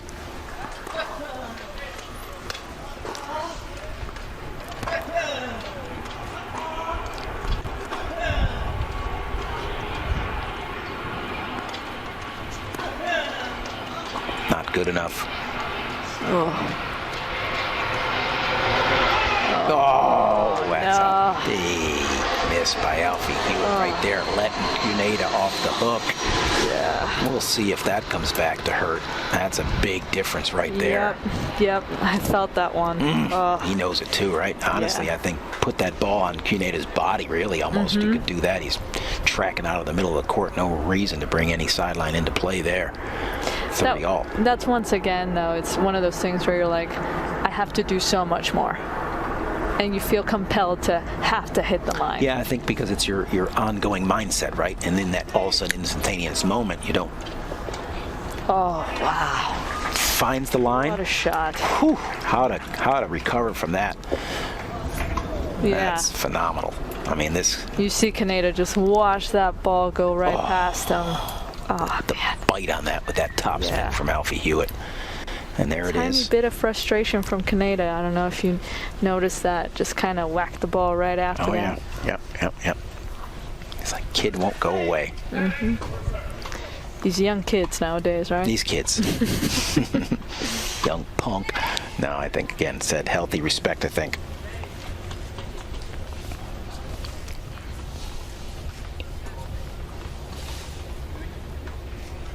Somebody doing something here. I hear some.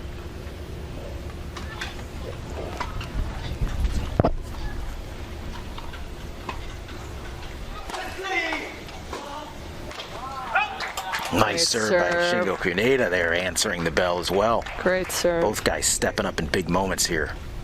Point before that, it's Hewitt with the big return, and right there it's Cuneta with the big serve. Both showing great examples of why they're champions. That's been the most fun, I think, for me personally to watch. It's just the bounce back. It's incredible. Resiliency, right?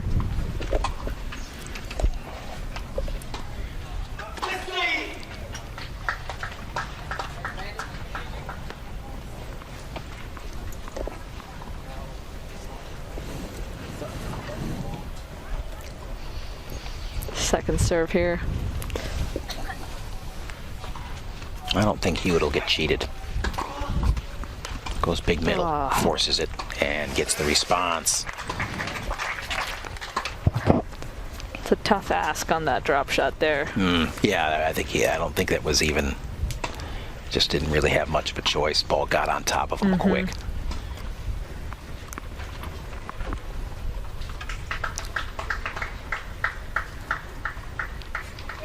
Cuneta came up with the big serve here in the last point.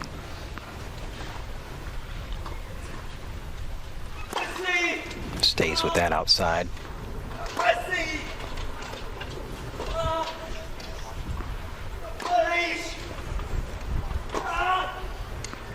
Wow. Just didn't do enough on that forehand Yeah, there. I thought on the first ball that he hit, that would have been an opportunity for, like, watch here. On the first ball right here. Yeah. This one here could have pressed the action because look, he's getting Hewitt stretched out. Look where the response goes. Yep. That would have been an easy volley here. Now leaves that short. Hewitt tees it up. Yeah. Yep. He knows it too. He knows that. Opportunity missed by Cuneta. You don't see him miss many. I think that was one where he had Hewitt stretched out a little bit and could have pressed the action. 3-1 Hewitt in command now. I think probably serving with a ton of confidence.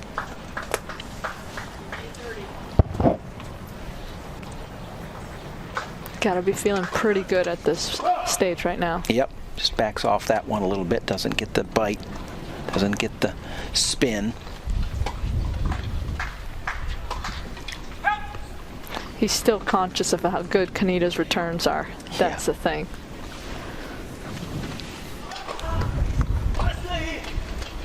Gets right back into the first serve category there. Bit of indecision there, I think, backing up. Not sure whether to hit a forehand or back in there.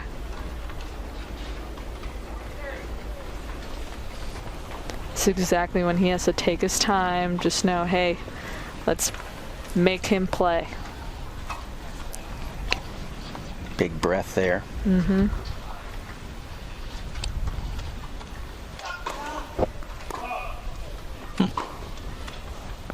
little example of firepower from Hewitt on the free swing there. Second serve, Cuneta. Another ball long. And just like that, kind of free and easy, 3 points in a row. It's Hewitt talking to himself, or probably giving his corner a little feedback. Just venting. I think it's a little venting session, a one-way venting session. The I coaches. think Andy Murray is one of those people where he'll just start screaming at his box, and the box, hey, we're not going to talk back at you. You can scream all you want. Oof, he's lost focus here. Yeah. No question. See how much Cuneta's able to take advantage of it. And how long this little lapse lasts. That's a freebie there. That's a mistake. That's letting them off the hook. He's got 2 more chances here. Yeah.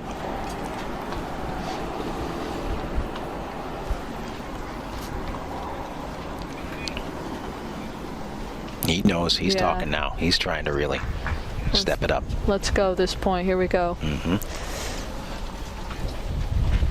About as much as I know. Oh.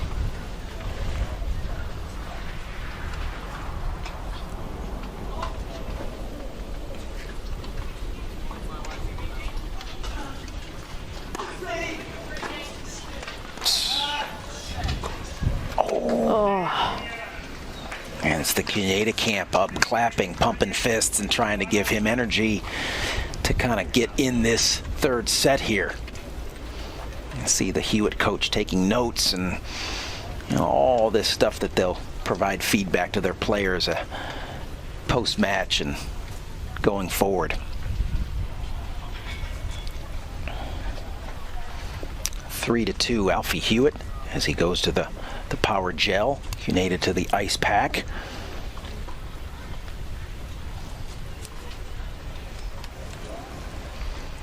Man, don't get sick of that view. Look at that plane on the on the right there, just barely inching out.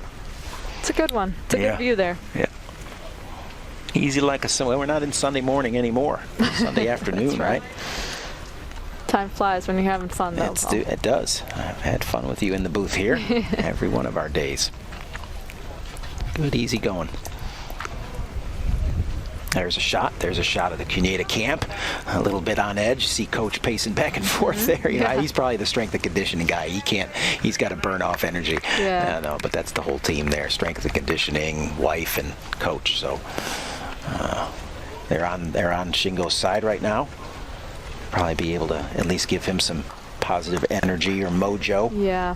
In closer proximity.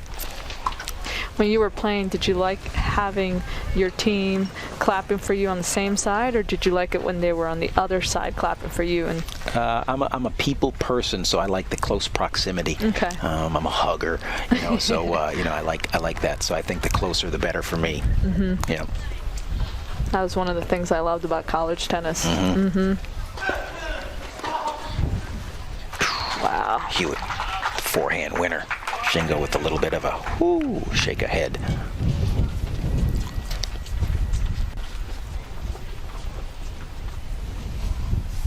That's back to the point you brought up a second ago about resiliency there.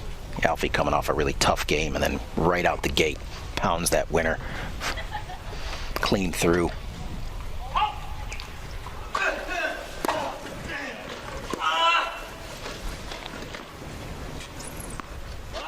Hewitt deferring to the backhand there on the middle ball.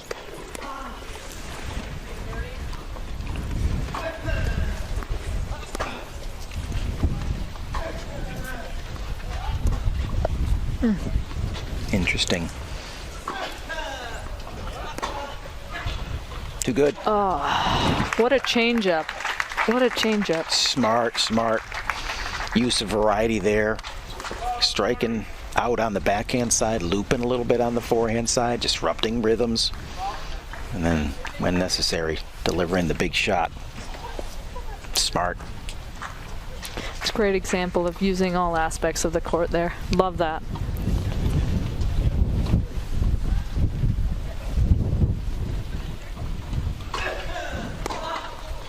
It's a great serve. Cuneta definitely stepping up the last two serves. A little bit bigger than what he typically might hit. Might be sensing that he needs to just do more with it. Can't just roll him in, let Hewitt take big swings, force the action a little bit.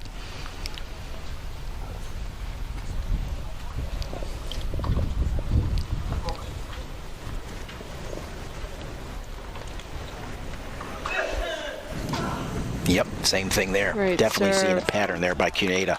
Starting to really step up the serve. Be nice if we had access to the MPHs, but without a doubt, adding a little bit of juice to the last three. Yep. But that's what you have to do against these guys. I mean, when he's hitting return winners on a lot of points, you have to bring it. Bring the heat. Yeah, we talked earlier. Good isn't good enough. Got to be better than good, I think, here at these moments.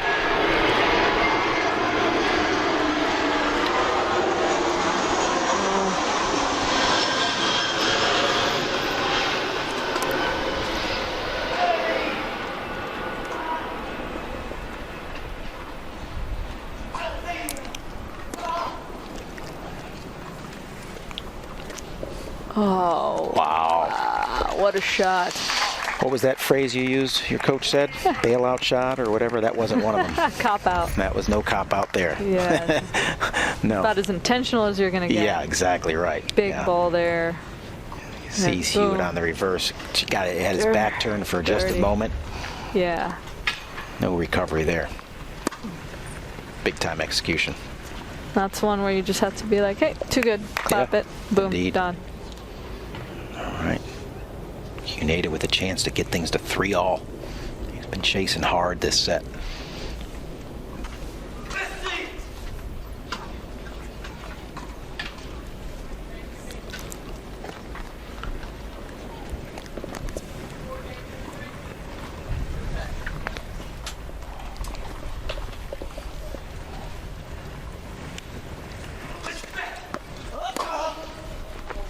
Wow. Big backhand, Alfie Hewitt. Wow. A little Look at bit that surprised load. that Cuneta goes to the backhand on that second serve. I mean, I certainly think that that's the area that Hewitt is most comfortable. I'm surprised that he didn't want to start that point out on the forehand side, but it's back to deuce. Our favorite score, Paul. Yeah, right.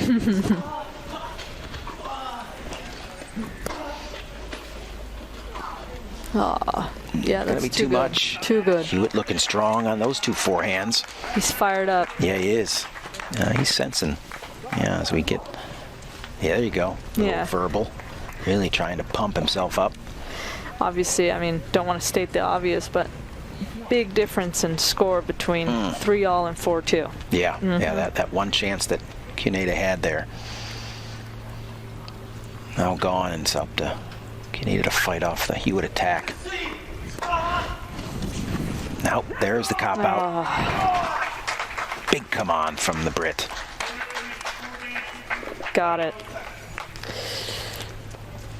Yeah, you almost wonder if that's a bit of a backbreaker right there. Reestablishes the 2-game lead after one loose game there, and then Cuneta having just a little bit of a sniff of get it to 3-all. Hewitt answers big time. Coach is looking pretty calm, cool, and collected. Yep. 2 games away.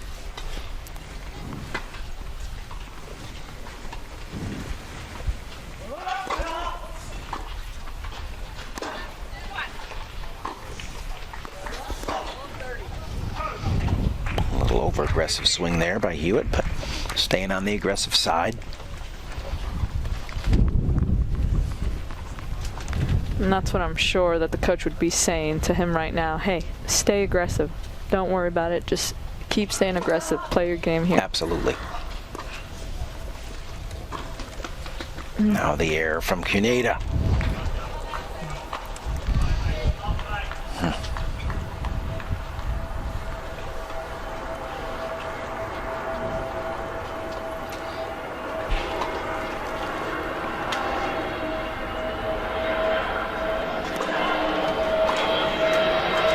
Too good. Yep. Catches inside of the line. Rolls it right up the line here. Right in his strike zone, yeah. Yep. Perfectly executed. 15-30.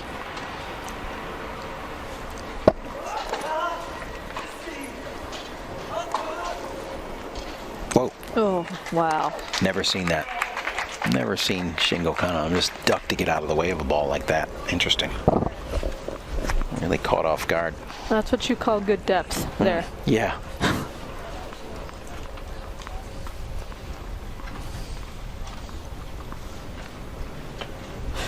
Big point here. Wow. Oh, Alfie maybe thinking the serve was going to be long and doesn't get the call. Play through the whistle. Play through the whistle, young man.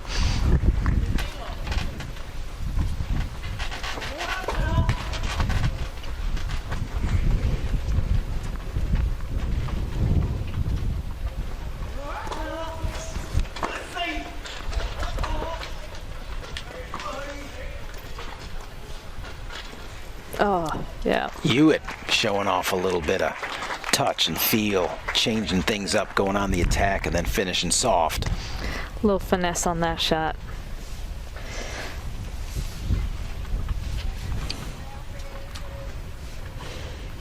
Either one of these guys being overly predictable, trying to mix it up, trying to keep the other guy off balance.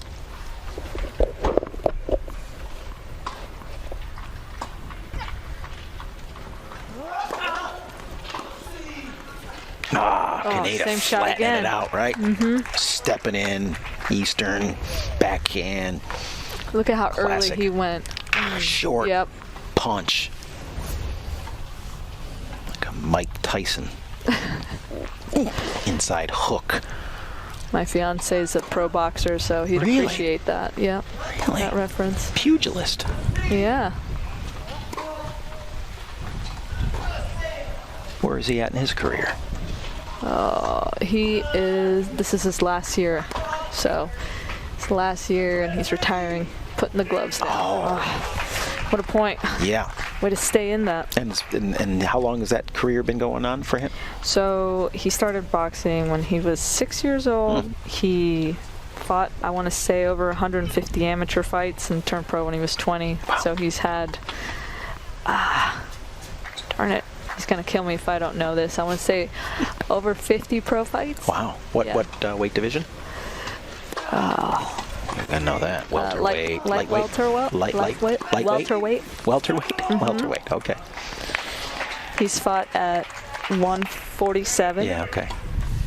110, 154. Okay. I feel like I give out these numbers and he'll tell me, he's like, those aren't even numbers. Like, that's not even a class. So, Nobody else knows. oh man, goodness. Alfie Hopefully Hewitt they'll- advantage here to really lock down this third set here. 5-2 almost feels like it would be insurmountable. I mean, I know we've talked 5-2, but in this match it would feel like that's too much. Yeah, that'll really distance that gap. Cuneta going again, almost with the desperation shot down the line, and it is in fact Hewitt 5-2 in the third, grabbing that towel with authority. Yeah. Big energy over to the bench. Cuneta just kind of eases on over, wondering what he's got to do. Coach has got to be happy there. Oh, I think so. Yeah. Well, what's to not be happy about? Yeah, I mean, again, really remarkable to think about how the first set went. We talked about 6-2 looking pretty decisive, but that it was a lot closer than, and I think that really plays out here, that it really was deceptive because Hewitt was really strong. It was Cuneta who just jumped on him early. Alfie settled it, really got control of the second set, and has been in the lead since then. And again, we talked about, I think between these two guys, the guy who's the leader, the guy who's the one that's in front, forcing the other one to have to chase, was going to be in charge, and it's been Alfie who, over the course of these last two sets, has been the lead dog.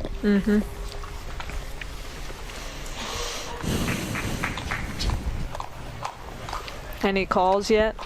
Are you calling anything? Big break, big hold here? Break for the win. Break for the win, all right. Yep. I just feel like he's just got it going right now. And, Yeah. And Cuneta, who you seldom see deflated, just to me seems a little bit deflated right now. I mean, he really stepped up, tried to muscle out a couple games over on that other side and just couldn't get it done. I think it's going to be a free and easy swinging Alfie Hewitt. Too good.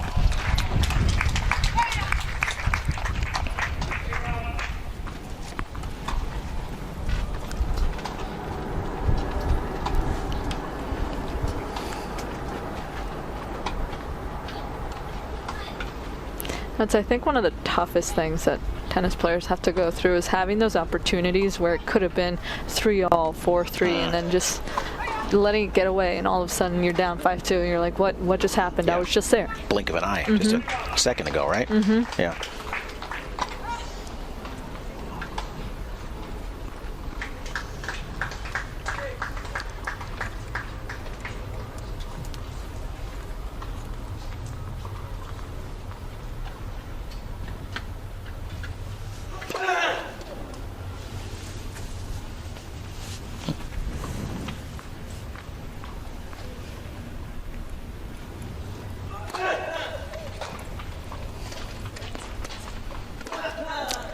Oh.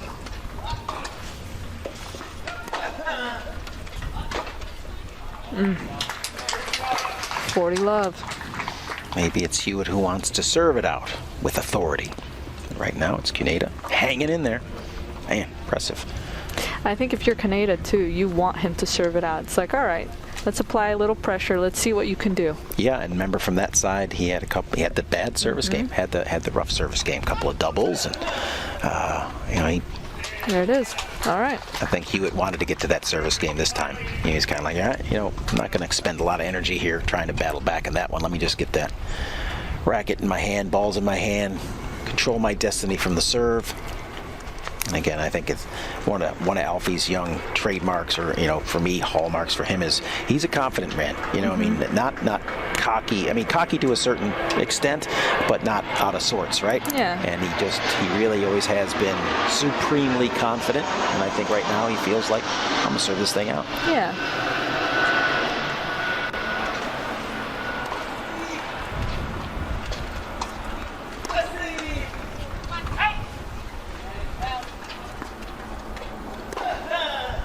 Great shot. Nerves might be settling in here. Gotta talk about that. Got to. I mean, it is the nature of the sport. It is a phenomenon in this sport. It's just something that makes it special. How many times we've heard the announcers over the years, can he serve it out? Can she serve it out? You know what I mean? It's Just baiting us. It's the go-to line, right, at this at the point in the match.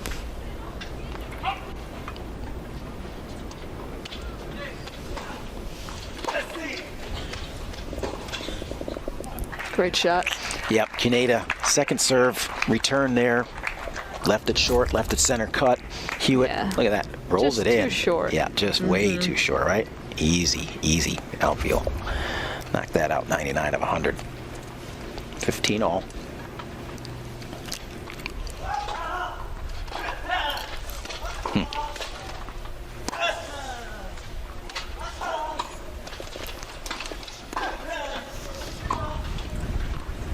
Oh, yes. Beautiful. That's pretty. Need to going big there on the forehand, following it in.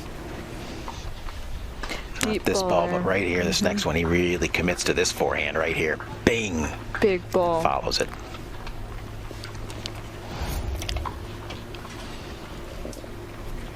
You know, we're a couple seconds away from possibly looking at 5-4. You know the breaker's coming. You know I the don't even breaker's what you're talking coming on.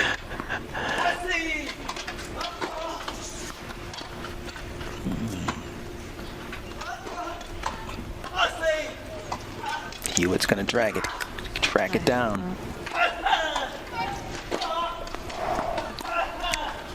Oh, Still alive, not there. Wow. what a point. And a big roar from Alfie Yeah. Hewitt out of a little bit of frustration. Not sure where that frustration's coming from. If it's Probably felt like he could have just done a little bit more on that shot.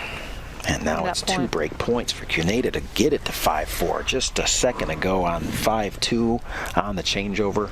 How quickly it goes, huh? Crazy. Oh my goodness. Crazy. Great group of folks here in the stands watching this marvelous match. Great to see that. Really being treated to some. One freebie there. Saved one.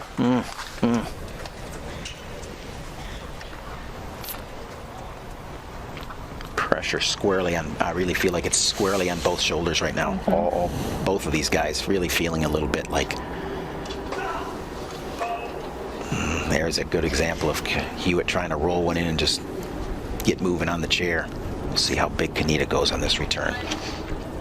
That's what you want to get is a second serve look. Here we go. Oh, great return. Great get. Overhits it. Big return, and it's Hewitt with such amazing ability to track that big return down and force Cuneta into the air, and now battles back from 15-40 to deuce. Are your palms sweating? My hands are. Whew. Officially no sweat, but I understand.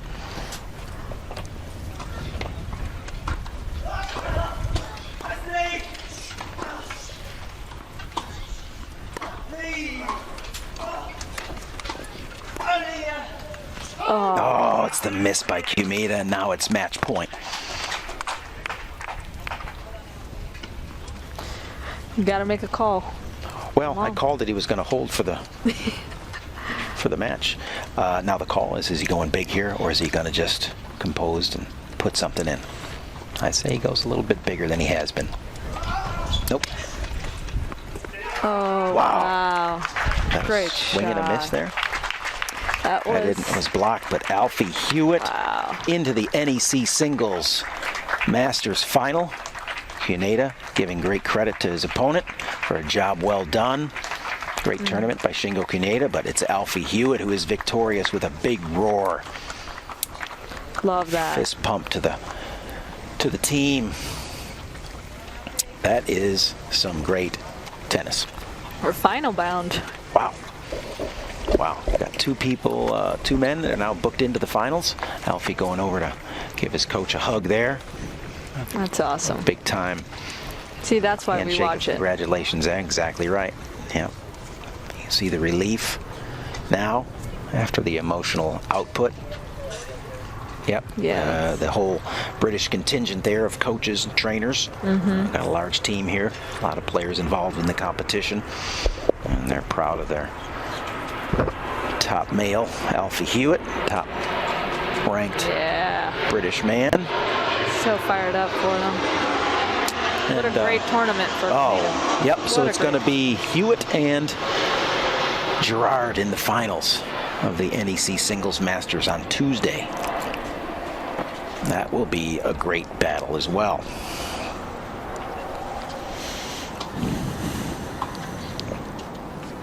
Just an impressive performance, almost a little bit speechless at this point, right?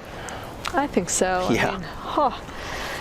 I honestly, I thought it was going to go 5-4 and things were going to get a little closer, but wow. So it was Hewitt who won the event in 2017, and it's Joe Gerard who won it in 18. So we're going to have the last two champions up against it here in 2019. Here's some match highlights, and we'll get a chance to look at right here, and there were a lot of them, but we're going to pick up action here in the third, where it was Alfie Hewitt off to the 5-2 there. Things got interesting when it went to 5-3, and then Cuneta had a chance, two chances, to get it to 5-4. It was Hewitt who was just too good. In particular, I think it was the one big backhand return that Cuneta hit that Hewitt was able to track down. That was the difference one right there for me. That's where it kind of turned, and absolutely. And Hewitt ultimately just totally believed he could make it happen. That was just great. Here's match there point there. Just look at that. Yeah, that's awesome. I love to see that. So awesome.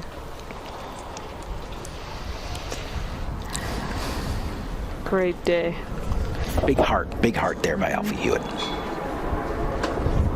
And there's Alfie Hewitt live, packing up the sticks. Wilson.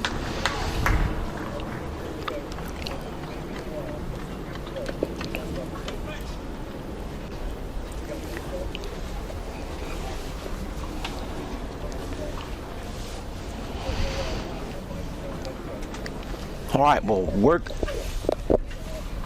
stand by here. Alfie Hewitt's going to be joining us momentarily, or whenever it is he gets around to getting up here with us. He's got a lot in his mind right now, having secured his spot in the NEC Singles Final. But we will be back for that interview, so stay with us. We'll hear from the Brit.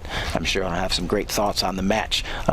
Irina's going to leave us, depart for now, but great to have you in the booth again. Hey, once again, a bigger picture here. Congratulations on your most recent big world event. Hey, there's us just saying goodbye to Irina there. Hey, give us one more shot there. What's going on over there? There it is. There it is. The nails are good and the big old rock. Hey, that's good. That's big time life stuff there, and put things in perspective. We're talking tennis, but that's a big important part of your life. Congratulations, exciting times. So again, join us for Alfie Hewitt's post-match interview here. Irina's going to leave us, but it's been great fun. Am I going to see you again? Always a pleasure, and yes, you will see me tomorrow. Excellent news. Yeah. You're a rock star. All right, thanks, Irina. Bye-bye. Thanks, guys.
All right, we're joined post-match by Alfie Hewitt here. Alfie, man, what a phenomenal match. What a phenomenal performance today. Congratulations on the 3-set victory over Shingo Kuneda. No stranger to battles with him, right? Yeah, I mean, when I found out that I was playing him, I knew that I had a long match ahead of me. We've had some absolute classics. You have, yeah. Especially in the States. Okay, so good. So first off, thank you. I mean, the quality of tennis for all those watching, myself watching the entire match, but everybody who's watching back home or around the world, I mean, the quality from the two of you is off the charts. And so I just got to give you kudos for, first off, just giving us a great product to watch here. It was really a fun match to track. So give us some thoughts on the match, the tactical battles, everything that you went through, the battles you had mentally, physically, what was working, what was not working today. Yeah, I mean, thank you to start off with. Yeah. I did feel like the match was a really high quality, probably the highest we've played against each other. I mean, that first set was a bit of a joke, I thought, from Shingo. He came out and returned like an absolute demon, and I know that he's one of the legends in the sport, has an incredible amount of experience, and to come out like he did and play that way, it was frustrating for me, and it was kind of telling myself that I wasn't actually playing that badly. I'd like to look back at it, but I didn't feel like I made that many unforced errors, and he was just too strong for me, and it was kind of hanging in there and just battling away and keep finding my range, and I think I got a bit of a lead in that second set, and you could just tell that he was starting to get it a bit tighter, the balls were starting to come more central, more unforced errors, and I kind of knew at that point that I had him kind of where I wanted to have him. When I play against him, I just have this feeling about when I know that I've got him.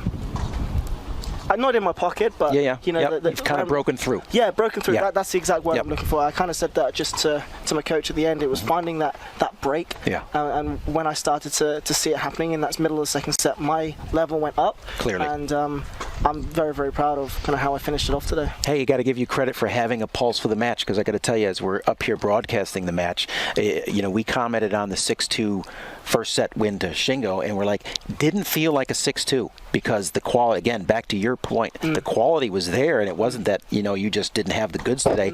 It was just came out on fire, jumped on top of you, and then just got stranglehold that set out, but it still was a good quality. But to your credit, and I made the comment, whoever was kind of going to get the lead in this match and make the other guy chase, and that was you in the second set, and then again in the third set, and making him chase and forcing him into those pressure situations, and just keeping that pressure on 100%. Was what made the difference, and you could see how you stepped your game up, and he was just not quite able to answer.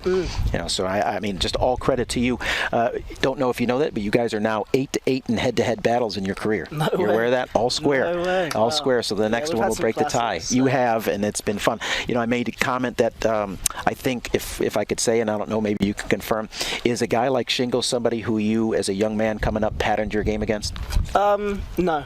Not so much. So I made a misrepresentation there. He was someone that I idolized. Right. Like when I was a junior, he was the number one. He was the legend. He was the unbeatable.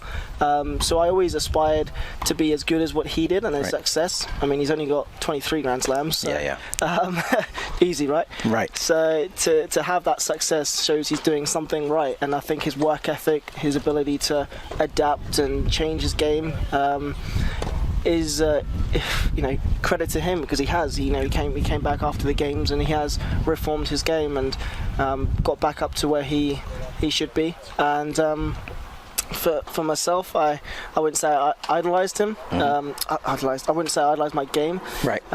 Like his, I would say I'm my own player. I want to become my own player, and I want to play with this fearless tennis. Some say gutsy, ballsy, courageous. Courageous. I use the word courageous out here today when we're talking about you, and that's something I've always admired about your playing style. It is evident, and I think in order to beat a guy like that, you can't just settle down and settle in and hope he goes away. Of course, he's not going to, right? You have to be courageous, but you need to be smart about when you're courageous, right? 100%. Yeah. You see me grew up as a junior, and I was a wild child out there. I was spraying balls left, right, and centre. So the last couple of years have kind of been bringing it back a peg or two and just getting that solid foundation, and I feel like I have that now. When I'm feeling it like this today, even in that first set, my returns at the end of that first set, I was like, you are seeing the ball and you are getting your length. Just be patient and hang on in there and wait for your chance. And then when it did, I felt like I wasn't going to miss out there, and then sometimes that's too yeah. bad. It's a fine line, isn't it? Yeah. All right, so let's transition into the final. You're going to be up against Joe Girard on Tuesday, defending champion. It was the year before that, in 17, that you won this event.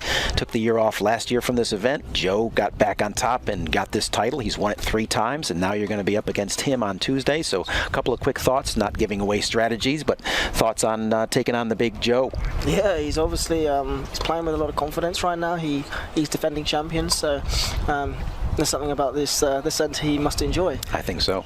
It is a wonderful centre, and it's my first time here. So yeah, what are your thoughts? It's magnificent. I mean, just the scenery, the amount of courts they have here, it's beautiful, and I've really enjoyed my time here. It's a shame because I was hoping to go to Disney World or Universal, but right. I'll be doing that now. So. Okay, that's all right. That's something you can probably put off to another time, right? Year, right? Any shout-outs to anybody listening back home or anything like that? Family members or friends or just everybody in general? Hey, thanks for the support. I'm sure my family will be watching and probably criticising me if I sat there. So thanks, guys. No.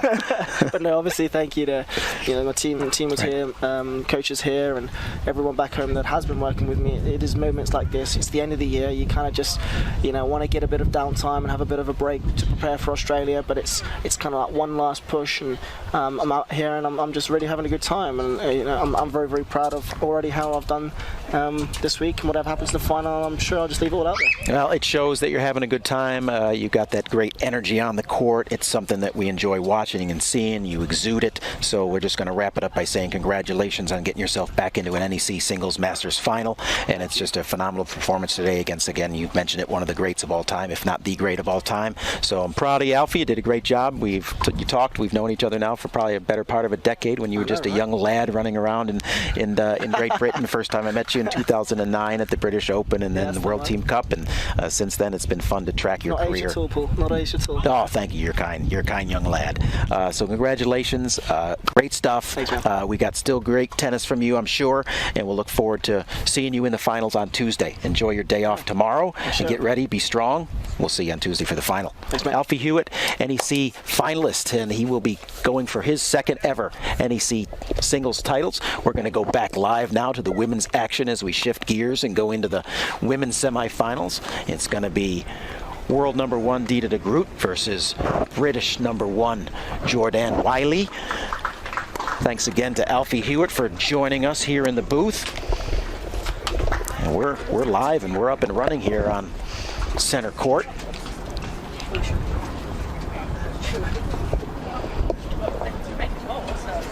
Quick transition here to action. It doesn't take long to get us up and running again on center court, as it's Jordan Wiley in the bottom part of your screen serving. 30-15 in the first game of the last match of the day here at the USTA National Campus as we wrap up semifinal Sunday of the NEC Singles Masters. It's been a phenomenal day. We've seen 2 3-set matches. First from David Wagner, victorious over Andy Lapthorne in the opening quad singles match. And then, of course, just a rousing 3-set victory by Alfie Hewitt over Shingo Kaneda in the men's semifinals here. And now we transition to the women. Set the stage. It's world number 1 Dita de Groot versus Jordan Wiley. And that's the Dutch girl finding the mark with the backhand return.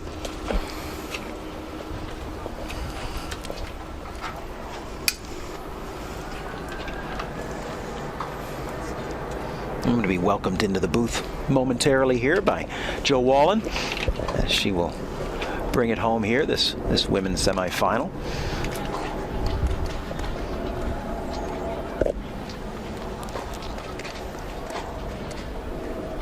I'm ready anytime you are, Joe. You know, if you're up to the task, we got a match to call. What do you think? We do. I'm actually really excited about this one. Yeah. And it's de Groot there with the backhand winner for the first game of the first set. And what do you think about that men's match? You were able to catch a good bit of it. I was in and out. Yeah, I didn't catch all of it, but yeah, really high quality. I'm excited for Alfie too. It's good for him. Yeah, good for the sport to see a young gun like him taking on the legend Shingo, and he acknowledges that, but he gives him his due respect, but not too much. Again, I don't know that there's many competitors on the UNIQLO Tour that have a even record with Shingo Kunita. I would argue that I think there's very few who are even, or have certainly, I don't know that there's anybody that maybe has a winning record against him. So for Alfie to be 8 wins to 8 losses against Shingo's pretty impressive. You're saying that's actually what Alfie has, 8-8 now? Yeah, it's 8-8. He just evened up the Wow. evened up the head-to-head matches with Obviously something in there, whether, you know, it's all you always say about as well, you can play people that you really like their style of play. And obviously maybe Shingo doesn't like Alfie's style of play. He likes everybody else's. Yeah, I think so. Yeah, but they've gone head-to-head this year. I think so. They're head-to-head 8 in their career and 3-3 this year. Wow. So, you know, it's just really back and forth between those two.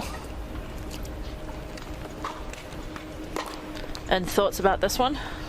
Oof, I think it's going to be a tough assignment for Jordan. I mean, we've talked a lot about her comeback. We had a great interview with her yesterday. You were involved in that. Did a great job of asking some great questions about, you know, what it was like to transition off the maternity leave and balancing that kind of stuff in her life. A really positive interview with her and get her thoughts on coming back to the tour after some time off. But I think it just might be too much up against Dita right now, who's just been so strong this year.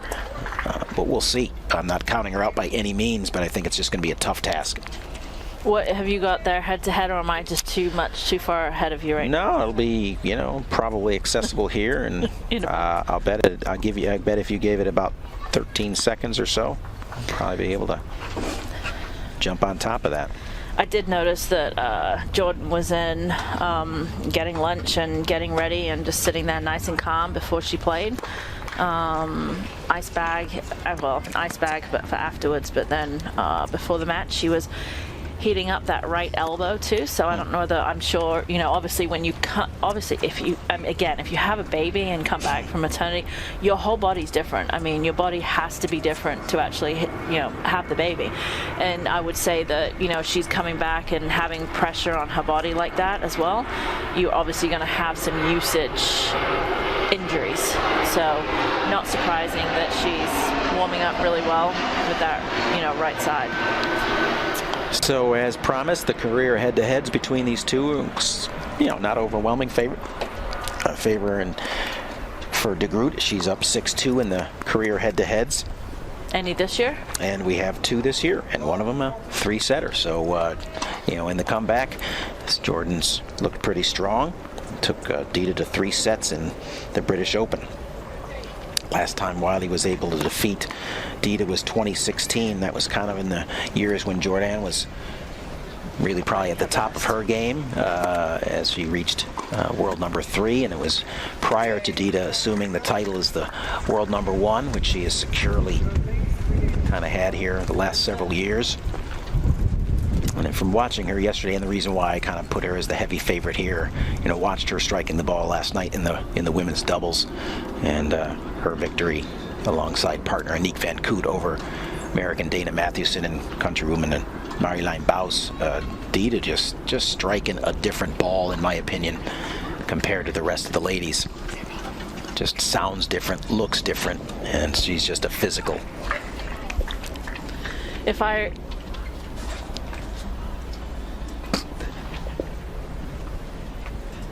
I remember correctly, Dita, am I right in saying this? You'll have to look it up, but at US Open, I think she didn't have a great tournament. Is that right? Well, one of the tournaments she didn't. She lost to Aniek in Wimbledon. That was the only one. That was her only Wimbledon. blip on the radar, if you could call it that. It was a great performance by Aniek in 3 sets to tough out her countrywoman, and that was what prevented Dita from her career calendar Grand Slam. We were, you know, barring that. That's what it loss in Wimbledon, we would have been looking at 3 people running for that's right. That's what calendar. I was thinking. So yeah, the US Open, we were looking for those to get the calendar year Grand Slam. If she had made that, and I was talking to a coach a little bit too, and she actually, you know, said it. Obviously for Dita, she wasn't happy with her performance. I don't think anyone, when they lose, is always totally happy with their performance. It's always something they feel they can do better. But I think it kind of gave her a good perspective for the rest of the year, where the coach is like, look, we came out of it, there was a lot of pressure on her playing against countrywomen, and really now being in that position where she is the best female player, and it's very different when you're playing with that much pressure. So I think it was good because then she comes out obviously at the US Open firing. Yeah, just to give you a little perspective of how good Dita has been this year, she's 42-4 on the year, on the calendar year. That's so incredible. And those only losses, I think, 2 to Yui Kamiji and 2 to Anique Van Koot. So the only players that she's lost to on the tour are the world number 2 and the world number 3. Pretty dominant year for her.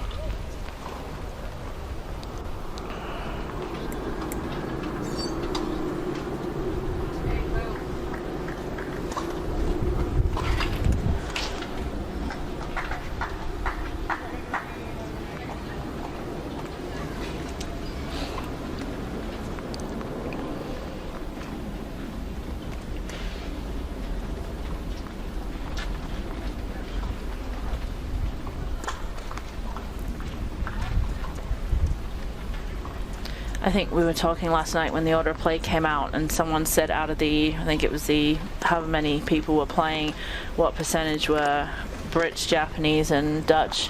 Pretty and heavy dosage. It was like, however many it was, maybe the day before, it was 18 players, and I said 15 of them were those, and it was, you know. Yep. And just it's nice to see the, you know, the support obviously from Hewitt on in the match before from the Brits. They got physios with them. They've got, I think, nutritionalists, athletic trainers, and then the coaches and the hitting partners too. And the Dutch, obviously, they always come with a good team, and I always find the Dutch extremely professional too. No, it's their culture like that, but you know, even around the hotel, we've been catering food for them for the last 4 nights. So seeing them at night and seeing them, you know, how they kind of, you know, conduct themselves even at dinner, and how they don't hang around and they eat and they kind of sit together and they have a good time while they're eating, but then it's back to business. And I think the coaches do a great job. Obviously, Dida's got a coach with Amanda and has been there with her since I've been in this sport, which hasn't been that long. But I think Amanda's been really good for her as well. Great influence, I think. Totally getting Dita to buy in on, not that she probably needed it, but really locking in on the professionalism. And I think that's something she still talks to. I mean, I talk to her all the time, and I said, hey, how's it going? And she's always saying that, you know, they're still working on that professionalism. A couple of easy errors there.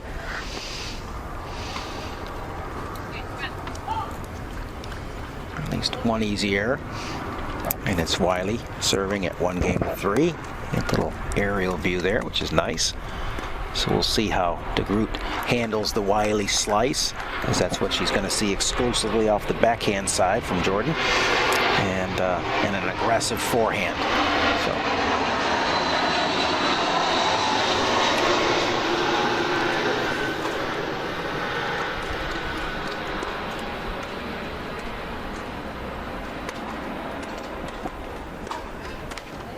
Be interesting to think about how much in the back of Dita's mind is that 3-set match that they had at the British Open, which is, of course, a number of months ago, but she's thinking, my goodness, this girl took me 3 sets a couple of months ago.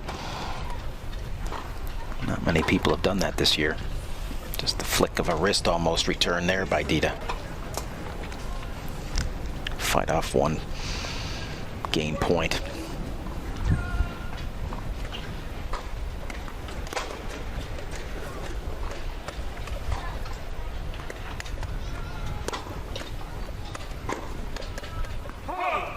Just wide. Jordan knows she can't back off that forehand's gotta continue to strike that confidently. Be willing to go toe-to-toe occasionally with de Groot here. Still fairly windy out today. Yeah, it's been a pretty tough day, I think. Kind of mostly at Jordan's back, but a little bit more of a crosswind as well. Not quite as predictable.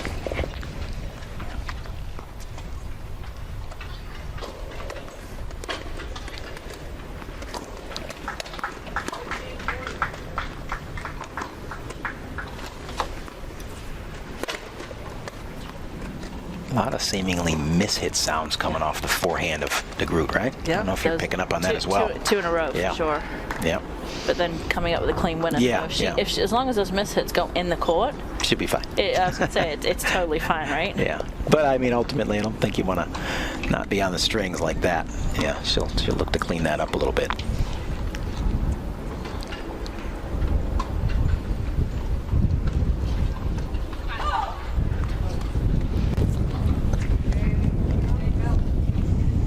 And just like that, with the double fault, it's 4-1 to Groot.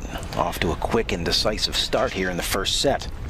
How much do you think Jordan's match the other day took out of her physically and mentally? I think that a lot. was a big win. I think a lot, to be honest with you. I mean, you know, hard to tell, but I mean, I think not being satisfied necessarily with, hey, I've made it to the semis, I got through the round robin, but I think as players set certain goals, you know, I would think it would have been likely that for Jordan, it was like, you know what, I want to get out of the round robin. I mean, Sure. I could see that as being a very reasonable goal here as she continues to kind of plot her course in her comeback. And so maybe you say, all right, check, I've achieved my thing, and then you have that letdown knowing that, you know, now I'm up against world number 1, but I've already really achieved what I came to come and get. Great shot of the Collegiate Center over there, home of the UCF Fighting Knights, University of Central Florida. One of the great aspects of the campus here, and the coming together of all aspects of the tennis. college game nights are amazing. Crazy, right? Like they've had like fireworks, they've had bands. Yeah, it's been food crazy. trucks. It's great out there. It's a great atmosphere. Another Free shot of kids the clinics. British contingent there. They got back-to-back matches. They've been on center court all day today. Andy Lapthorne to Alfie Hewitt to now Jordan Wiley. So Getting a little sunburnt too with that British skin they over can't there. handle this Florida sun. You know that. So yeah, I mean, I think it was a real task for Jordan to get through that round robin portion. Really great job by doing it. Good play. Of course, a tough match, and that one against Monjana yesterday to do it. So. I mean, even on that, like with Dita still hits pretty high spin, pretty heavy spin. But for Jordan, again, is saying she doesn't, you know, like to necessarily get into those long rallies. So that's a good adjustment again on Jordan's side. You know, of taking it a little bit earlier and trying to drive through it. Yeah, that's going to be a ball that Dita eats up pretty easily. Yeah, and so, you know, and then you're talking about with this event being so unique in that they're balancing the high level at the singles and the doubles side of it, and Jordan advancing out of the doubles draw and then going deep in there, so she's putting that extra load at the highest level here.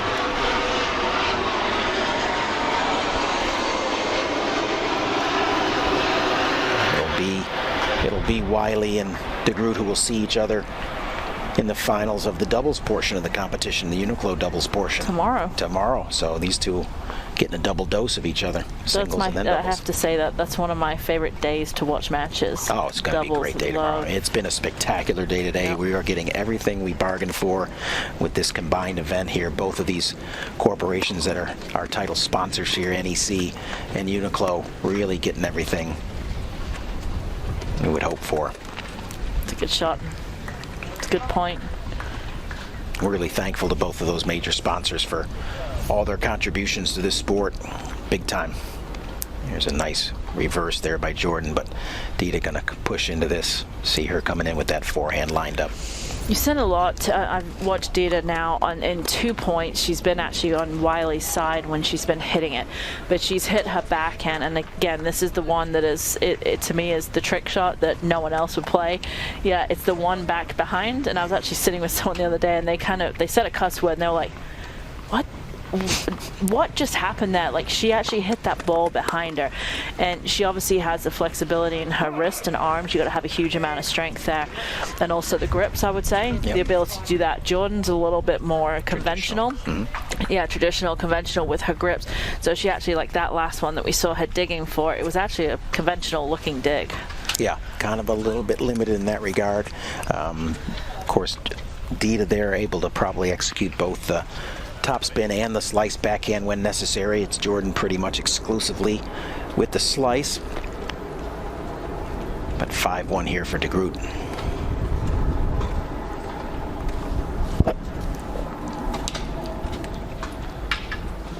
I'm sure Dida would like a easy match today. Not that she hasn't had any easy matches the rest of the time, but definitely today. And then going into, I think it's nice that they have the day off and then can go, not a day off, but a day off from singles, Right. go into doubles, still get some reps on the ball, still have that intensity. I think the schedule seems to have worked. I mean, I would like to think that it's worked well. Hey, bottom line is if you're advancing in both, you got a heavy load. There's no doubt about it, but there's a lot at stake and there's a lot to be putting forth the effort for. They know they've got a big rest period coming up, so it's just like you see the finish line, tunnel vision, head down, plow through. Got a lot at stake here. I think I would love to come out both singles and doubles Masters champion all in one shot, one-stop shop here. Nice forehand by Jordan there. Great update over there on court number 2 as it's Yui Kamiji taking a hard-fought first set, 7-5 over Marjolaine Baus, but it's Baus up 4-1 in the second, so potentially looking to split sets over there. That would be an incredible job by Baus if she could get that to 3. Would be. Right now it's 5 games to 2. Dida de Groot, world number 1 over Jordan Wiley. Here's a quick glance at court number 2. It's Yui Kamiji serving. Serving at 1-4, but up 40-15. Trying to kind of claw back into this second set. It's watching her practice a little bit. Obviously, all the players came fairly early to the tournament, probably earlier than I actually expected. But watching her practice her serve the first day, and I was actually thinking to myself, what has she done to her serve? She could not get a serve in. I was really concerned. I mean, it looked like she'd broken it down. She was mechanical with it. She wasn't natural. The toss was going everywhere. And as I said, I thought to myself, oh my gosh, what's happening here? But obviously she's been able to pull it together, and maybe it was those reps that were out there that she got it in there. Well, it's the one aspect, probably the one, I wouldn't call it the glaring aspect of her game, but I think it's an area in which she knows that she has to continue to try to improve it as much as she can, absolutely max out everything she can, and if she can protect herself a little bit more on her serve, the rest of her game is certainly intact. I would say Kamiji's one of the players on the tour that I find very mechanical. She's not as natural as the other players. You look at Jordan, you look at Dida. Yeah, not a lot of fluidity. Yeah, it's very jerky. Yeah. It's like she's been told, okay, get your racket into this position, and now this position goes to this position, as opposed to some of the other players that are just fully natural with the technique. Yeah, her technique is good, but to your point, it's just, it doesn't have a flow to it. It's just more step by step. Arm here, strike there, finish there. 30 love to Groot. I like that one, Paul. Yeah, you like that one? Yeah, I like that. Yeah, but I mean, we've watched her practice over the course of a lot of years. It's kind of a bit of a system with the Japanese. You see a lot of drop feeding with them and just position arm, stroke through, finish. I mean, it is very, and again, if that's the way they're practicing and doing a good job of, hard to argue with successes, right? So, very kind of system-oriented approach to the game and doing a great job of it. 30 all here. Seems like the points that Dida's losing here are very, they seem a little lazy. She seems that she's missing and she's lazy. I don't know whether she's not getting into a great rhythm, which she's not. I mean, actually, I don't think she's been allowed to get into a great rhythm, right? You got Wiley missing or hitting winners, so there's no rhythm there. So it seems that it's almost like she's letting herself down mentally with the mistakes. Yeah, well, we talked about the mishits too, right? So maybe just not seeing the ball well today or something, but hey, at 5-2, she's not overly concerned yet.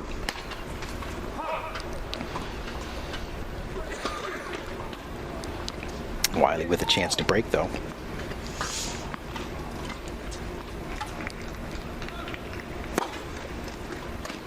Oof, big second serve there. Good serve.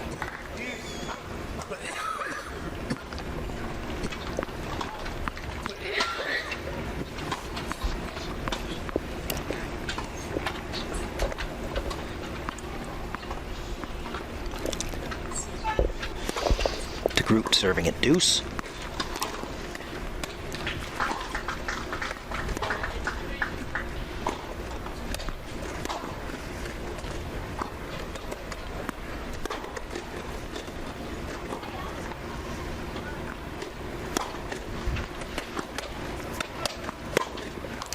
That's that There one. you go. That's that one behind her again. The backhand from De Groot there, she didn't actually make it that time, but the way she can just get her grip around and hit it. I actually don't think I've figured that out yet. I'm a very technical person when it comes to coaching, so I actually love like watching the players about their grips and movement, but I haven't yet figured that one out. Well, to get you out in a chair and let you take a No, couple it's cracks okay. at it. I've been out in a chair plenty of times before, and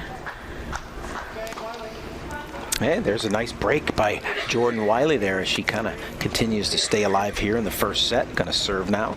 Possibly get this thing to 5-4 on the changeover.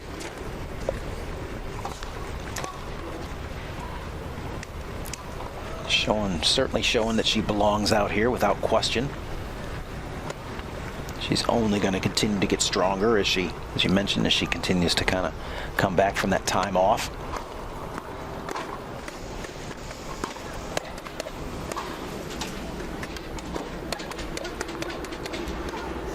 good push.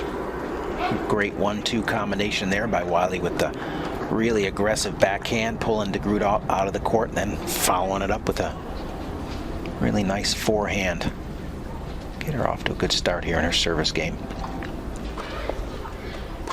These would be great 2 games for Wiley. She's in command. Yeah, with in the wind again, a little bit helping her right there. Just a little bit, just Yep. enough. Just enough. Good composure. Seems to be very comfortable.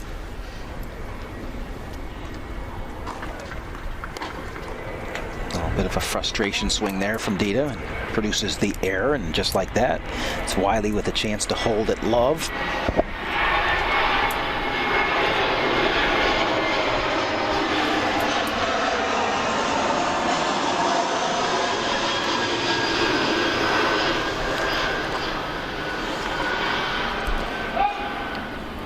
Good return. Yeah. Jamming her. Tied her up there.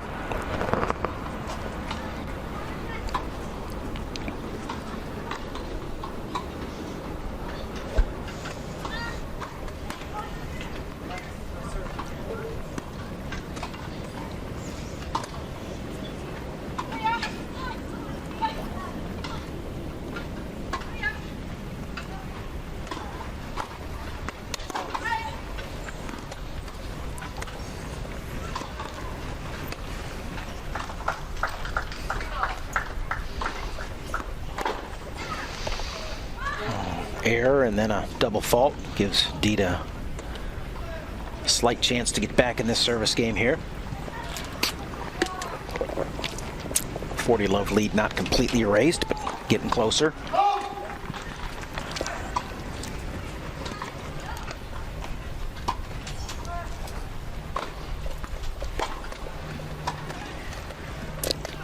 Oh. I think Dita was there, had that, managed to come over the net, and just like that, 40-love to deuce. Momentum swing back there.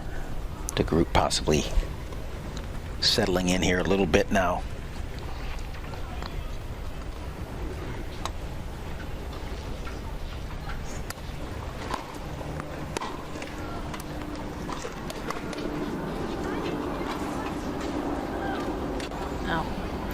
You know, we talk about strategy. We've talked about it. You and I have quite a lot, and there's multiple, I mean, there's hundreds of different strategies, right? You play to your opponent's weakness, you play to your strength, obviously the basic stuff. I remember as well, my time at Bolletari's, there was something called playing the score. So you actually play based on, it's a great shot. Big backhand by Dita de Groot there. You play based on the score, so if you're up, look at this backhand here. Right here. Yep. Yeah, if she's got time to line it up, she's going to put a swing on it. And it was always like it's the first, they've done studies, right? The first person that gets to 30 in the game wins the game 70% of the time. So you play those points to get to 30, grinding them. You don't play any dumb shots. You don't do a drop shot off the first ball. You don't go for a clean winner. Then they say, well, if you get to 40, then that's when you're at 40 love. That's when you can go for something a little bit more. And it's sometimes hard to do that, because you say, okay, I'm up 40 love, and then it's just 1 point, and then all of a sudden it's like, now you got to 40 love for a reason. So keep doing what you got to 40 love for. Yeah, we've seen a lot of 40 love leads here disappear. I mean, Yeah. I'm on every match here, and so I'm kind of tracking scores and kind of have the pulse of it. I'm amazed at how many 40 love leads have disappeared. I mean, it's like, I would say, I mean, again, this is just a stab here. I'll bet it's been 75%, which is shocking to me, but I think it's uncanny how many of them disappear. So the players, when they're up 40 love, are they making silly errors, or is it just It's just a combination. Once Yeah. that, like you kind of talk, once that 1 point ticks off, whether it's a free loose one or somebody whacks a winner because why not take a swing at love Yep. 40 down, and then all of a sudden, once that next point ticks off and it's 40-30, then the psychology is, oh my God, I was up 40 love, and now it might be gone, and Of course. it's crazy. It's just tennis. And that's a great return to serve by Dita de Groot. And here's another example, right? Now de Groot with a set point. Still not finding the strings on that forehand. We're continually hearing the clank of the frame. Amazed at how many balls we've heard. Still staying positive though after the point. She's still, keeping ahead and shaking it like, it's okay, come on, I got this. Easy target for Jordan to know where to go. I mean, it's a strength of de Groot's, but she's certainly not hitting it clean today. Certainly the backhand has looked more reliable. Jordan looks a push too slow today. Well, yeah, as you mentioned and alluded to, could just be the tank is a little bit more on empty than on full. Yep. After coming through this long stretch of it's the intensity of the matches. No easy ones. It's not like you get some qualifier or low-ranked player. You're coming in against the best of the best. High intensity from the start.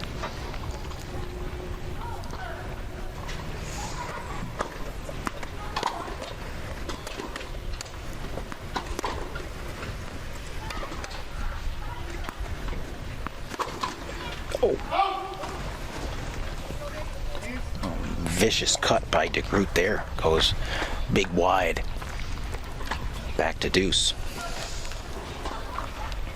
I don't know, if I was Dita now, when she's been up, I would just try and play super high percentage and just see what happens, because she's been missing that when she's had those, like these points here, when she has the ad, she's just missing. She's making unforced error. That last backhand we saw, there was no reason for her to try an inside-out backhand, threading it inside out. Just no need for it. Just go big to a big target. Yeah. Her ball's big enough that's going to force some easy responses oftentimes. Quick update over on court number 2. It's Yui Kamiji, who's even things up at 4 games all. Last time we checked in, she was serving at 1-4 and has now just reeled off 3 straight games to get things back even there. And a set up. Speaking of even, it's deuce again. Another error by de Groot. Gives Wiley a chance to hold and get things to 5-4.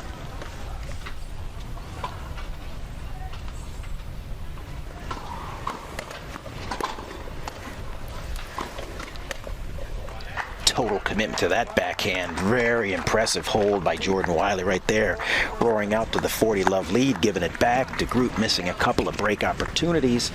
Might regret that. We'll see. She still has a chance to serve it out at 5-4. The great comeback by Jordan there. That's going to get, whether she wins a set or not, it's going to give her, I think, a lot of confidence in the second set. Is it qualify as a comeback if you're up 40-love to start? Say that again? Does it qualify as a comeback if you're up 40-love to start? No, I was meaning being down like Oh, 5-2. yeah, It no, the wasn't bigger meaning score. about, in the cert, bigger yes. score. Yeah, right. It No, definitely wasn't meaning the 40 love. No. Yeah, no, great performance here to not at all go away, even after the big 5-2 lead by de Groot.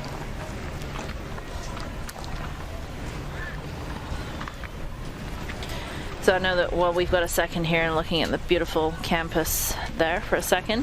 But obviously coming up, we have a big year within our 4-year cycle. Beautiful campus again there. Again, lots of kids out, as I change the subject, lots of kids out on playing their level 7s today. So it's nice to have some of the kids out here watching too. So 2020, big year with Paralympics. And, you know, we are seeing now a lot of players from the countries playing together that necessarily may not always play together. Obviously they're preparing for that throughout the year, and that's where we see Lucy and Jordan that obviously are gonna do it. Great shot of a father and a son right there watching a little tennis. Those are great moments. So any insight onto that? Because this will be actually came in 3 years ago, so this will be hopefully my first Paralympics, hopefully. Right. But anything about that you can share? Yeah, I mean, I think it's always kind of a balancing act as these players negotiate the tour, the UNIQLO Tour, and their desire to stay and compete as well as they can on the tour and giving themselves the best chances to be successful, which might not always mean that they line up with a country man or woman, but certainly trying to balance that out. And I know we've always had that same situation with our American women, for example, American men. You know, we don't mandate that they play together on the tour. That's not our business. That's their careers. But we do try to encourage them as we're leading up to events like the World Team Cup annually, or obviously every 4 years the Paralympics. Hey, you need to get some reps in together. There needs to be a certain level of comfort. Examples, the Dutch play enough together that they can interchange, I think, easily and regularly as they come and go from their pairings. I think Jordan and Lucy have certainly played enough doubles together that they can take time off and then still kind of fall into roles and understand how they want to execute. So it's just a matter of how much practice they've had maybe in past years as to how easily they can just jump back into the roles. I still think the Dutch were, you know, I think they were pretty smart, because I know that basically, you know, one of our players, Dana Matheson, was waiting to find out what the Dutch team was going to be here, and then there's 3 obviously Dutch girls, and the odd one out is who she was playing with. So, and then you've obviously got people like KG Montjani, who has, you know, doesn't have anybody really to play with. So, you know, it's very hard, but as again, you start seeing it. You saw Ledesma play with Gustavo today, this time. Didn't actually get to play many matches because of an unfortunate incident with his glasses and couldn't see. There's the first set. Forehand winner for de Groot, and she does indeed close out the first set, 6-4 over Jordan Wiley. Competitive set here. We'll see if that really settles de Groot down or rattles Wiley. She seems to be pretty content there, having performed pretty well there in that first set. No freebie for de Groot. Yeah, I think, you know, it's like a trickle-down effect. So I think Ledesma playing with Gustavo is because Shingo commits to Sonata. You know, that's, again, back to your point, that's a Japanese team that's trying to see if, you know, they want to get their crack at seeing some of the best doubles teams in the world. How do they compete? How do they compare? Where do they need to put some work in? So that was what kind of probably set in motion Gustavo playing with Ledesma, because it's been Shingo and Gustavo who have been a pairing throughout most of the year here and doing really well. There's the dirt pile. Day off from the work on the dirt pile that will ultimately be the Lake Nona Resort. And you know that dirt pile was about maybe double the size of what it is. Wow, that's what it's going to look like. Can I tell you how excited I am? But I'm not sure about this. You see all those lakes and this lagoon with like a really nice blue. So they have something in Florida, right, where they say where there's water that either has been an alligator, there is an alligator, or there will be an alligator. Well, so I kind of want to know. Yeah, they're going to be, I think, pretty well policed there. So, I'm not saying they won't, but I mean, we're very excited, obviously, here to have this coming to right up the street. I mean, not even up the street, 10 steps as soon as you go out of the parking lot. Right. That gives us an opportunity to be able to, you know, maybe host a World Team Cup here where we don't have the issue with transportation. So I'm super excited, and I want in on one of those rooms when they open. I had heard a rumor about broadcasters getting a suite at that resort. Oh, really? At any events that they're working here at the national campus. And really? So it's just a rumor, but yeah. So.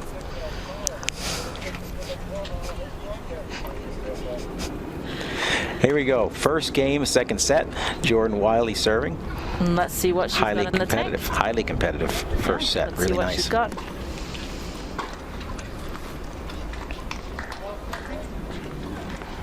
Update on court number 2. It's Yui Kamiji, who's battled all the way back from 4-1 down to be up 5-4 in the second set, having secured a 7-5 first set victory over Marjolein Baus of the Netherlands. So Yui trying to get herself into NEC Singles Masters final here, world number 2. Keep things, if it holds as is right now, with de Groot having a set and Kamiji having a set, if they close things out, it will be world number 1 versus world number 2. In the men's side, we'll see world number 5, I think, versus world number 6. I think it's Joe at 5 and Alfie at 6. So the 1, 2, 3, and 4 are out. And the guys, you know, the top 8 pretty stable. Obviously the women too. Good slice.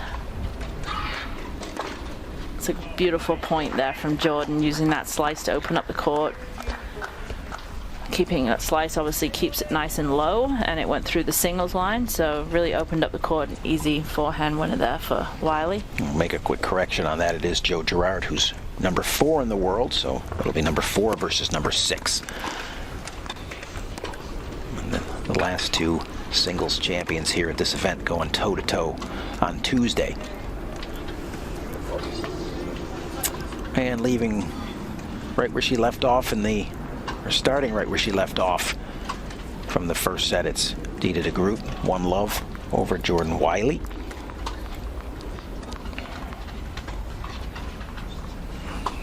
Groot staying very positive, trying to keep her energy up so she doesn't have that lapse.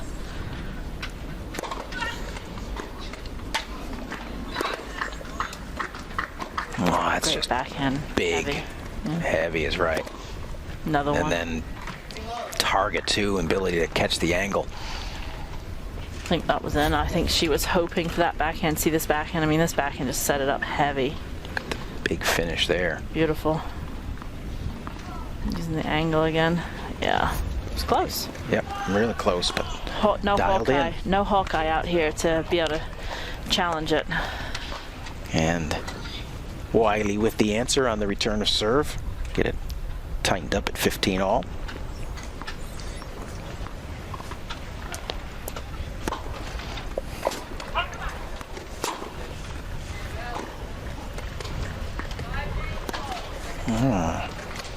Marjolein Baus not going away quite yet. 5 games all in the other semifinal women's match on court number 2.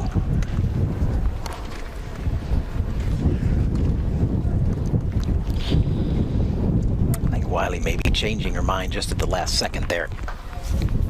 She was going to go for the angle there, show an angle. Well, I think, you know, her Decided to bread grab and it. butter is the cross court, but she's got to, Yep. of course, mix in some down the lines to keep Dita honest. And I think, to me, it looked like she might have just made a late-minute change there.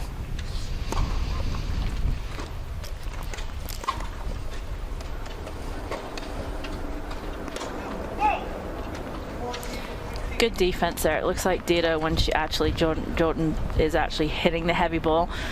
Dita's very good at taking that pace of the heavy ball at her and just basically being able to use the pace and sending it right back. She does that so well. Yeah. Big serve there, gets the hold, goes up 2 games to love. Yeah, Dita's neutralizing ball on both the forehand and backhand side. If she's out of position or somebody hits a big shot, I think that's kind of one of the things that has really separated her. We know she's got some big-time offensive weapons, but it's when she's maybe defensive a little bit and what she's able to do to get to neutral, that's a little bit better than I think everybody else in the world right now.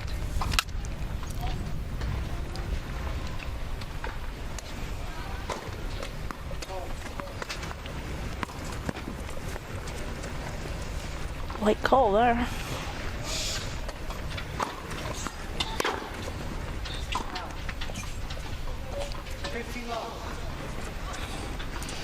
Great job by the team today. As I mentioned, I think when we opened up, great job by everybody involved to get the courts ready today after a little rain last night.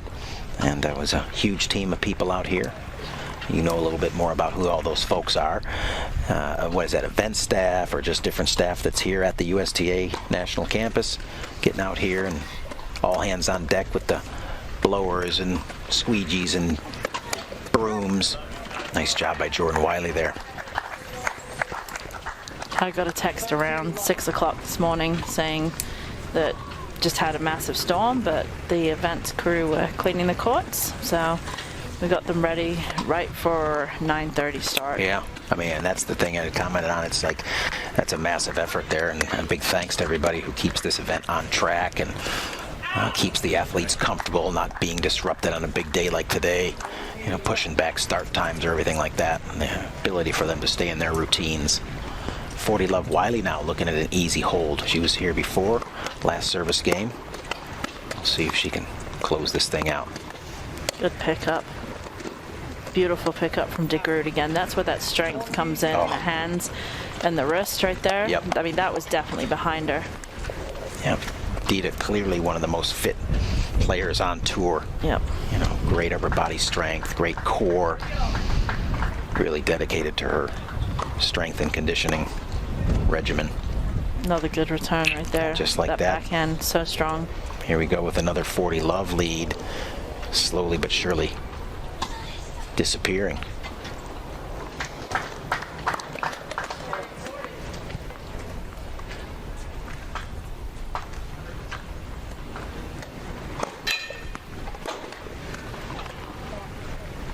And just like that, once again erased. Yeah, these are opportunities, and of course Jordan's going to go back and look at this match and say, all right, you know, I mean, that's something I can't allow to happen in the future on my service games. Get out to big leads and keep giving those back. I mean, just the momentum loss you have there.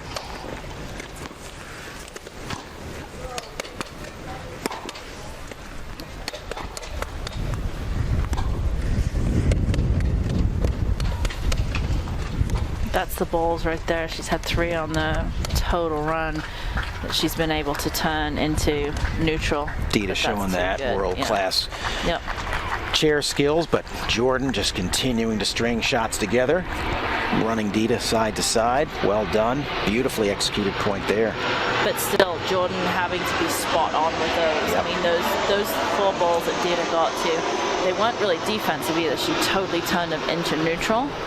So again, that's what happens, right? Because now Jordan feels under the pressure because she's like, oh my gosh, I got to hit 4 or 5 balls like that every single time. And then that happens on the next point. She goes for it. It's just not able to keep that up. It's a lot of weight. It's a heavy load. Dita mixing it up a little bit, going up high. There's that backhand again. How does she do that, Mr. Walker? Seriously. Got to get that in slow-mo right on and figure that out. It's a good shot. It's DeGroot in charge of the point and the side-to-side movement here. And just lifting the backhand long.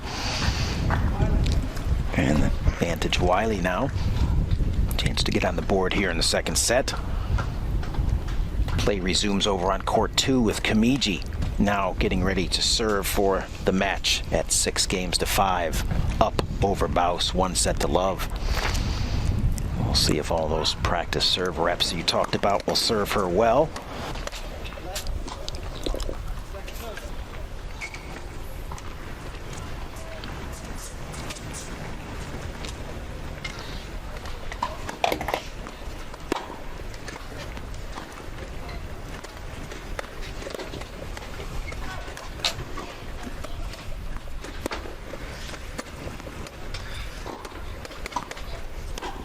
Yeah. Good hold, though, from Wiley right there. Yeah, that's a big-time thing there. 3 love versus 2-1, huge difference. Massive difference. Great job, right? Yep.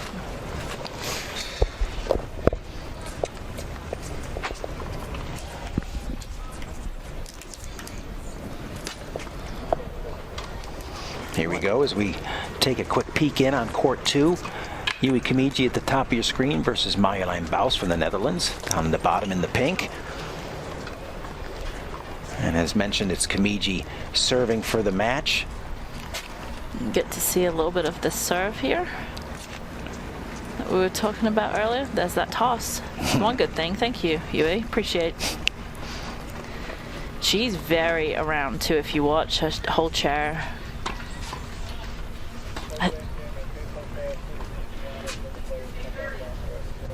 I think with Yui too, the one thing that Yui does so well on her serve that I think saves her on her serve, right? Saves her, is her slice. Oh yeah. Because if she was flat, oh my Mm-hmm. gosh, like yeah, she's flat and righty, she'd be in a lot of trouble. The one thing she can do so well is she really does use that slice amazingly well. Needs to maximize that, and wise to do so. And it's here we are back to our stadium court. Dita DeGroot serving at 2-1. It's one set up over Jordan Wiley. And I think it's Baus with a point to break here and get it to a tiebreaker in the second. We're going to continue to stay on stadium court, but give you the updates over there when we can. I think a big critical semifinal match in the women's, and it is indeed. Marjolein Baus, I think, as I take a peek over my shoulder, who secures a break there to force the tiebreaker.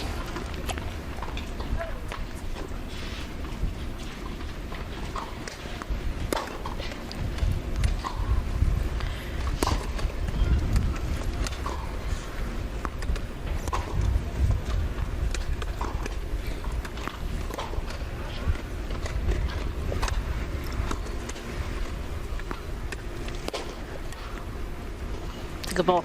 So, okay, this is I have not seen the players enough during off-season pole training.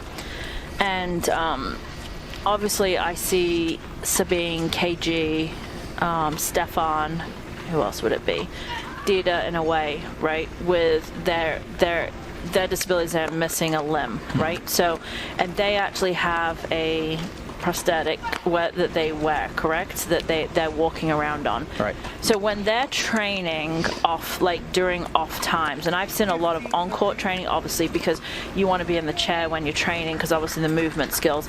But are they also doing off-court training, like one-leg stuff as well? Because I mean, Dita's very strong on her leg, and you notice those four specifically. Their leg that is fully there is pretty strong. So they actually training doing stuff too on like one-legged stuff or on there with the prosthetic limb attached to it? I think the general rule is whatever you have that functions to the maximum that it can, you want that to be functioning to the maximum that it can. So, you know, as we watch a good example of looking at Dita right here, that left leg of hers that she has that's fully functioning, she wants to get max usage out of that. Every bit of strength that she can generate from just that one functioning limb, she's going to look to maximize. And again, I think just for those people as well, to get the maximum use and take the pressure off the prosthetic and everything like that, they're going to obviously always rely on that one singular limb that is fully functioning. And so again, they want that maximizing, be able to utilize it to the max. So yeah, I think they do spend time, to sum it up, getting every ounce that they can out of everything on their body that's working. So great. It's a good question, but it's interesting because we have so many different dynamics of folks out here, and it's 2-2, by the way, just to bring us back to this court and continue that conversation. But it's a great job by Jordan Wiley to get this thing all locked up here at 2 games apiece. And even Jordan, I mean, when we watched her the other day come up for an interview, she walked up here. So again, obviously, I actually don't know what I don't know what her disability is, but I'm wondering if she goes and she does that. It's just it's an interesting thought of what the players are doing with their off-court training. Slight miss there. Well, I think for those that are able to ambulate, that's that's just good for their overall health. And then it's just a matter of balancing the amount of time that they get into their chair for the specific utilization of the wheelchair as a tool, as an adaptive device that they use to play their sport. Things are kind of settling in here. Dita, not by any means running away from this thing. Gets out to the 2-love lead, and then quickly it's just like that. It's 2-all.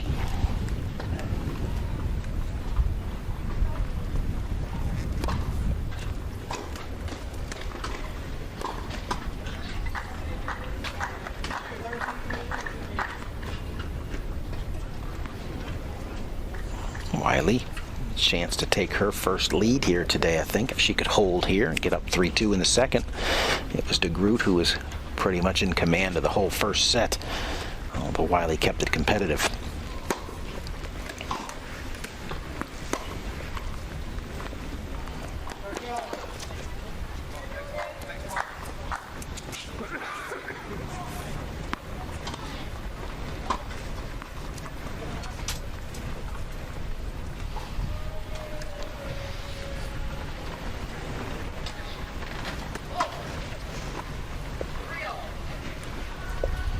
Couldn't be any closer over there on court 2 behind us as the ladies change sides in their tiebreaker at 3 points apiece. Second set, 1 set to love for Yui Kamiji. Baus doing everything she can to get that thing to 3 sets. Right now it's Wiley 40-30 in the aerial view, serving to take a lead here.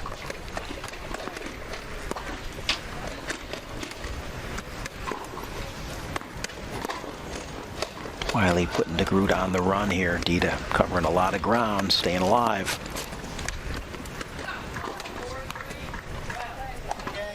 The error by de Groot gives Wiley the 3-2 lead here in the second.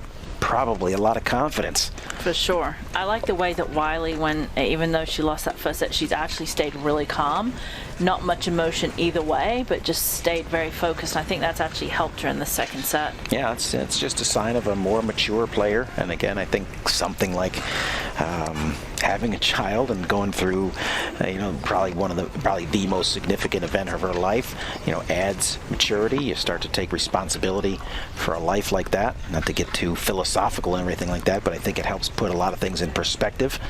And so I think Jordan's just older, mature, and able to kind of handle things. Her kid is still at a young age where he's still really cute and can't talk back. The problem is when the kids can start talking back, that's when you start getting really gray. Is that why you shave your head, like cut your head so you don't have your gray hairs? Oh, I'm fully brown-headed. Could grow a big old lion's mane out here if I wanted to. It's just a choice. Sure. Choice that I've taken for the last 25 years.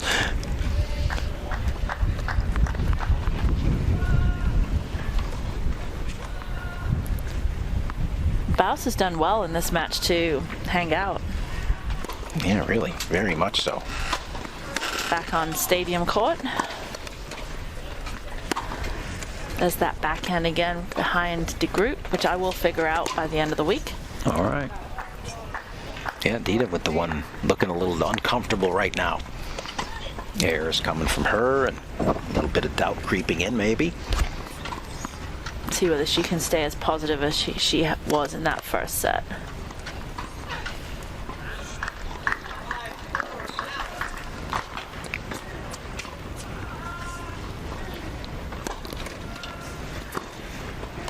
It's a great, unbelievably good return.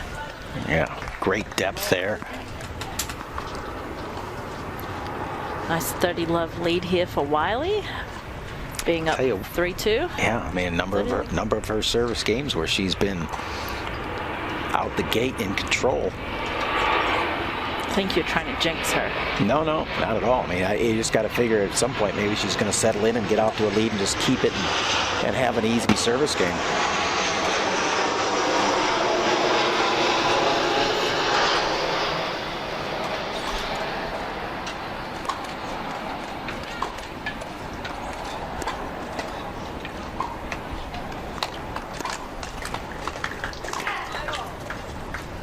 Just watched a point there, just took a peek at that last point over on the other court, and it was a remarkable battle. It's 5-5 on the tiebreaker. Wow. Between Kamiji and Baus, but right here it's Wiley and de Groot with Wiley up 3-2, de Groot serving.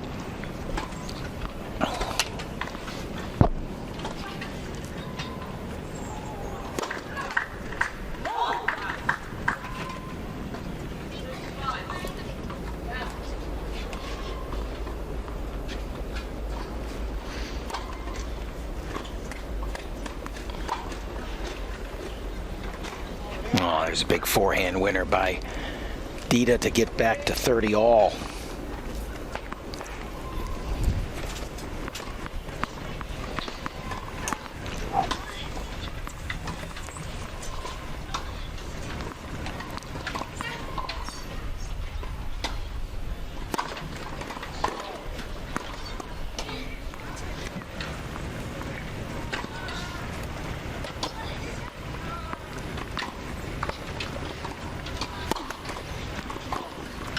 Double fault there from De Groot. Not a good time there. 3-2 down and 30 all. So now it's 30-40. Yeah. Again, wrong time for that. As I said, there's times that you can be okay with a double fault. Looks like her confidence has just gone down a little bit. Her intensity on the balls, her speed of the balls has just slowed down just a little bit. It's like tentative now. And there's a second double fault that gives Wiley the break. Impressive. Wiley 4-2. Yeah, just like that. In blink of an eye, all of a sudden, from two love up for De Groot to 4 straight games for Wiley. Just like, let's go. Let's get it going here. And update on the other court was 6-all last I saw in the breaker, so these two are continuing to slug it out. Comigi and Baus locked into a real battle in the second set. But right now it's De Groot battling some doubts of her own here against Jordan Wiley.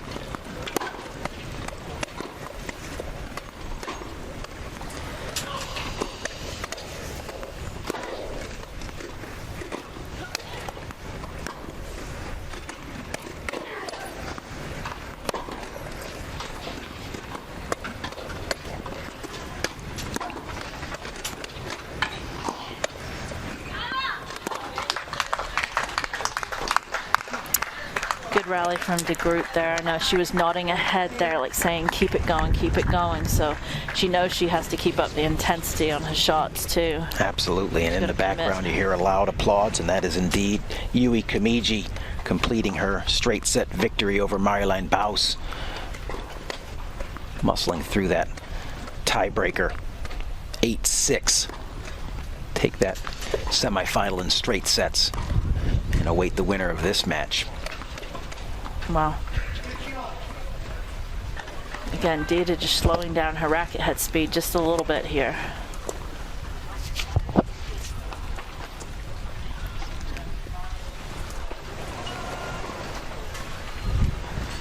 Maybe we'll take the GoPro off.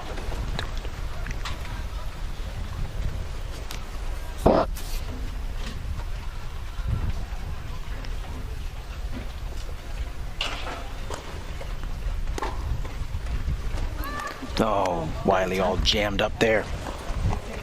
Doesn't happen very often.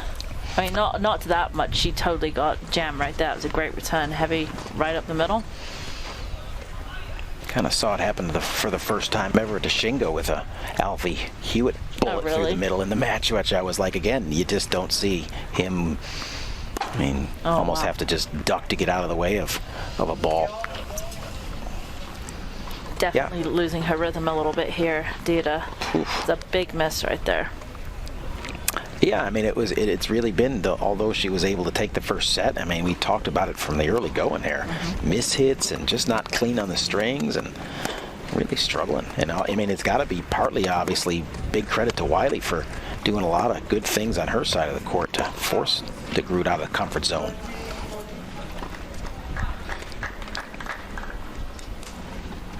Chance here for Dita to maybe settle down a little bit, get the break back. I have a chance to get it all evened up.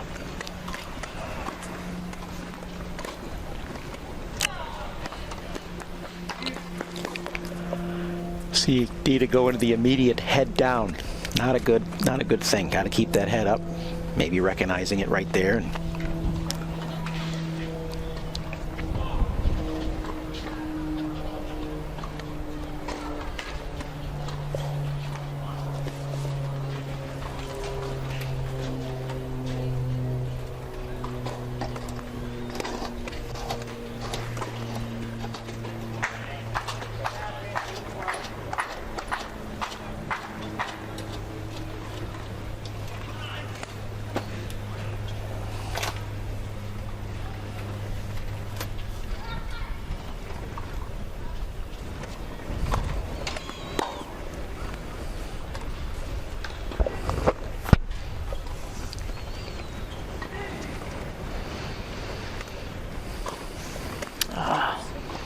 So, Joe, I know in this competition we're booking places into the finals here, but the losers of all of these events of these semifinal matches will participate in 3-4 matches. So what's the purpose behind the 3-4? Is it a points value for their maybe is it a money thing as to why they play out in the 3-4 positions? They don't play out into all the positions, no, but just 3-4. They do. It's actually the top 3 get medals. Okay.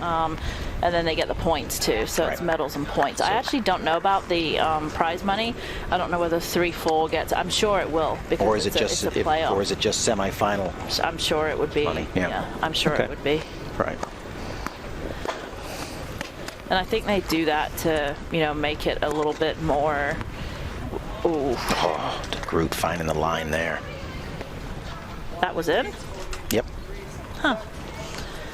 They're Just trying on the line. The ITF do that quite a lot with their medals. So the ITF provide the medals for 1 through 3, and then we provide trophies as tournament directors for 1 and 2. Mm-hmm.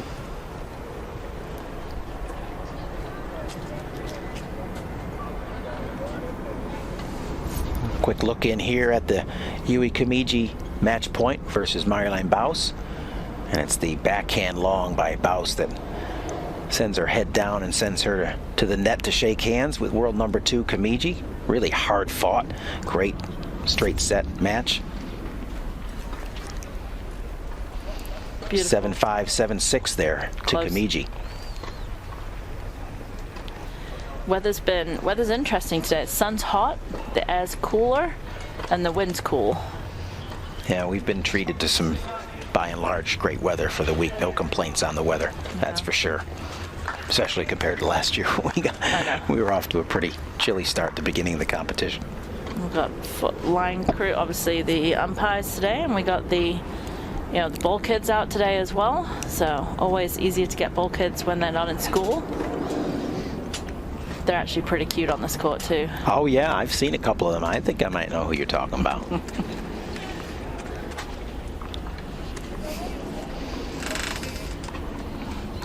Still think some of those balls from Dita just not intense enough.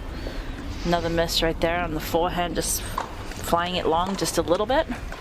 Yeah, there's no question that she's not on her A game today. I mean, we're seeing moments of it, but collectively, she's just not really been consistent throughout the entirety of this match.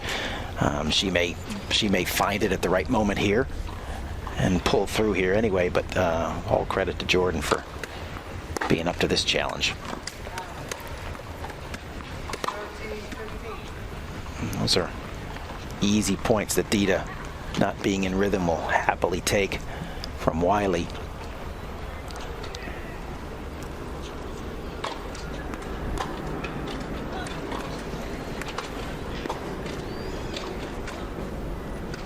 There's that backhand again. Good mix-up. Oh, Good mix-up by Wiley to go down the line, but it's the easy cross-court. Not easy. Makes it look easy. I was going to say, that wasn't, yeah, I'm not it wasn't sure how easy. easy that was. No. I quickly caught myself on that. Yeah, Dita made it look There's easy. that backhand. Yeah, Nice it's a great slice here. Yeah, big whip, buggy whip. I was going to say, that's the whip there that she does so well when the ball's right at her as well. And she's able just to hit and kind of let her chair go back naturally. And as you said, buggy whip it. It's beautiful. Yeah, could be DeGroot finding the rhythm at the right time.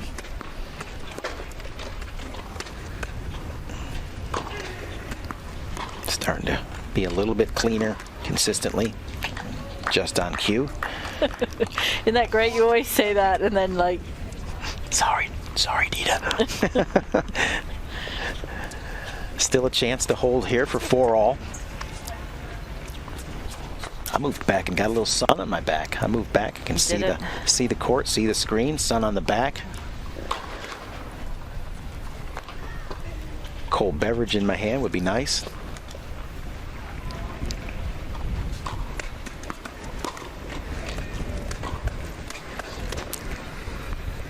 Oh, Wiley.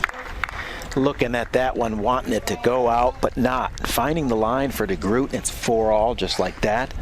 She's settled back down here.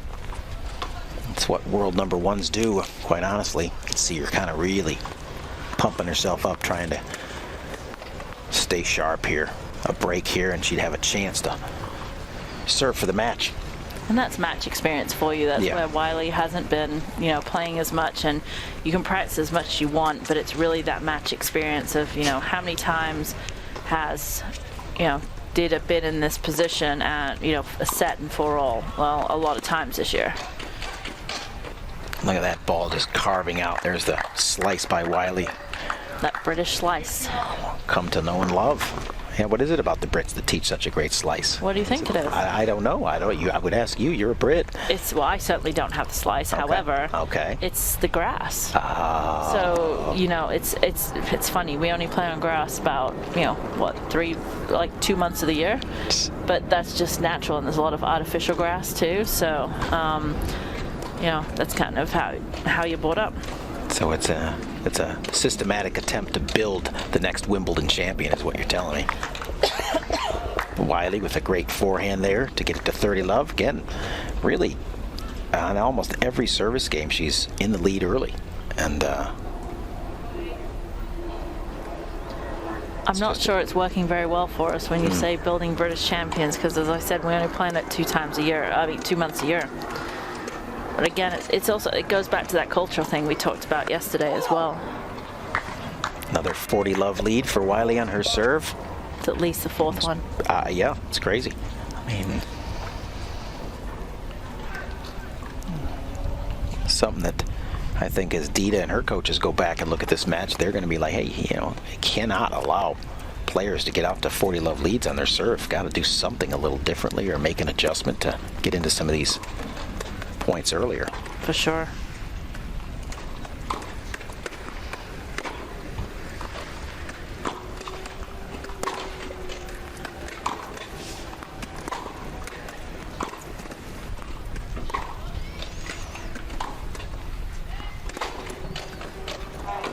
Oh, she tried it. It was the right play. Great exchange there. Yep. Both girls settling into that down the middle big time exchange. There's the first chink in the armor, first point, but that's kind of how the pattern is played out here in these Wiley service games. If it holds, it'll be 40-30 here momentarily.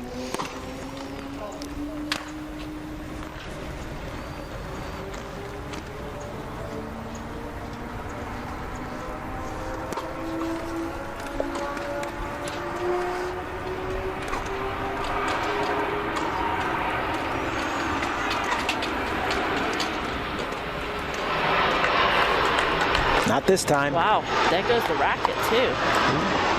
And you don't see that very often. It's only 5-4. Well, sometimes players know what it takes to get themselves Johnny Mac. motivated. Yeah. Dita here, shaking the head as she comes in. However, that should really be a warning right there too. Probably. Really should. It's interesting. I've obviously spent, as being the tournament director, I get to spend a lot of time with the referee and listen in on the conversations. And it seems on the wheelchair tour that the wheelchair players sometimes get away with a little bit more than on the able-bodied side. And I know yesterday, I was in a conversation where they said, you should have coded that. And it's almost like the officials sometimes feel bad, and it's not, because the wheelchair players want to be treated just like the able-bodied players on the WTA and ATP. Well, it seems to me that they should be trained up enough to know at this level. We ain't talking about recreational feel-good tennis here. This is world-class, high-level competitive tennis. Your job is to just focus on the tennis and forget what else you might see on the court, and don't let that play on your umpire emotions. Business.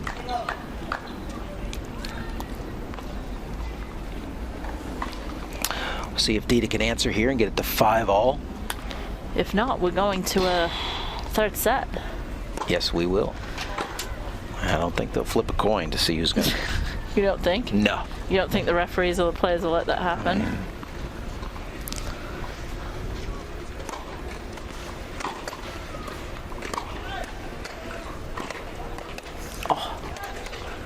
Wow. De Groot's there. I was going to say, she almost lost. Good hands. She almost lost her, I was going to say footing, that's not the right word. She wobbled it a little bit right here. Watch. On this next one, as she comes up, watch. Right there, just a little bit. We call a missed push sometimes. A missed push, there you go. And the air. And now it's 40 the root. love. Interesting, right? Very in the game, of Let's course, see. in the game where there's, breaks of serve all the time, it's these two ladies dominating on their serves.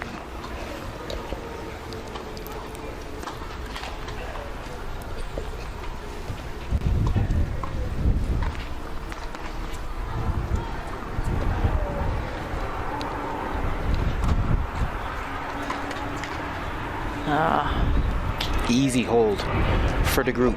Much needed, much appreciated, I'm sure, easy hold for her. Now she's just trying to talk her way through a one-way conversation about how to get a break here.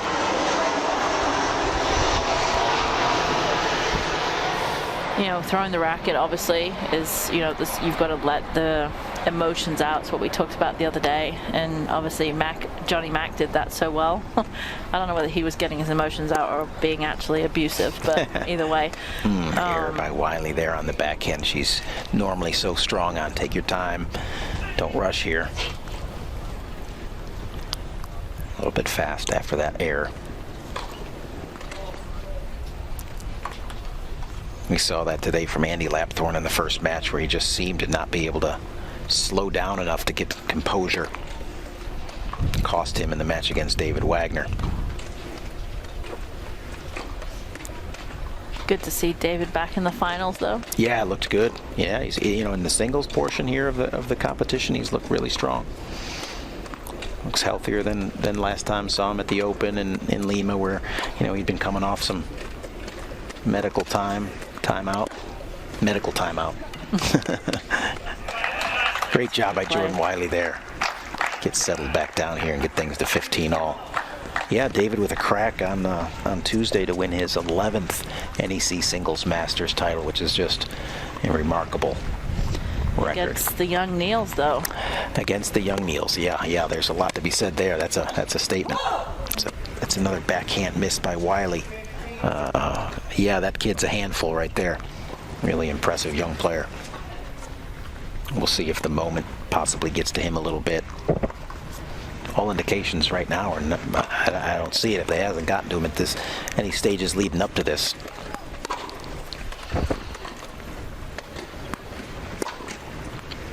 And there's the Dita backhand. Both girls. Errors on the backhand side.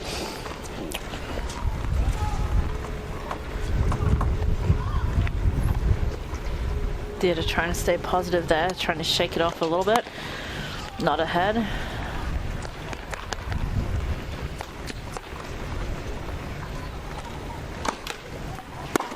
Big second serve there by Jordan. Reached a little bit for that backhand. Yeah, bad time for her to produce 3 backhand errors. And that's what it has been here in this game, to get the group with a chance to break and serve out the match possibly.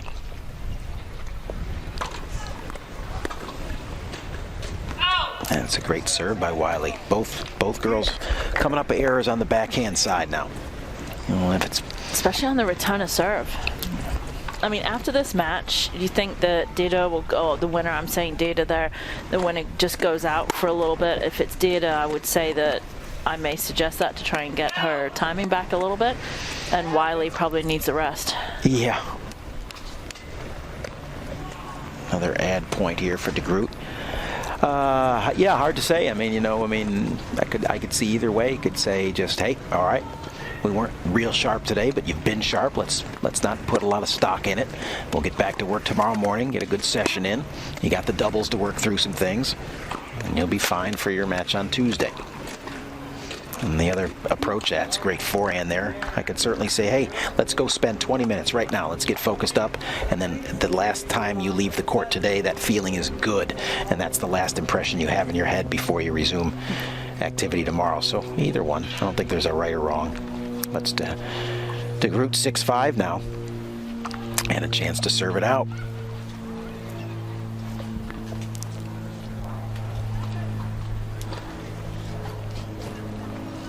So tomorrow we're looking at starting at 9:30 again with the quads doubles final. Yep. Obviously have all our trophy ceremonies that I believe our broadcast team, well, I do not believe, I know, will be covering. Watch this last point here. A great high ball there from Dita. Right into the corner. I mean, that's what it takes to win a point right there. Beautiful. That. Nice. Again, there's that backhand, and then comes up with this high, heavy forehand. Beautiful right there. And a fist pump. For sure. She needed the fist pump. Yeah, we'll start off tomorrow with the first match on at 9:30. It's a pairing of Kim and Seguino versus Davidson and Vink in the quad doubles, followed by a massive rematch of last year's men's doubles final, Gerard and Olsen versus Touday and Pfeiffer. And honestly, that will be absolutely phenomenal. I can't wait for that match. Yeah. And then we'll finish up the day with the ladies. Yeah. And we'll see a rematch of these two here with their partners. Van Koot for De Groot and Schuker for Wiley. A lot of great doubles to come tomorrow and doubles Monday. It's been singles Sunday. We'll go doubles Monday. Why not? And then we finish off with the singles on Tuesday. There it is. And then it's take a month off, right? Everybody gets on vacation. That's what I'm doing. I don't know about you. Oh, everybody got it here in stateside. It's turkey time. Good dig. You going to be in charge of a Thanksgiving meal at your house? Probably myself and my mom. Okay. We'll do it together. Little combo cook. Sure. Awesome. Traditional turkey, all the above. Traditionally American, yeah. Well, I mean, traditionally American. It's one of the American holidays that I'll adopt. Well, I mean, it's actually, I think it's my favorite. I mean, just the theme behind it is kind of nice. I like it. Yep. It's never been an over commercialized holiday. It's just got a nice feel to it. Get together with family, enjoy a big meal, be thankful for our many blessings. And it's 30-15 here for De Groot. Oh. And it's not 30-15 anymore, 30 all.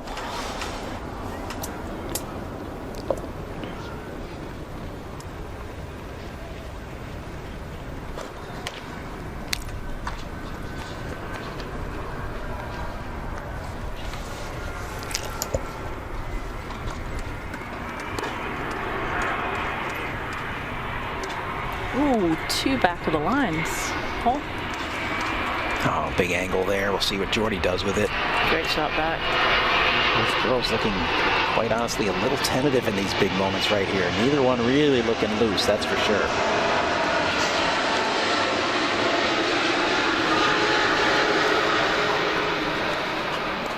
Yeah. And with that, we have a first match point. Maybe that was something that breaks the ice for De Groot here, allows her to just breathe a sigh of relief and say, all right, let's go, 1 point. Swing out, hit a target. First serve would go a long way here.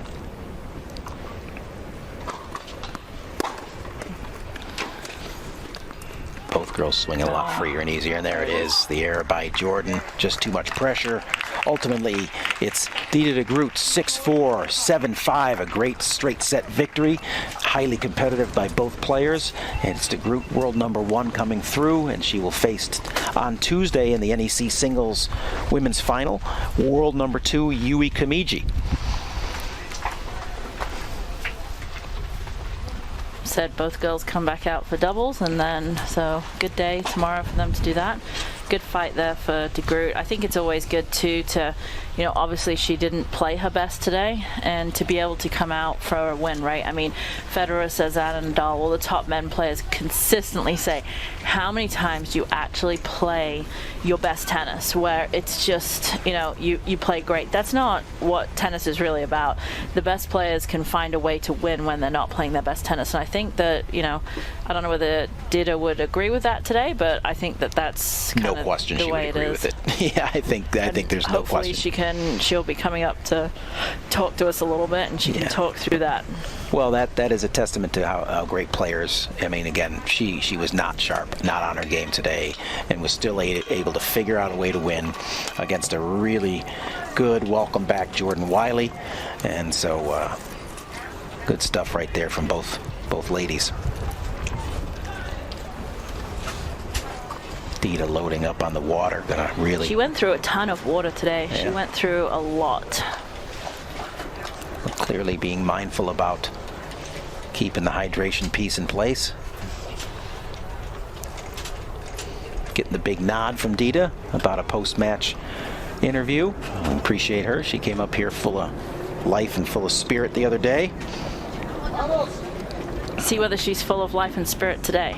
Yeah, I think partly on a relief side of life, sure. right? I mean, she'll come up. She's got, I think, happy to be done, happy to be through. Probably not completely pleased with how it looked, but there's a bottom line there at the end of it. Of course. And that is a line that says you're number 1 in the world and you're in the final of the NEC Singles Masters. So we'll be back momentarily with that post-match interview with Dita de Groot. As soon as she joins us up here in the booth, we'll fire a few questions at her, and then we'll close out our coverage for today, give you a preview of tomorrow's action, which we've already done, but we'll remind you we'll be back in action tomorrow at 9:30, but hang in there for this post-match interview with Dita de Groot.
Yeah, welcome to our post-match interview with Dita de Groot, world women's #1. Congratulations on getting yourself into an NEC singles final. You're going to be Tuesday against Yui Kamiji. That's confirmed. She just won her straight set singles, but congratulations on your victory over Jordan Wiley here today.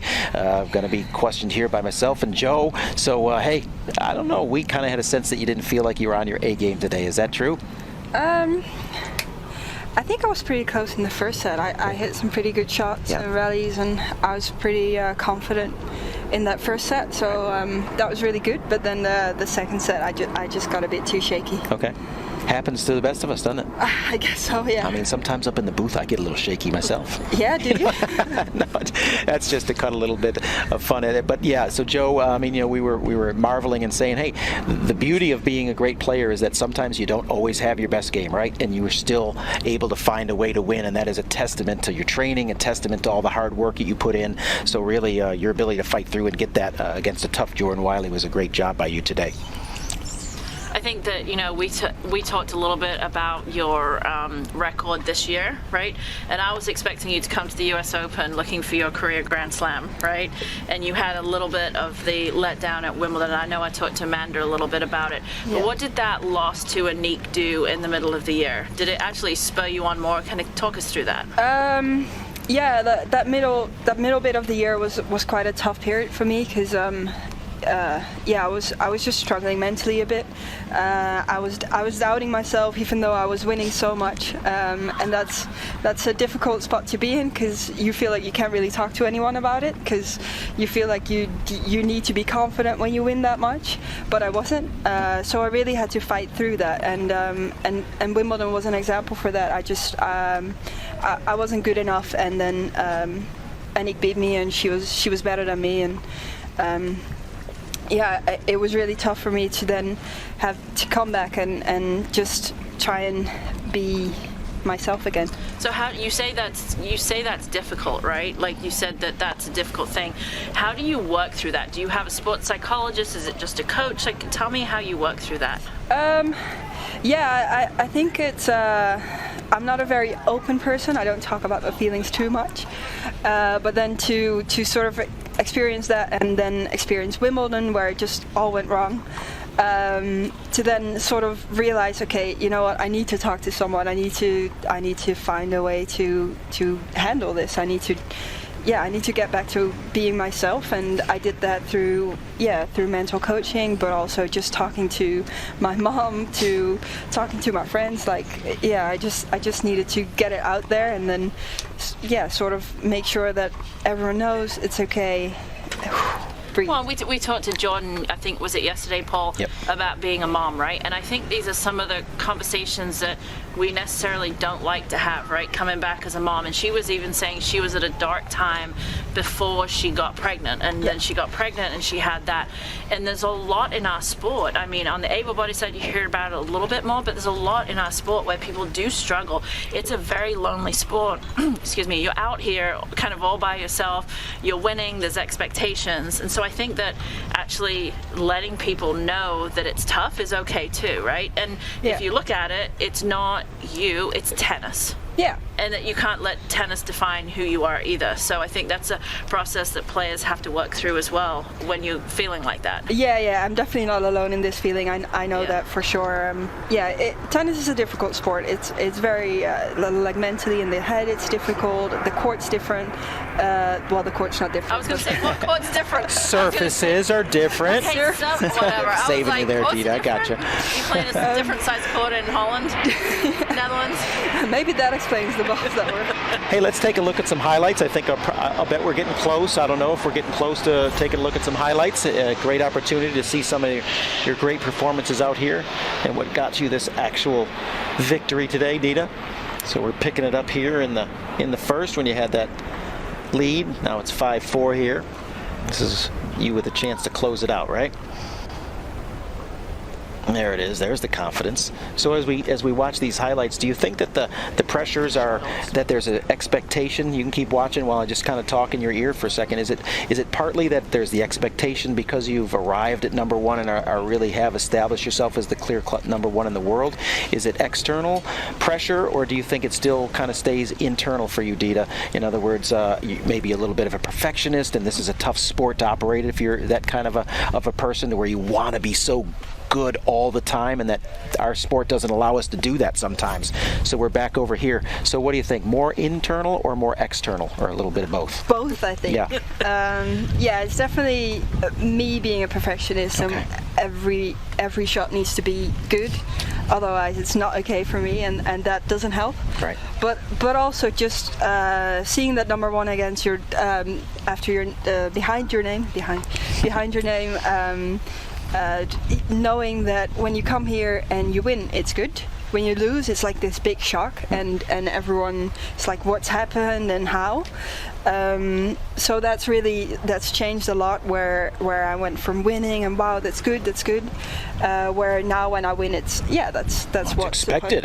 She's the best player in the world. She should be winning, right? Yeah, exactly. So that's a different game now, and it's still I have to adjust to that. Hey, any question on any access to Esther Vergeer and conversations with her? I mean, somebody who clearly had come through similar circumstances as you have, or maybe with Jiska back home. I mean, obviously you Dutch ladies have had a bit of a run of success in the course of the last 30 years or more of wheelchair tennis, and so have they been able to help you out with some of these things? Yeah, Jiska is actually a pretty good friend of mine, and we talk a lot, and we talk about this as well, where it's I think we're kind of the same person, where we want it to be really good, but also we struggle with the mental side sometimes. Right. So I've been able to talk with them as well. Good. Glad to have access to folks like that who have kind of been on the mountain where you are right now. Any other thoughts? So going into the match against you, it's world number 1 versus world number 2. And so you guys have had some great battles over the years. Any thoughts on this particular one coming up on Tuesday? This particular one? Yeah. Well, actually, I think Yui's changed up her game a little bit since last year. Okay. And she really started to really adjust to it and play that game very well last tournament in St. Louis in the US Open. I could really see the difference, so I'm expecting a different Yui than last year. Right. But hopefully I can be different too. I'm a different person. I'm a year older, and I just hope to play very good. I'm going to pay you a compliment. I think the change in Yui's game is because of you. I mean that in all sincerity. I mean, you ascended to number 1. She's a former world number 1. You're now the one to beat. She struggled against you for a period of time there, and I think she said, listen, I'm winning against everybody else. I'm just not beating Dita. Yeah. And so you really need to take that as a compliment. And, and careful what you ask for, right? Because she's coming for you again. But that is a true compliment, because I think she's gone back to work to say, I got to be able to handle Dita, or else I'm just not going to get to the mountaintop anymore. Yeah. So. All right, well, we're going to wrap up our interview with Dita. You got doubles action tomorrow with your partner, Aniek van Koot. You got a UNIQLO Wheelchair doubles final to win, and then you'll be back here on Tuesday for the NEC Singles Masters final. So, chance to double down. Congratulations, world number 1, on a great performance and a great tournament so far. And so we'll let you get back to your post-match recovery process. I want to thank you for your time that you shared with us here today. We're proud of you. Thank you. And keep the smile, all right? Don't forget that in the middle of the matches. Smiles are good. All right? I try. Yeah, I know you do.